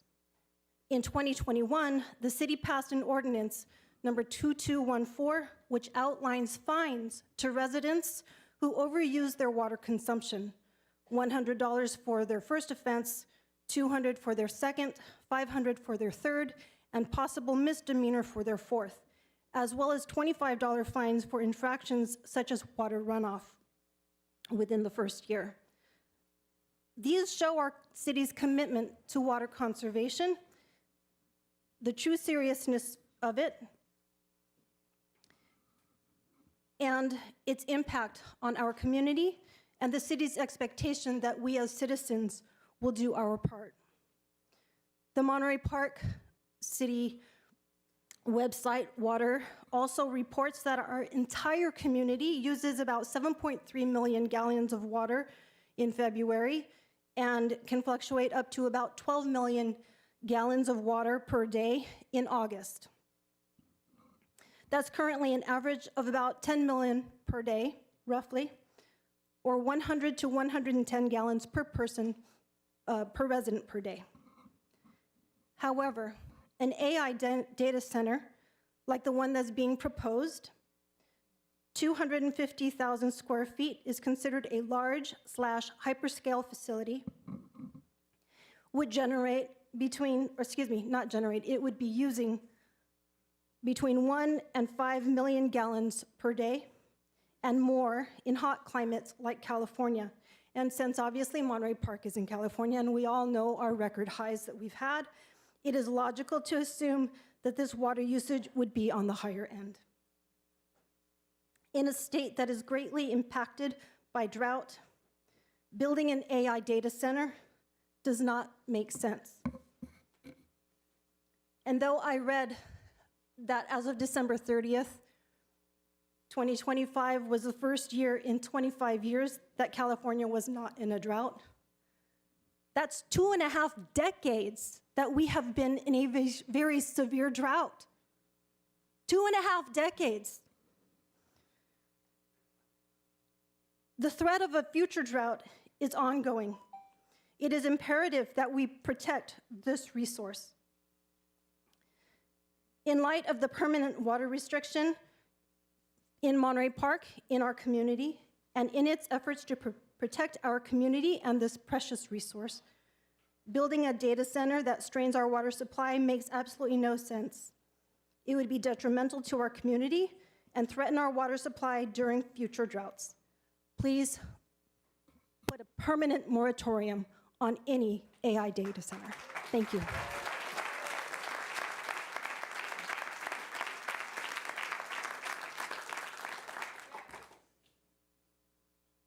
Hi, do I have to wait for this thing to go down or can I just speak? Oh, there you go. I'm not really good at public speaking. This is the first time I've been here because I never felt like I had to be here. Because I have you, Henry. You know, you're my neighbor. When you came to me, asked for signatures, I said, no problem. Do you want my parents to sign as well? Because I feel like you're the right guy for the job.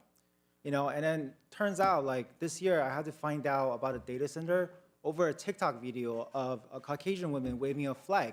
And I thought to myself, this has gotta be a joke. It's a data center. No, actually I Googled it and then actually it was coming and I had no idea what's going on. So, you know, and then a lot of slander has been said about all of you on TikTok. You guys are TikTok famous, actually. You know, especially Council Member Thomas Wong. And then actually, I would like to think that no way, that's not possible. I don't believe it. You know, I don't believe anybody that's sitting in the council in Monterey Park could do something like this. So, you know, we're here, we're voicing our concern, we're giving you all a chance to fight for us, to say no to this thing. Everybody here believes you guys got paid. We're just wondering how much that is. You know, prove it to us that none of you are for the big billionaires and for the people. We all have elderly people, parents, family members that's at home that cannot be here right now. Imagine when they have to take their morning walks. Now the ringing won't stop in their ears. I'm not sure if you guys ever spend time at a data center or even like take a walkabout or like a tour or something. You know, how about this? You know, go find a data center, sleep there for a week, and if you guys have no problems, then, you know, like maybe we will reconsider it, right? And then, happy birthday, Michelle. You know, I wanted to say, like, we do need to respect everybody's time. Of course, we have different opinions, and, you know, we shouldn't be so biased on this thing. And what she said is actually pretty right. But however, it's like, I think you're seeing it as one perspective, meaning that, yeah, like, build it with clean energy and all that stuff. How much is that gonna cost? And then when things could be cheaper, corporation would like to cut corners. For sure. They're not gonna give you the safest route. They're gonna be like, okay, how much can we save on this? And then what you propose is very valid, and we do understand. However, there's people that live literally 500 feet away from the data center. 65 feet. Oh, 65 feet. I'm sorry. 65 feet. And then I heard like now is 24 generators instead of 12. You know, so then that's a little bit concerning. Very concerning. And then, so I would like to see that the council is for the people. I still believe in you guys. I believe that you guys will do the right thing in the end. And then, you know, next time when you come over, I will fight for you. I will go around, collect signatures for you, you know. But however, if you vote against this, against everybody's right that's here 11 o'clock, 11:30. We're tired. My head hurts, but I'm still here, fighting for everybody, just not have this bill. Please consider your constituents. Thank you.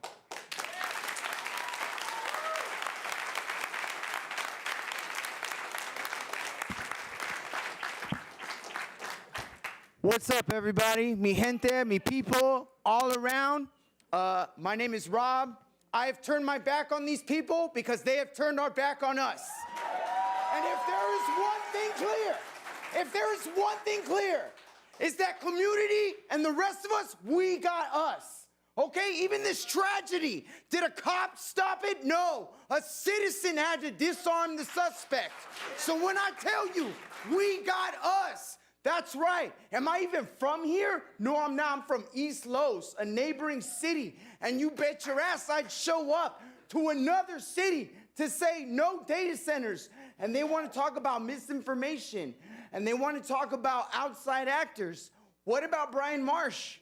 What about that dude that just came in here? Who the fuck are you, bro? The one chick that's pro-data center sitting right here, bold-faced as fuck, listening to all of us say no, okay? And then you got Michelle Yee trying to just grease it up real good. What if it shows up in El Monte? I'm gonna be in El Monte. Today it was in Monterey Park, so I showed up in Monterey Park because I care about the people. I care about the people. These people don't deserve our vote. As far as I'm concerned, all of you are done by November. All right? Well, what we need to do more than this is beyond just a moratorium. It's beyond just, oh, hey, no data centers here.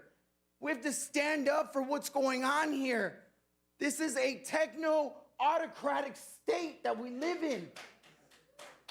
Whoever has the most money gets to call the shots. These people cucked out to them. It's awful. And to the rest of you who live here amongst these people, who serve you, who are your neighbors, who go to the schools as your kids do. I've watched you snicker. I've watched all of you exchange glances like you don't give a shit. And guess what? Come November, you're all done. And guess what else? We will all remember your face. We will all see you walk your dog. We will all see you wherever you go. Do you understand? Do you understand? We're pissed. So this goes beyond disagreement, sis. We're not talking about baseball teams. We're talking about our community. All right? All y'all are done. And I'll tell you what else. Oh, you're laughing. You think it's funny. You think it's funny? A big joke. Ask for kindness. Please, guys, don't disagree. Right? That was you. And now you think it's funny. Tell you what else. Watch your back, okay? Just watch out. We're all pissed.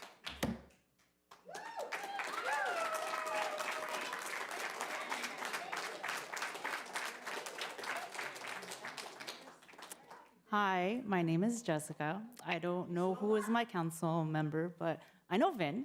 Vin, I don't know if you recognize me. It's been like a while. I'm a little bit disappointed to hear, not a little, I'm really disappointed to hear you're for the data center. My mom and I, we live about a mile away. I want to give you some updates. I don't know the last time you talked to my mom. Her cancer came back. She has stage 4, and she's going to be going to City of Hope soon. And like the chemical, like the CO2, the noise, like I just don't think that that would be very conducive to her health. And that's why I came here. I want to plead to you and to everyone here. It's going to affect a lot of people. And so like I care so much about my mom, and I want her to get better, and I want her to live as long as she can.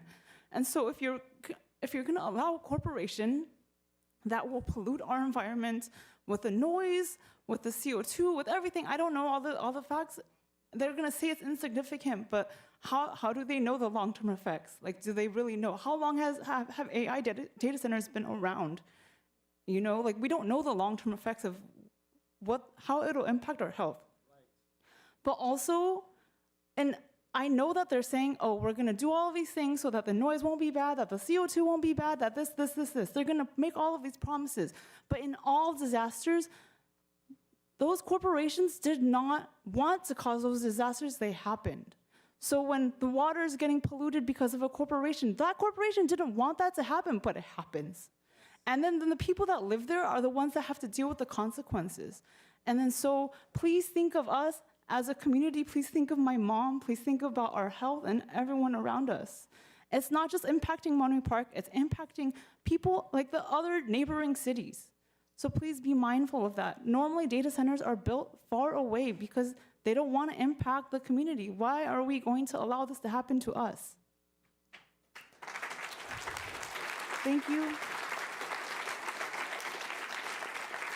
So please vote, please be against the data centers. I don't know what the right verbiage is because I just found out about this as well, but yeah, then please, I really pray. Thank you.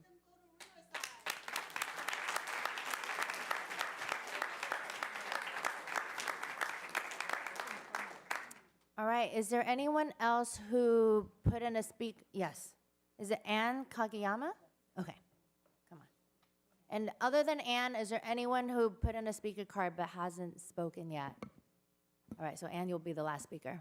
Oh, awesome. Well, I'm going to come from a different place from everyone else that has spoken here, well, majority. Hi, Carl. How are you? I just wanted to say hi because I noticed that you haven't really looked at anyone. No, don't clap. Please don't clap. No, I just want to make sure that he sees me because he's the only one. I wasn't going to speak up today. I was just going to sit here for a little bit and probably be home because it's past my bedtime. I know I want to be in bed right now. I just want to say that if you guys are really thinking about going through with this, please reconsider. And I just found out that you were saying that, or they're saying that you voted yes for this. How would you like it if you lived right next to a data center?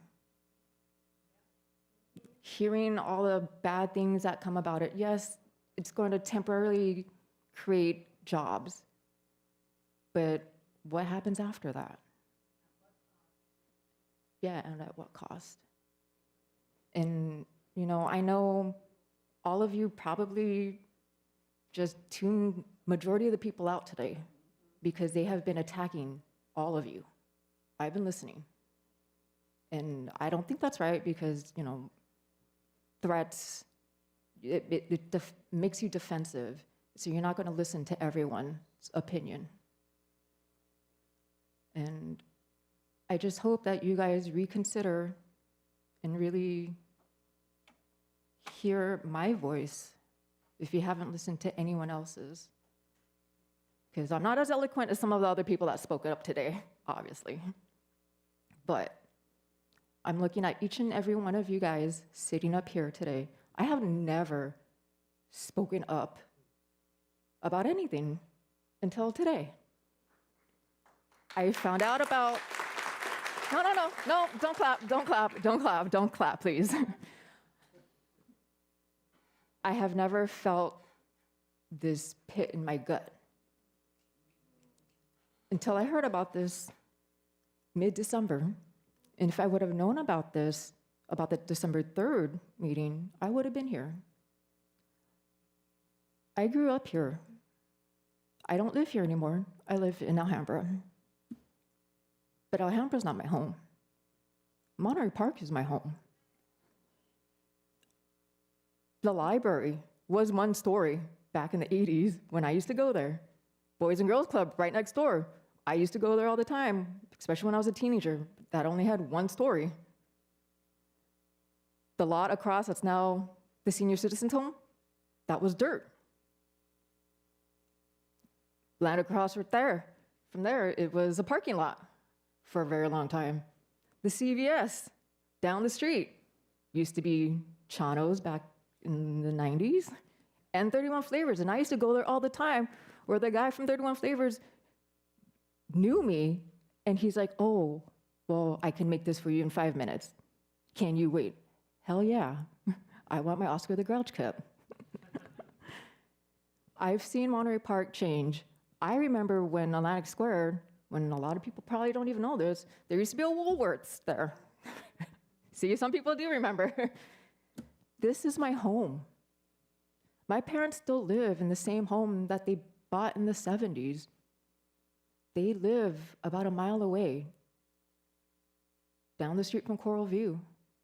I used to ride my bike down the hill to Macy with no helmet, but you know, we don't care about safety back in the 80s, 90s. Damn, time's almost already up.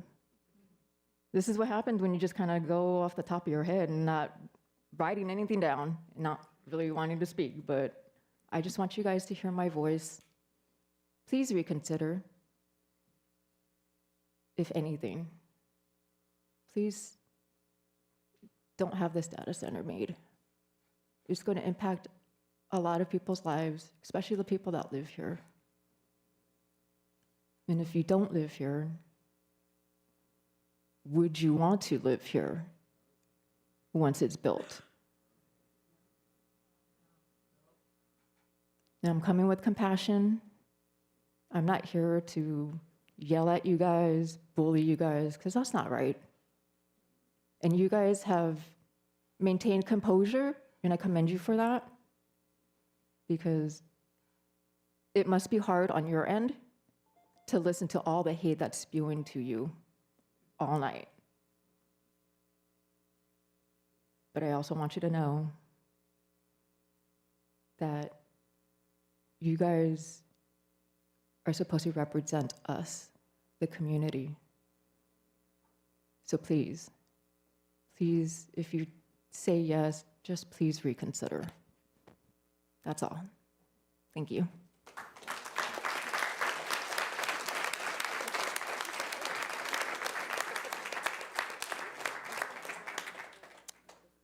All right, comments. Yes. Well, first, let me thank everyone for being here. And I want to especially thank Anne for wrapping this up. I think the EQ in you is up off the charts. Thank you for that very calm ending to a night of lots of, I would say, some hostility. But at the end of the day, we're here to help run the city and make decisions. There were a couple of accusations, but I will tell you, I met Brian 2 times, 3 times. One at Sparks meeting, which he was part of the community to be involved in. The second time was at one of our council meetings. And then he showed up in our library gala, which I think majority of staff and council members attend every year for the library gala. I think he was there 2 years ago. So, Yun, that's where I told you I met him, and thank you for sharing that. But you painted a different light. I just want to clarify that. And in terms of speaking to the community engagement, may I speak, please? In terms of community engagement, I went and spoke to the Democratic Club a few weeks ago, and I shared the pros and cons as was asked of me to do, and I stated my position at the time. Catherine, I just wanted to share that. And I also spent some time with constituents. Is it okay to use your name? Thumbs up? Okay. Stephen and Jesse's home among 25 plus community members. And when I walked in the house, I shared the information about the background, how we got here. And when I left the house, what did I tell you guys? That I was going to come forth with an EIR, and that's something I had pitched to council, and we added a moratorium to that. This is a process that we have to go through. This is about risk-reward equation for the city. And we will have to be fair, just like we're listening to everyone else. We also have to listen to business owners who want to come into our city and do business in the city. I know a lot of you are against the data center, and I am actually rethinking that process through, because I'm hearing the audience, I'm hearing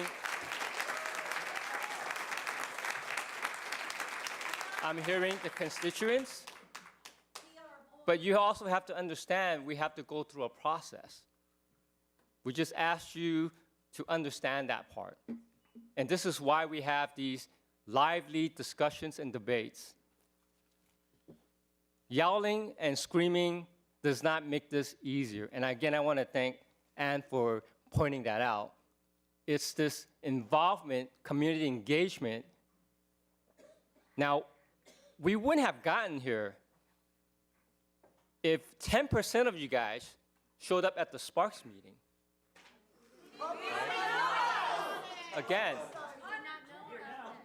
Again, so that's part of the process. That's part of the understanding. Then you're failing us in the process. Mayor. If everyone, we listened very patiently. I did not look at my phone a single time this entire evening. We listened to every single one of your voices, so please give your same respect when your council members are speaking. So we're listening to you guys, and we're making informed decisions. So I'm just going to conclude that and let the rest of the council make their statements. Thank you. Well, I'll reiterate, I made my statement about the data center. I know all of the comments were about the specific 1977 Center Avenue data center proposal. I'll reiterate that I have recused myself from consideration of this project. That is not what is on the agenda. I will just note that what is on the agenda, I support. Moratorium that can be extended, starting at 45 days, can be extended if we needed, and would support city staff at least coming back to promulgate additional regulations that are called for by staff recommendation. I would support that and would be very open to other additional measures if they come on the agenda. But I can't comment specifically on the 1977 data center project, but broadly, given our city attorney's counsel, I can engage on this issue that's on the agenda, and I will state my support for it.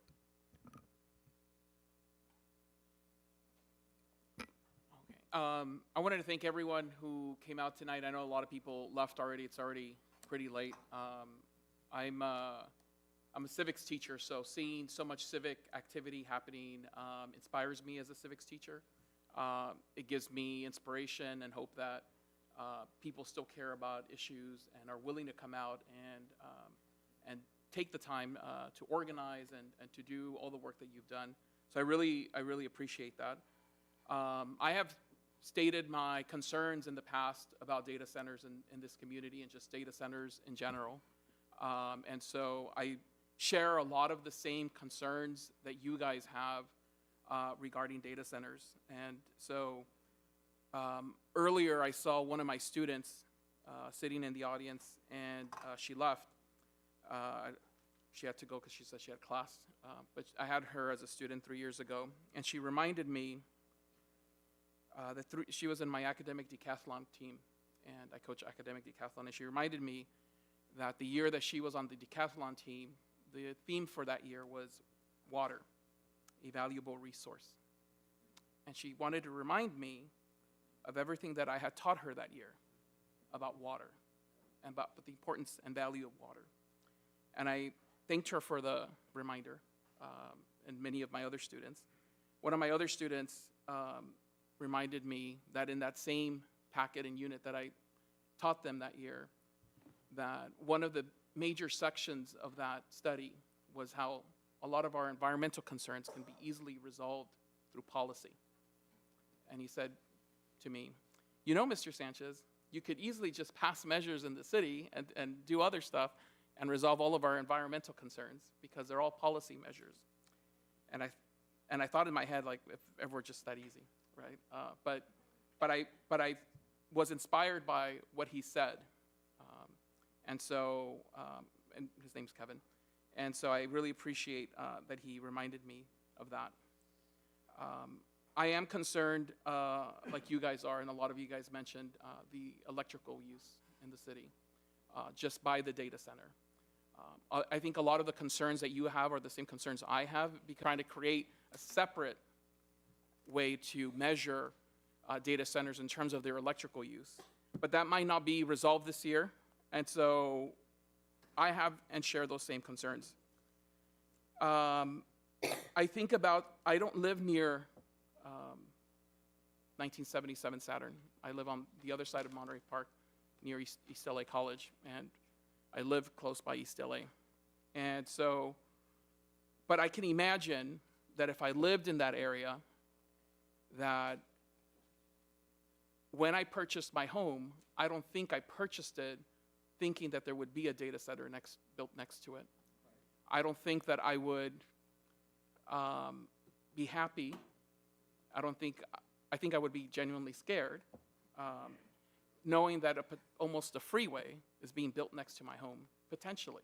But there's still a lot of unknowns. I know there's 24 generators are being built there, and potentially the developer could run those generators for a long period of time, just even in testing them. And so I'm genuinely concerned by that because I live near a freeway. We all live near freeways in Monterey Park. We have the 10 freeway that goes by, we have the 60 freeway, we have the 710 freeway, right? So we're all genuinely concerned with those things.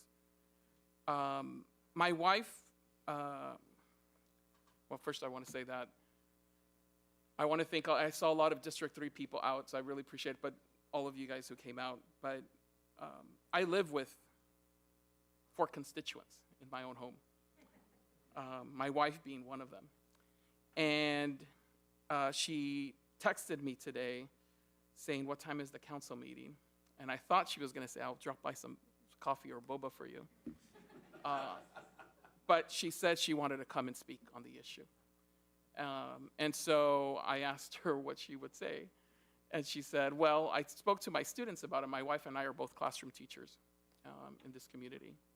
And so she sent me a couple of items that she thought she would say. And I told her, if you come here, let me know so I can meet you in the parking lot because there's a lot of people here. And she was planning to bring our daughters. We have 3 of them. And then she said, and I'm going to read her message. She said, I'm not going to be able to make it. She said, the girls are falling asleep and they're hungry, but they're asking about you. But I wanted to tell you how incredibly proud I am that you're standing up in Monterey Park for a data center. There's a second data center that we built in 1980. And the number of data centers will just continue to grow throughout the San Gabriel Valley. I did not choose to raise my family in Monterey Park so that later in the future they have health conditions and health problems. And then how will I answer my kids, the students that I teach, and I know there's still one in here, how I would look them in the face. Okay? And I can't do that. I can't sell them out that way. So tonight I'm voting on behalf of my fellow residents. I'm also voting on behalf of my family, who I love and care very much about. And I thank you for reminding me of that. Because I think we all need to be reminded every once in a while about what truly matters. So I am in favor of the moratorium, but I'm in favor of an indefinite moratorium on data centers.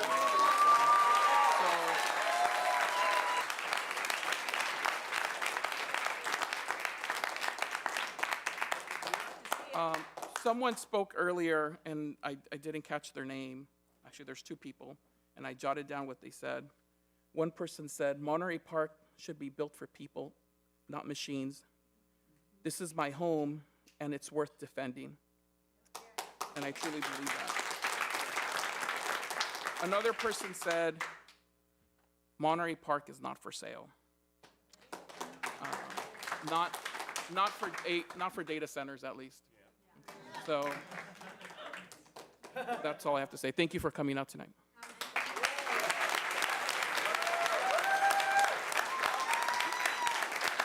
Okay. All right. Before I share my comment, I'm the horse. Was there another speaker request card that came in before? If not, then I mean, sure. Let that person speak, and then I'll share my remarks. I mean, was there Is it Eric Chen? Yes. Okay, are you speaking for this agenda or for public communications?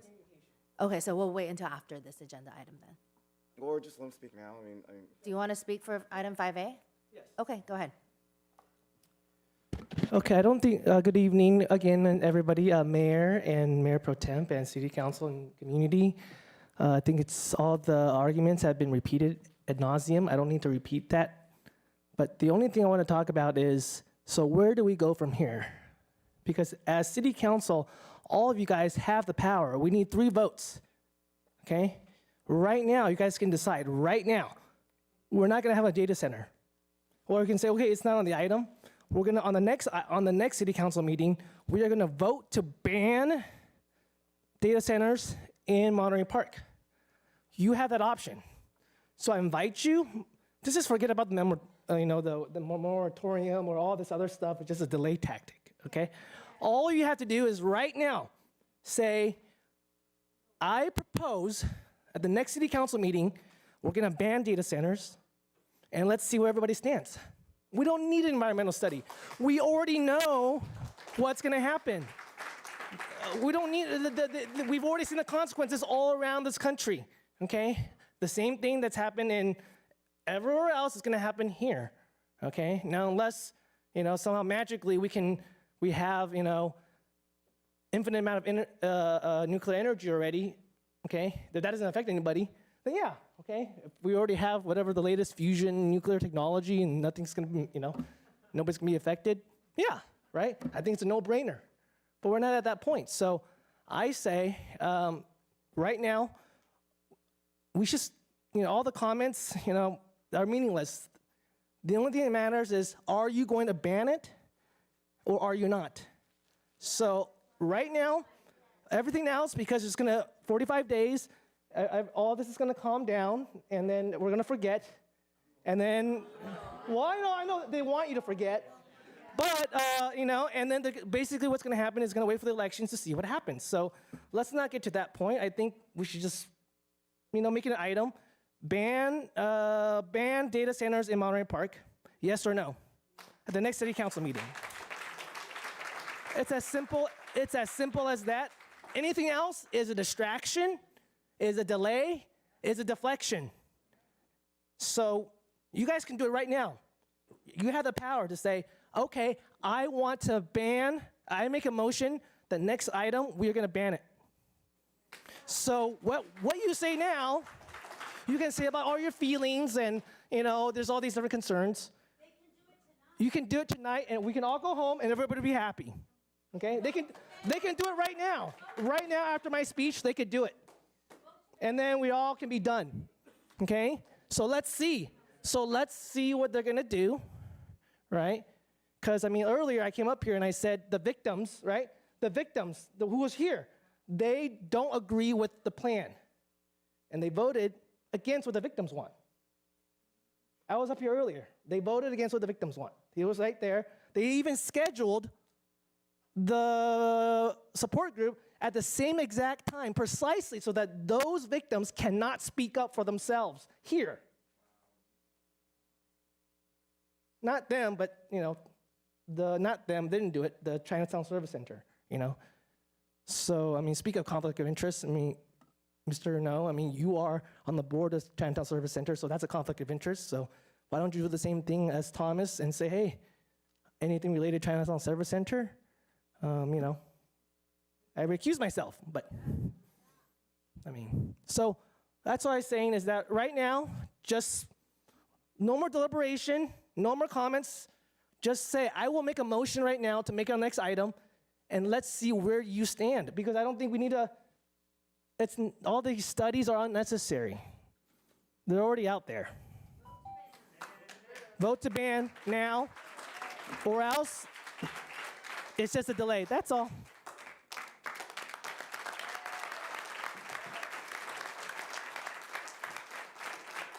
Okay, well, thank you very much. Oh, I'm really hoarse. Thank you very much for everyone who came out tonight, and certainly thank you everyone who has been sharing emails and comments with all of us these past few weeks. Certainly, it's been very helpful and useful for all of us.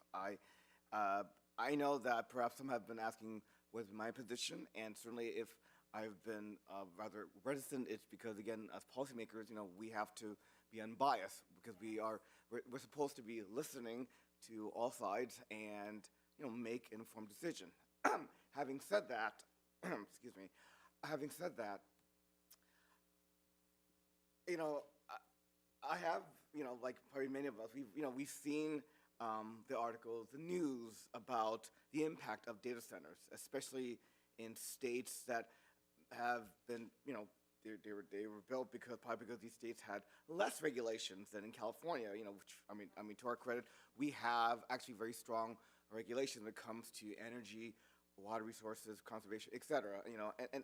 And yes, we are aware of the body of work that has been reported about places like Loudoun County, Virginia. In fact, I was at a conference in Washington, D.C. in December, and I was hoping, unfortunately, schedules didn't work out, to meet actually with some local officials in Loudoun County, because it seems to be the epicenter of the data center industry in the United States. I mean, unfortunately, it didn't happen, but nonetheless, I mean, this is how I look at it.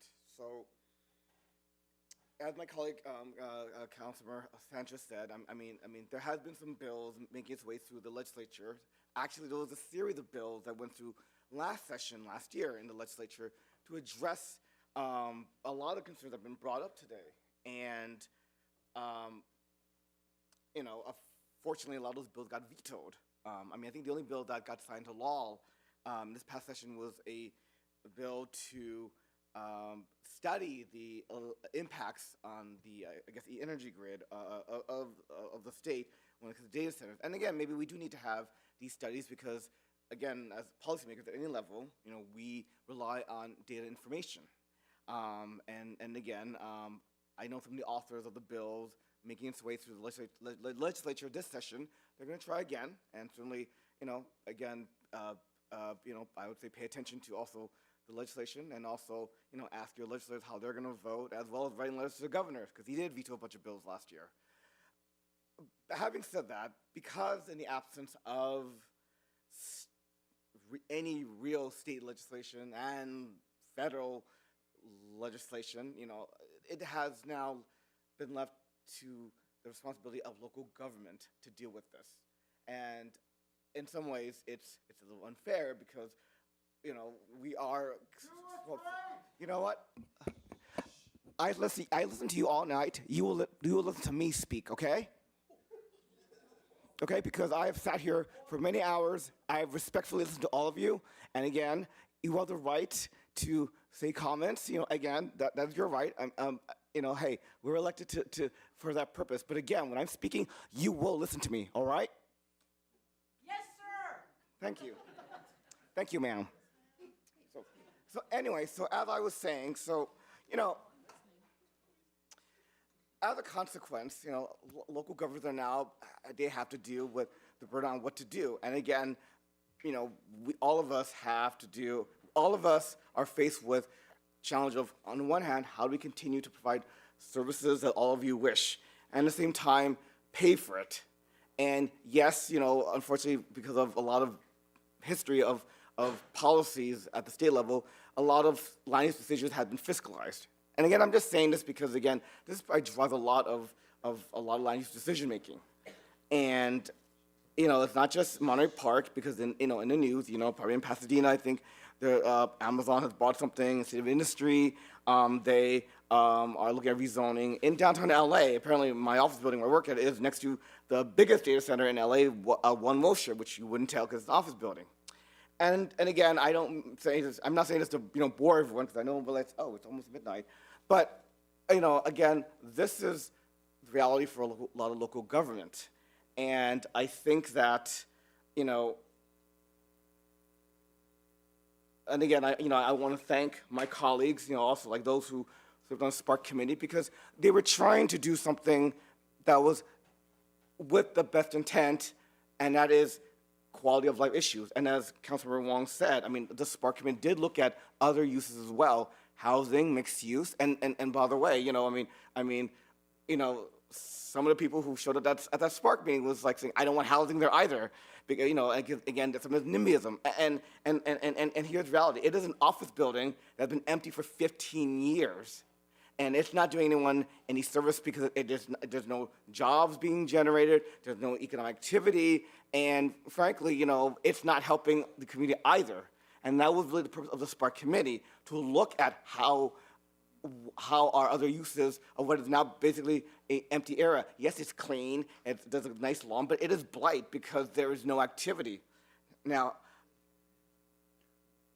I will say that, people have asked, like, well, why haven't we done housing? Why haven't we've done other uses. I assure you that if there was a housing project before us, we would support it in a heartbeat.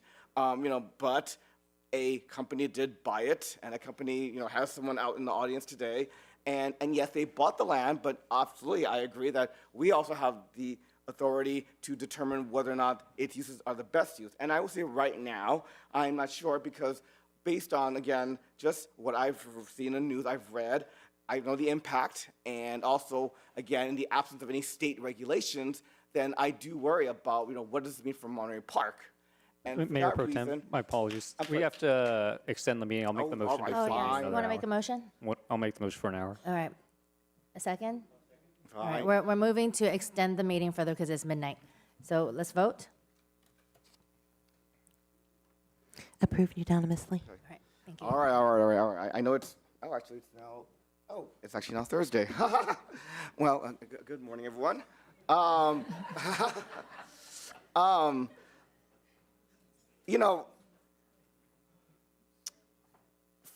For, what's the, HMC or StratCap, I have to also say that I'm a little disappointed that although, I know you sent representatives, but I think you yourself have also, should have done, I think, a better job of outreach to this community. And maybe you thought that, if you just pushed us, fast enough that it would somehow pass. But again, I think you did yourself no favors either. And so I think you also have a responsibility to what is the situation we're in now. And, and again, everyone who's serving on this council, I often.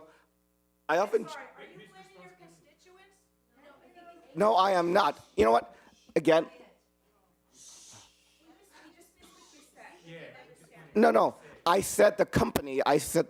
Okay. Yes, I said the company has responsibilities as well for not doing adequate outreach. Is that clear? Yes. Can I continue speaking, please? Yeah, of course. Will you take it down? All right. Thank you. As I was saying, and if I get interrupted, I will keep talking, and we can extend another hour until 4 in the morning. Would you like that? Okay. Thank you. Okay. Anyway, so again, I don't know if this is a right fit for this community. At this point, I have doubts. And frankly, I mean, if, and I know for staff, I know support the moratorium, and certainly, if staff is going to look at other regulations, whether or not we do a data center, I will tell you right now, I have doubts. I have doubts because, and again, as our clerk said, and these were good suggestions, is that, and again, in the absence of any state regulations, yeah, we should be requiring, if there was a data center, why don't you, pay for the majority of your energy usage so that it doesn't impact the community? Why don't you pay for self-generation and let it all be green energy? And if, in a few years, if by chance it's empty, then you should be required to vacate the facility so that it does not become blight.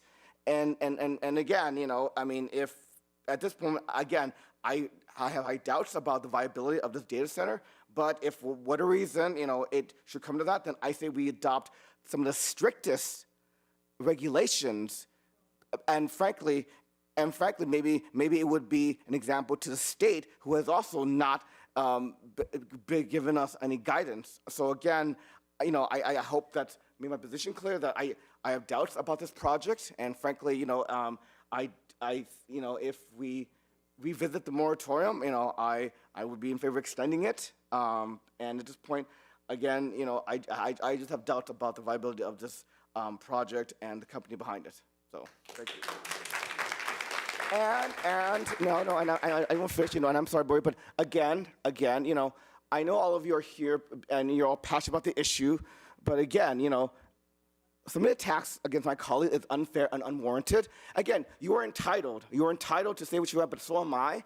And I will say right now that everyone who serves here, they have the best interest in serving your community. Look, no one runs for office and say, let's see, how do I screw people over? No. Every day, someone wakes up as an elected official saying, how can we serve our community? How can we make life better? I have been an elected official for now almost 25 years, not just as a council member, but as a school board member. People mention Hillcrest. I know Hillcrest very well. I was on the Garvey School Board for 17 years, and absolutely, I am very much, children always come first to me when it comes to policy issues. And so, again, I just have to say that, everyone here and every action they have done, it is with the best interest in improving the quality of life. Now, yes, we obviously this project has brought up a lot of concerns, and rightly so, because you know what, this is an issue that unfortunately many people are still waking up to. And again, I think it's very interesting that even in red states, people are now starting to wake up to the issue. And like I said, even in California, we're behind. I mean, again, there's absolutely no regulation at the state level on this, and so again, it falls on us, and again, even if we don't vote for this data center, guess what? They'll try and go to industry. They'll try to go to any city that has a warehouse or an Inland Empire, and so I say that on the one hand, yeah, we all rely on AI and data centers because of its convenience, but at the same time, as an infrastructure, how do we make it so that it doesn't hurt the environment, it doesn't hurt people, and only benefit a few? And I think that's probably a broader policy question, and one that probably we won't solve tonight, but certainly I think that a policy issue that we need to also have more robust conversations, with our state and federal representatives, and county as well. So anyway, my 2 cents, and I apologize if I've been rambling on. I mean, I know it's now half past 12, but thank you for listening to me as I listened to you all night.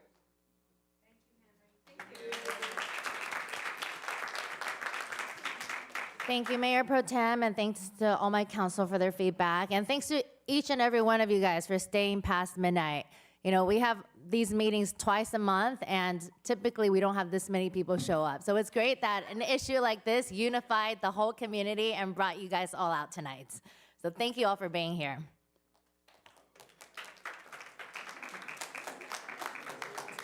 So you guys elected us to represent you. Your concerns are our concerns. I've said that many times.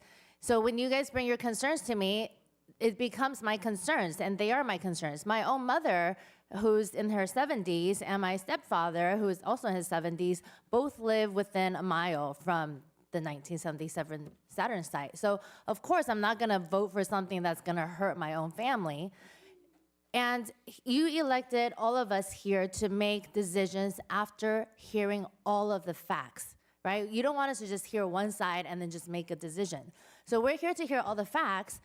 On December 3rd, when this first came before us, we immediately took it off the agenda when we realized there was a lot more opinions. A lot of you guys are saying you didn't even hear about it until 3 days ago, today, a week ago. You guys weren't even here December 3rd. So even without you guys being present, we already took it off the agenda because we knew there was gonna be community concerns. After we took it off the agenda, the applicant told us at that day that they were going to host town hall meetings to give us the facts from their side. And I do applaud the applicant for sending a representative here tonight, because I actually didn't think they were gonna send anybody. But we were hoping that they would give us more information. That was December 3rd. It's now January 21st. Yes, the holidays was an excuse, but I'm very personally disappointed that we did not get more information at all from the applicant. This paper that someone just showed on the stand, they didn't even give it to us. I had to go and request it to get a copy of this paper. So this could have easily been emailed to us, and we didn't get that information. So, I've sat as a temporary judge in court before, and I've heard plaintiff side and defense side. I made a decision. At this point, one side is giving all the information, the other side is giving zero information. So how am I gonna side? Of course I'm gonna side with the side that's giving me all the information, right? So at this point, because of all of you feeding us good information, I'm siding with no data center.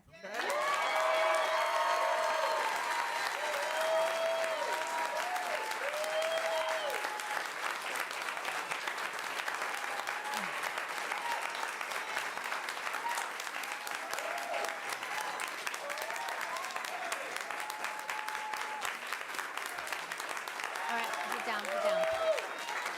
And I do want to applaud Vin for bringing tonight's agenda item into, this wasn't even on the agenda tonight because we weren't going to hear it until we get some town hall meetings to hear all the facts. But Vin, Councilmember Go, he's the one who brought this moratorium idea up, and that's how it got onto the agenda as 5A tonight. So thank you, Councilmember Go, for even putting it on the agenda.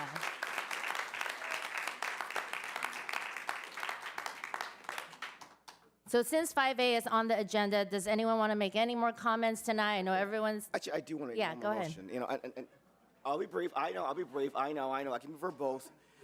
I'll just say this again. I appreciate everyone making public comment. It is your right. However, let's also be civil. And I will just say that I didn't appreciate that someone said, "Watch your back," because that can be interpreted as a threat to my safety. And yes, I do walk my dog every morning, and I don't appreciate being told, "Watch your back." And if that person's still here, I'm going to tell any law enforcement, I want to make sure that you are aware that I've just been threatened with all of us for doing our duty. Because again, that is not public discourse. And I don't appreciate and will tolerate any threats to my person or my family or my dog, especially my dog.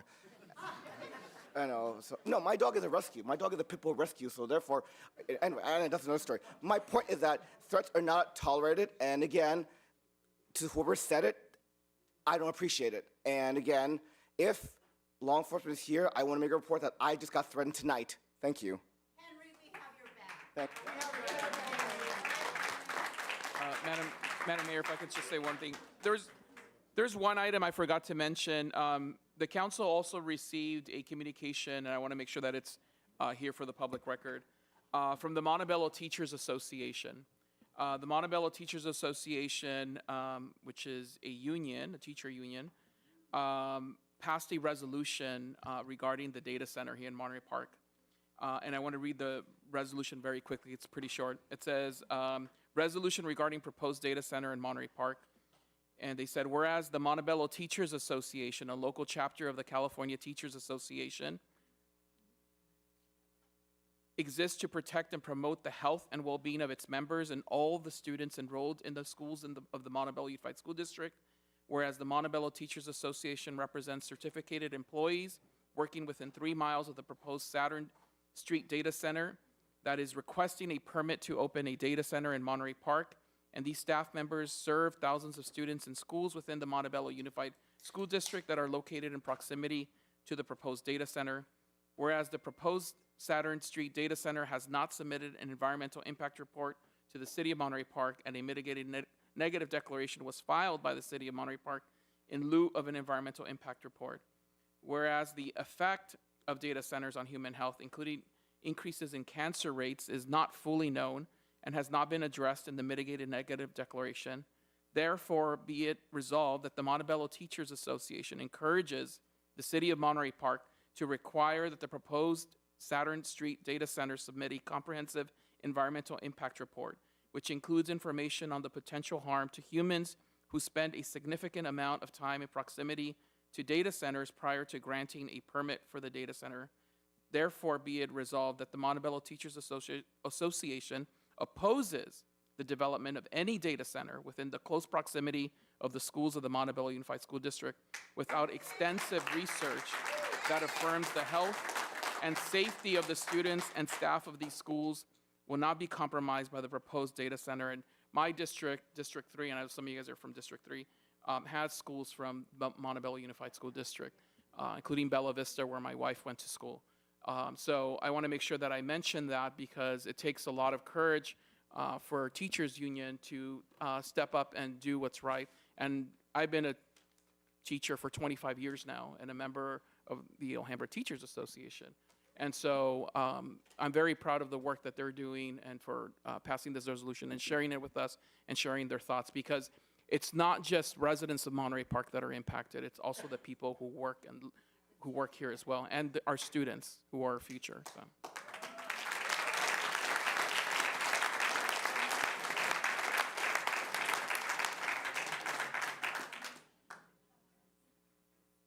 Any other comments? Anyone want to make a motion? Madam Mayor, Yes. I'm sorry, just some homework and practical things. Based upon the comments from the council members, I do have 2 recommended amendments to the draft ordinance. One would be to 4E, which would be to remove the last sentence, which has to do with an EIR being required, because 4E, the proposed change would be to reword the first sentence to read, the city manager and city attorney are directed to draft regulations that prohibit data centers within the city's jurisdiction.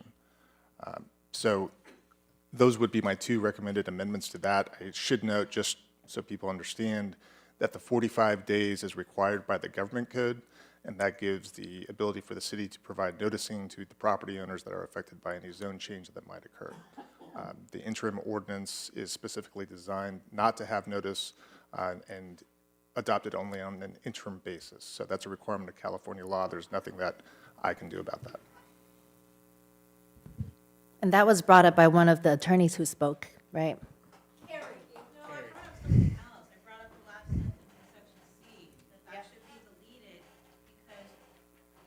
Do you want to come up to the podium? Because everything's recorded in here, so when you speak from the back, we can't hear you. It's in my letter, but the last sentence of sentence C, because you're telling the applicant to prepare an EIR, and that's the city's responsibility. So I think you should just delete that. Madam Mayor. Because you're going to take this moratorium and this time to determine if you want to do the outright ban. So why are you letting them go forward with an EIR? The point of the moratorium is to freeze things as they are right now. So directing them to prepare an EIR is contradictory to that. Plus, you're the one who's supposed to be preparing the EIR, not the developer. That's the problem with the M&D. It was totally biased. Carl, do you want to respond? Madam Mayor, members of the council, 2 things. One is the recommended action is to take out the sentence, so if that's what the city council would like to do. Second is the city did have independent review pursuant to a third-party consultant that the city was under contract with. So to the extent that that's relevant to the discussion about an overall moratorium on all data centers, I offer that for the record. But happy to answer any other questions. So your proposal is to remove that sentence from Yes. C. Got it. Okay, thank you.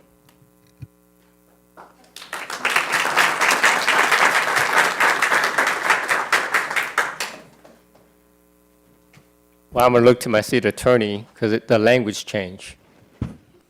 And this is where we need to protect the city for a lot of reasons. Based upon the conversation that the city council has provided, it's my understanding that you wish to entertain a complete prohibition on all data centers within the city. So the direction.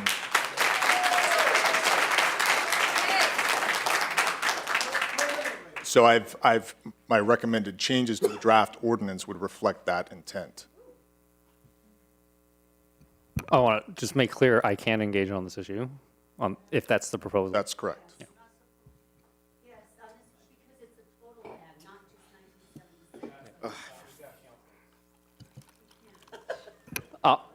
I'll make the motion to adopt the changes to what's recommended for the ordinance. It sounds like we have to start with the 45-day moratorium and give direction for staff to begin promulgating regulations to potentially prohibit, or for the council to consider prohibiting data center uses in the city going forward.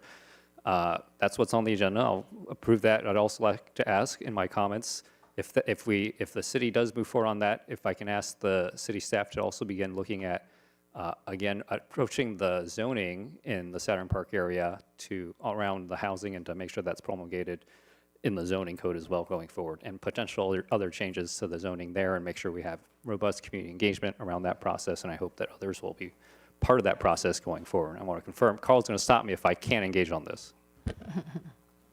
It sounds like it's part of the motion. I'll second that. All right, so including housing and all data centers. Let's vote. Approved All right. unanimously.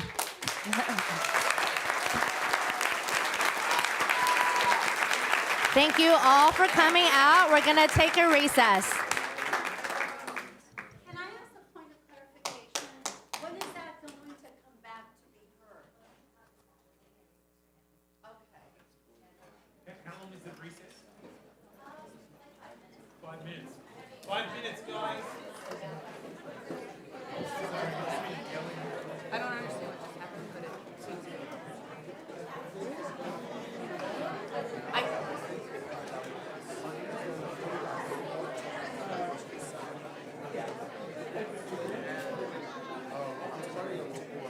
No comment. I don't want to die. I don't want to. You are having them, you're telling them to do an EIR. Why would you tell me to do an EIR? Two council members said, I'm a no. And then others are like, hey, and he can't vote on this project. So who knows, maybe this project is dead. This project is dead. Because 1977 has been dead long. So it's right on the nose. But, so there, yeah, I mean,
And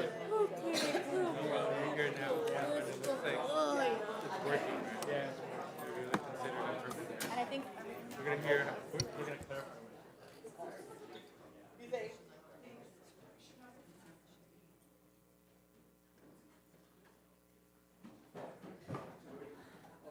all right, let's conclude the recess and get back to our meeting since it's 12:42 now. Do we want to make? Madam Mayor and members of the council, I understand from the city manager that perhaps some clarification would be in order. The council adopted on 4/5, well, actually unanimous vote, the moratorium for 45 days.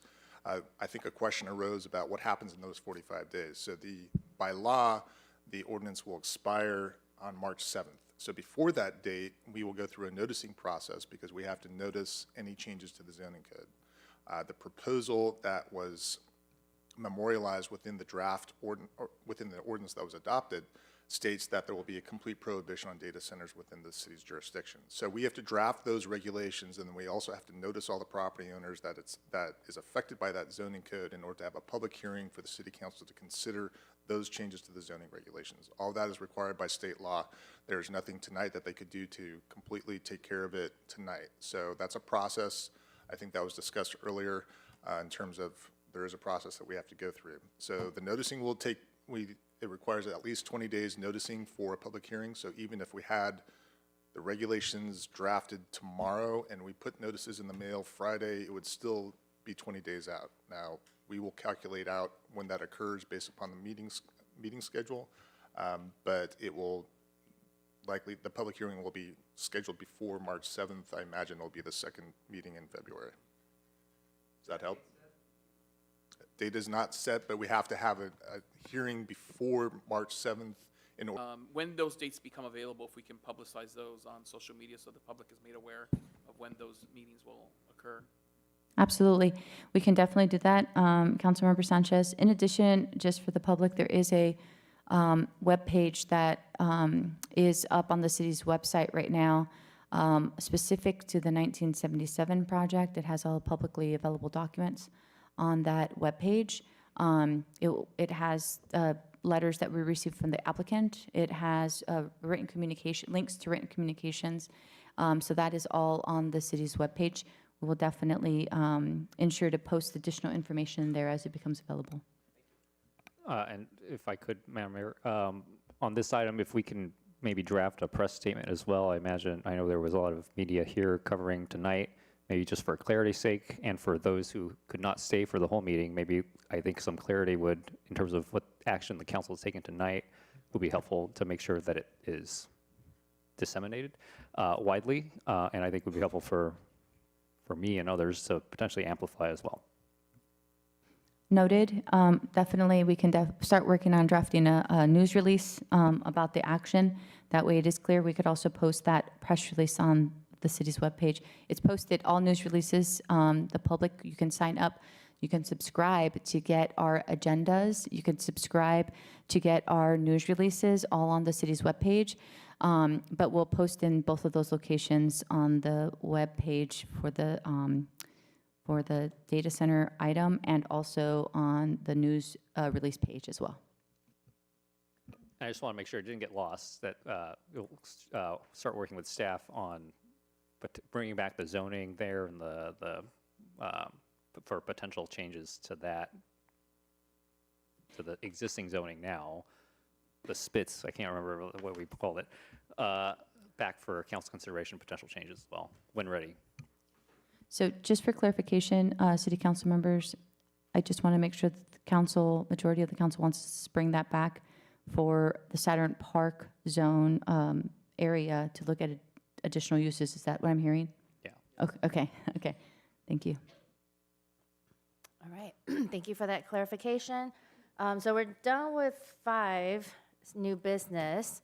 6, is there any public communications? Or Sardovo? All right, so I guess they must have been for 5A or left already. Okay, so no more public communications.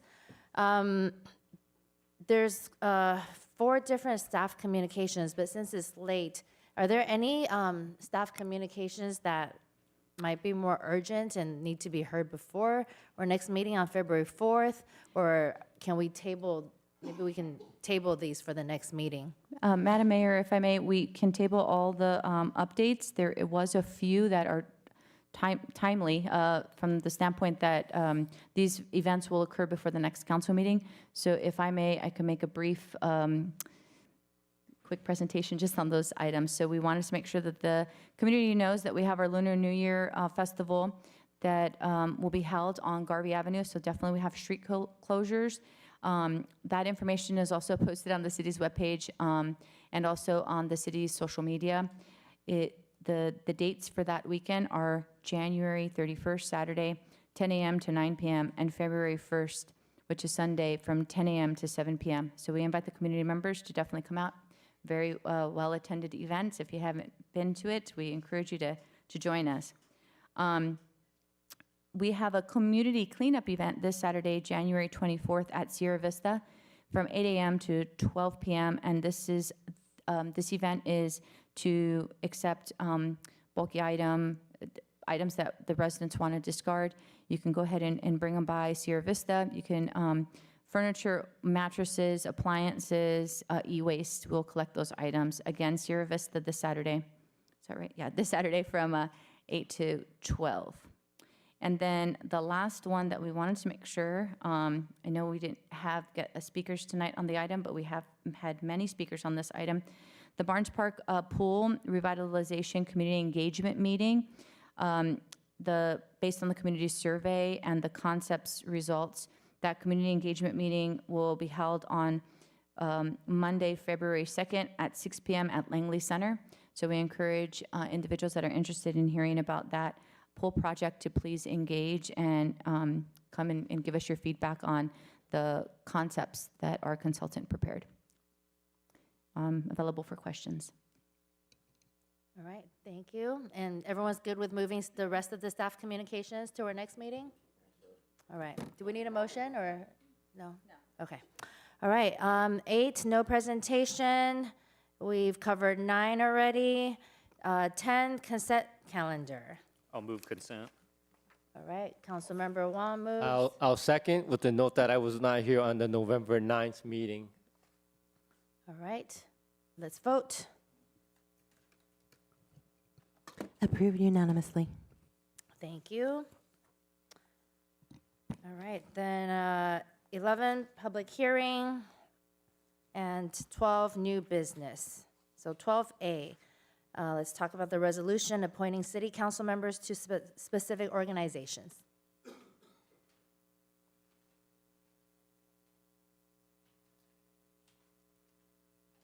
Is there a staff report or? We could, do you need a staff report? I don't need. Okay. No, I just want to be mindful, we have 10 minutes before the next hour. Yes.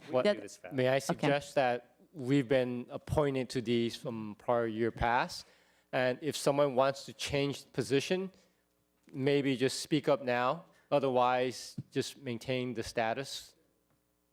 I'm interested in the economic one. I don't know if, I think Councilmember Wong's currently doing that one. I could be a second if you want to continue doing that one, just to, learn I do more. go to the meetings anyway, and I'm gonna be the chair in the summer for the board. Oh, okay. But if you want to be the Is there alternate, who's this? Who's the alternate? Finn is the alternate right now. But if you want to switch Oh, out, okay. She can be the alternate, that's fine, if she's interested in that. Okay. maybe Yeah, that one change. Then I can go when you're not available. So, You're the alternate, you can go even when he goes. Oh, okay. But you're Yeah, the yeah, alternate. then I can go when you go too. All right. Anyone else want to try any other organizations? No? All right, then just one change, I'll be the alternate. okay, so just for clarification, this is for the San Gabriel Valley Economic Partnership? Yes. Okay, so Thomas is going to be the representative and Elizabeth is going to be the alternate. That's the only change to the previous year's list. Yeah, I'll make the motion to adopt the resolution reflecting that. Yes. I will second. All right, let's vote. Approved unanimously. Thank you. And 12B, consideration and possible introduction and first reading of an ordinance amending the Monterey Park Municipal Code chapters listed. Honorable Mayor and City Council, I'm Tim Howe, Director of Community Development. This item is to introduce an ordinance amending the municipal code to designate the Planning Commission as the Board of Appeals to consider appeals arising from application of the California Building Standards Code. This ordinance is proposed in response to new case law, Temple of 1001 Buddhas versus City of Fremont. Through the ordinance, the City Council would delegate the appeal body authority to the Planning Commission for such California Building Standards Codes matters. This concludes staff's presentation. I can answer any questions if you'd like. Thank you. Questions? So just to confirm, this change we're adopting, what we would adopt tonight, is just to make sure we're aligned with state law. That is correct. All right, I'm happy to make a motion. All right, Councilmember Wong moves. I'll second. All right, Councilmember Sanchez seconds. Let's vote.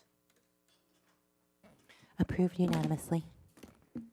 All right, that's all for new business. Then moving on to 13, city communications. I will start and I will keep it simple. The 17th, this past Saturday, we held our Resiliency Day, which really is the reflection and focus on healing with our loving memory of the names listed above in the incident that happened 3 years ago. So today's the actual day, but we actually did a memorial reflection on that day. I just wanted to say that our prayers are with the family, and the city, the community continues to heal. On the 15th last week, we had a ribbon cutting at Los Diosa de los Moles. Councilmember Wong and I were there. Councilmember Lowe and I were there. Pro Tem Mayor Lowe was there. So we had a ribbon cutting for them. They've been in the community for about a year now, but they had the grand opening. Then on the 13th, there was a City of Rosemead mayoral installation, and Councilmember Wong and I was there to congratulate the new mayor, Mayor Sandra Armenta, and Mayor Pro Tem Polly Lowe.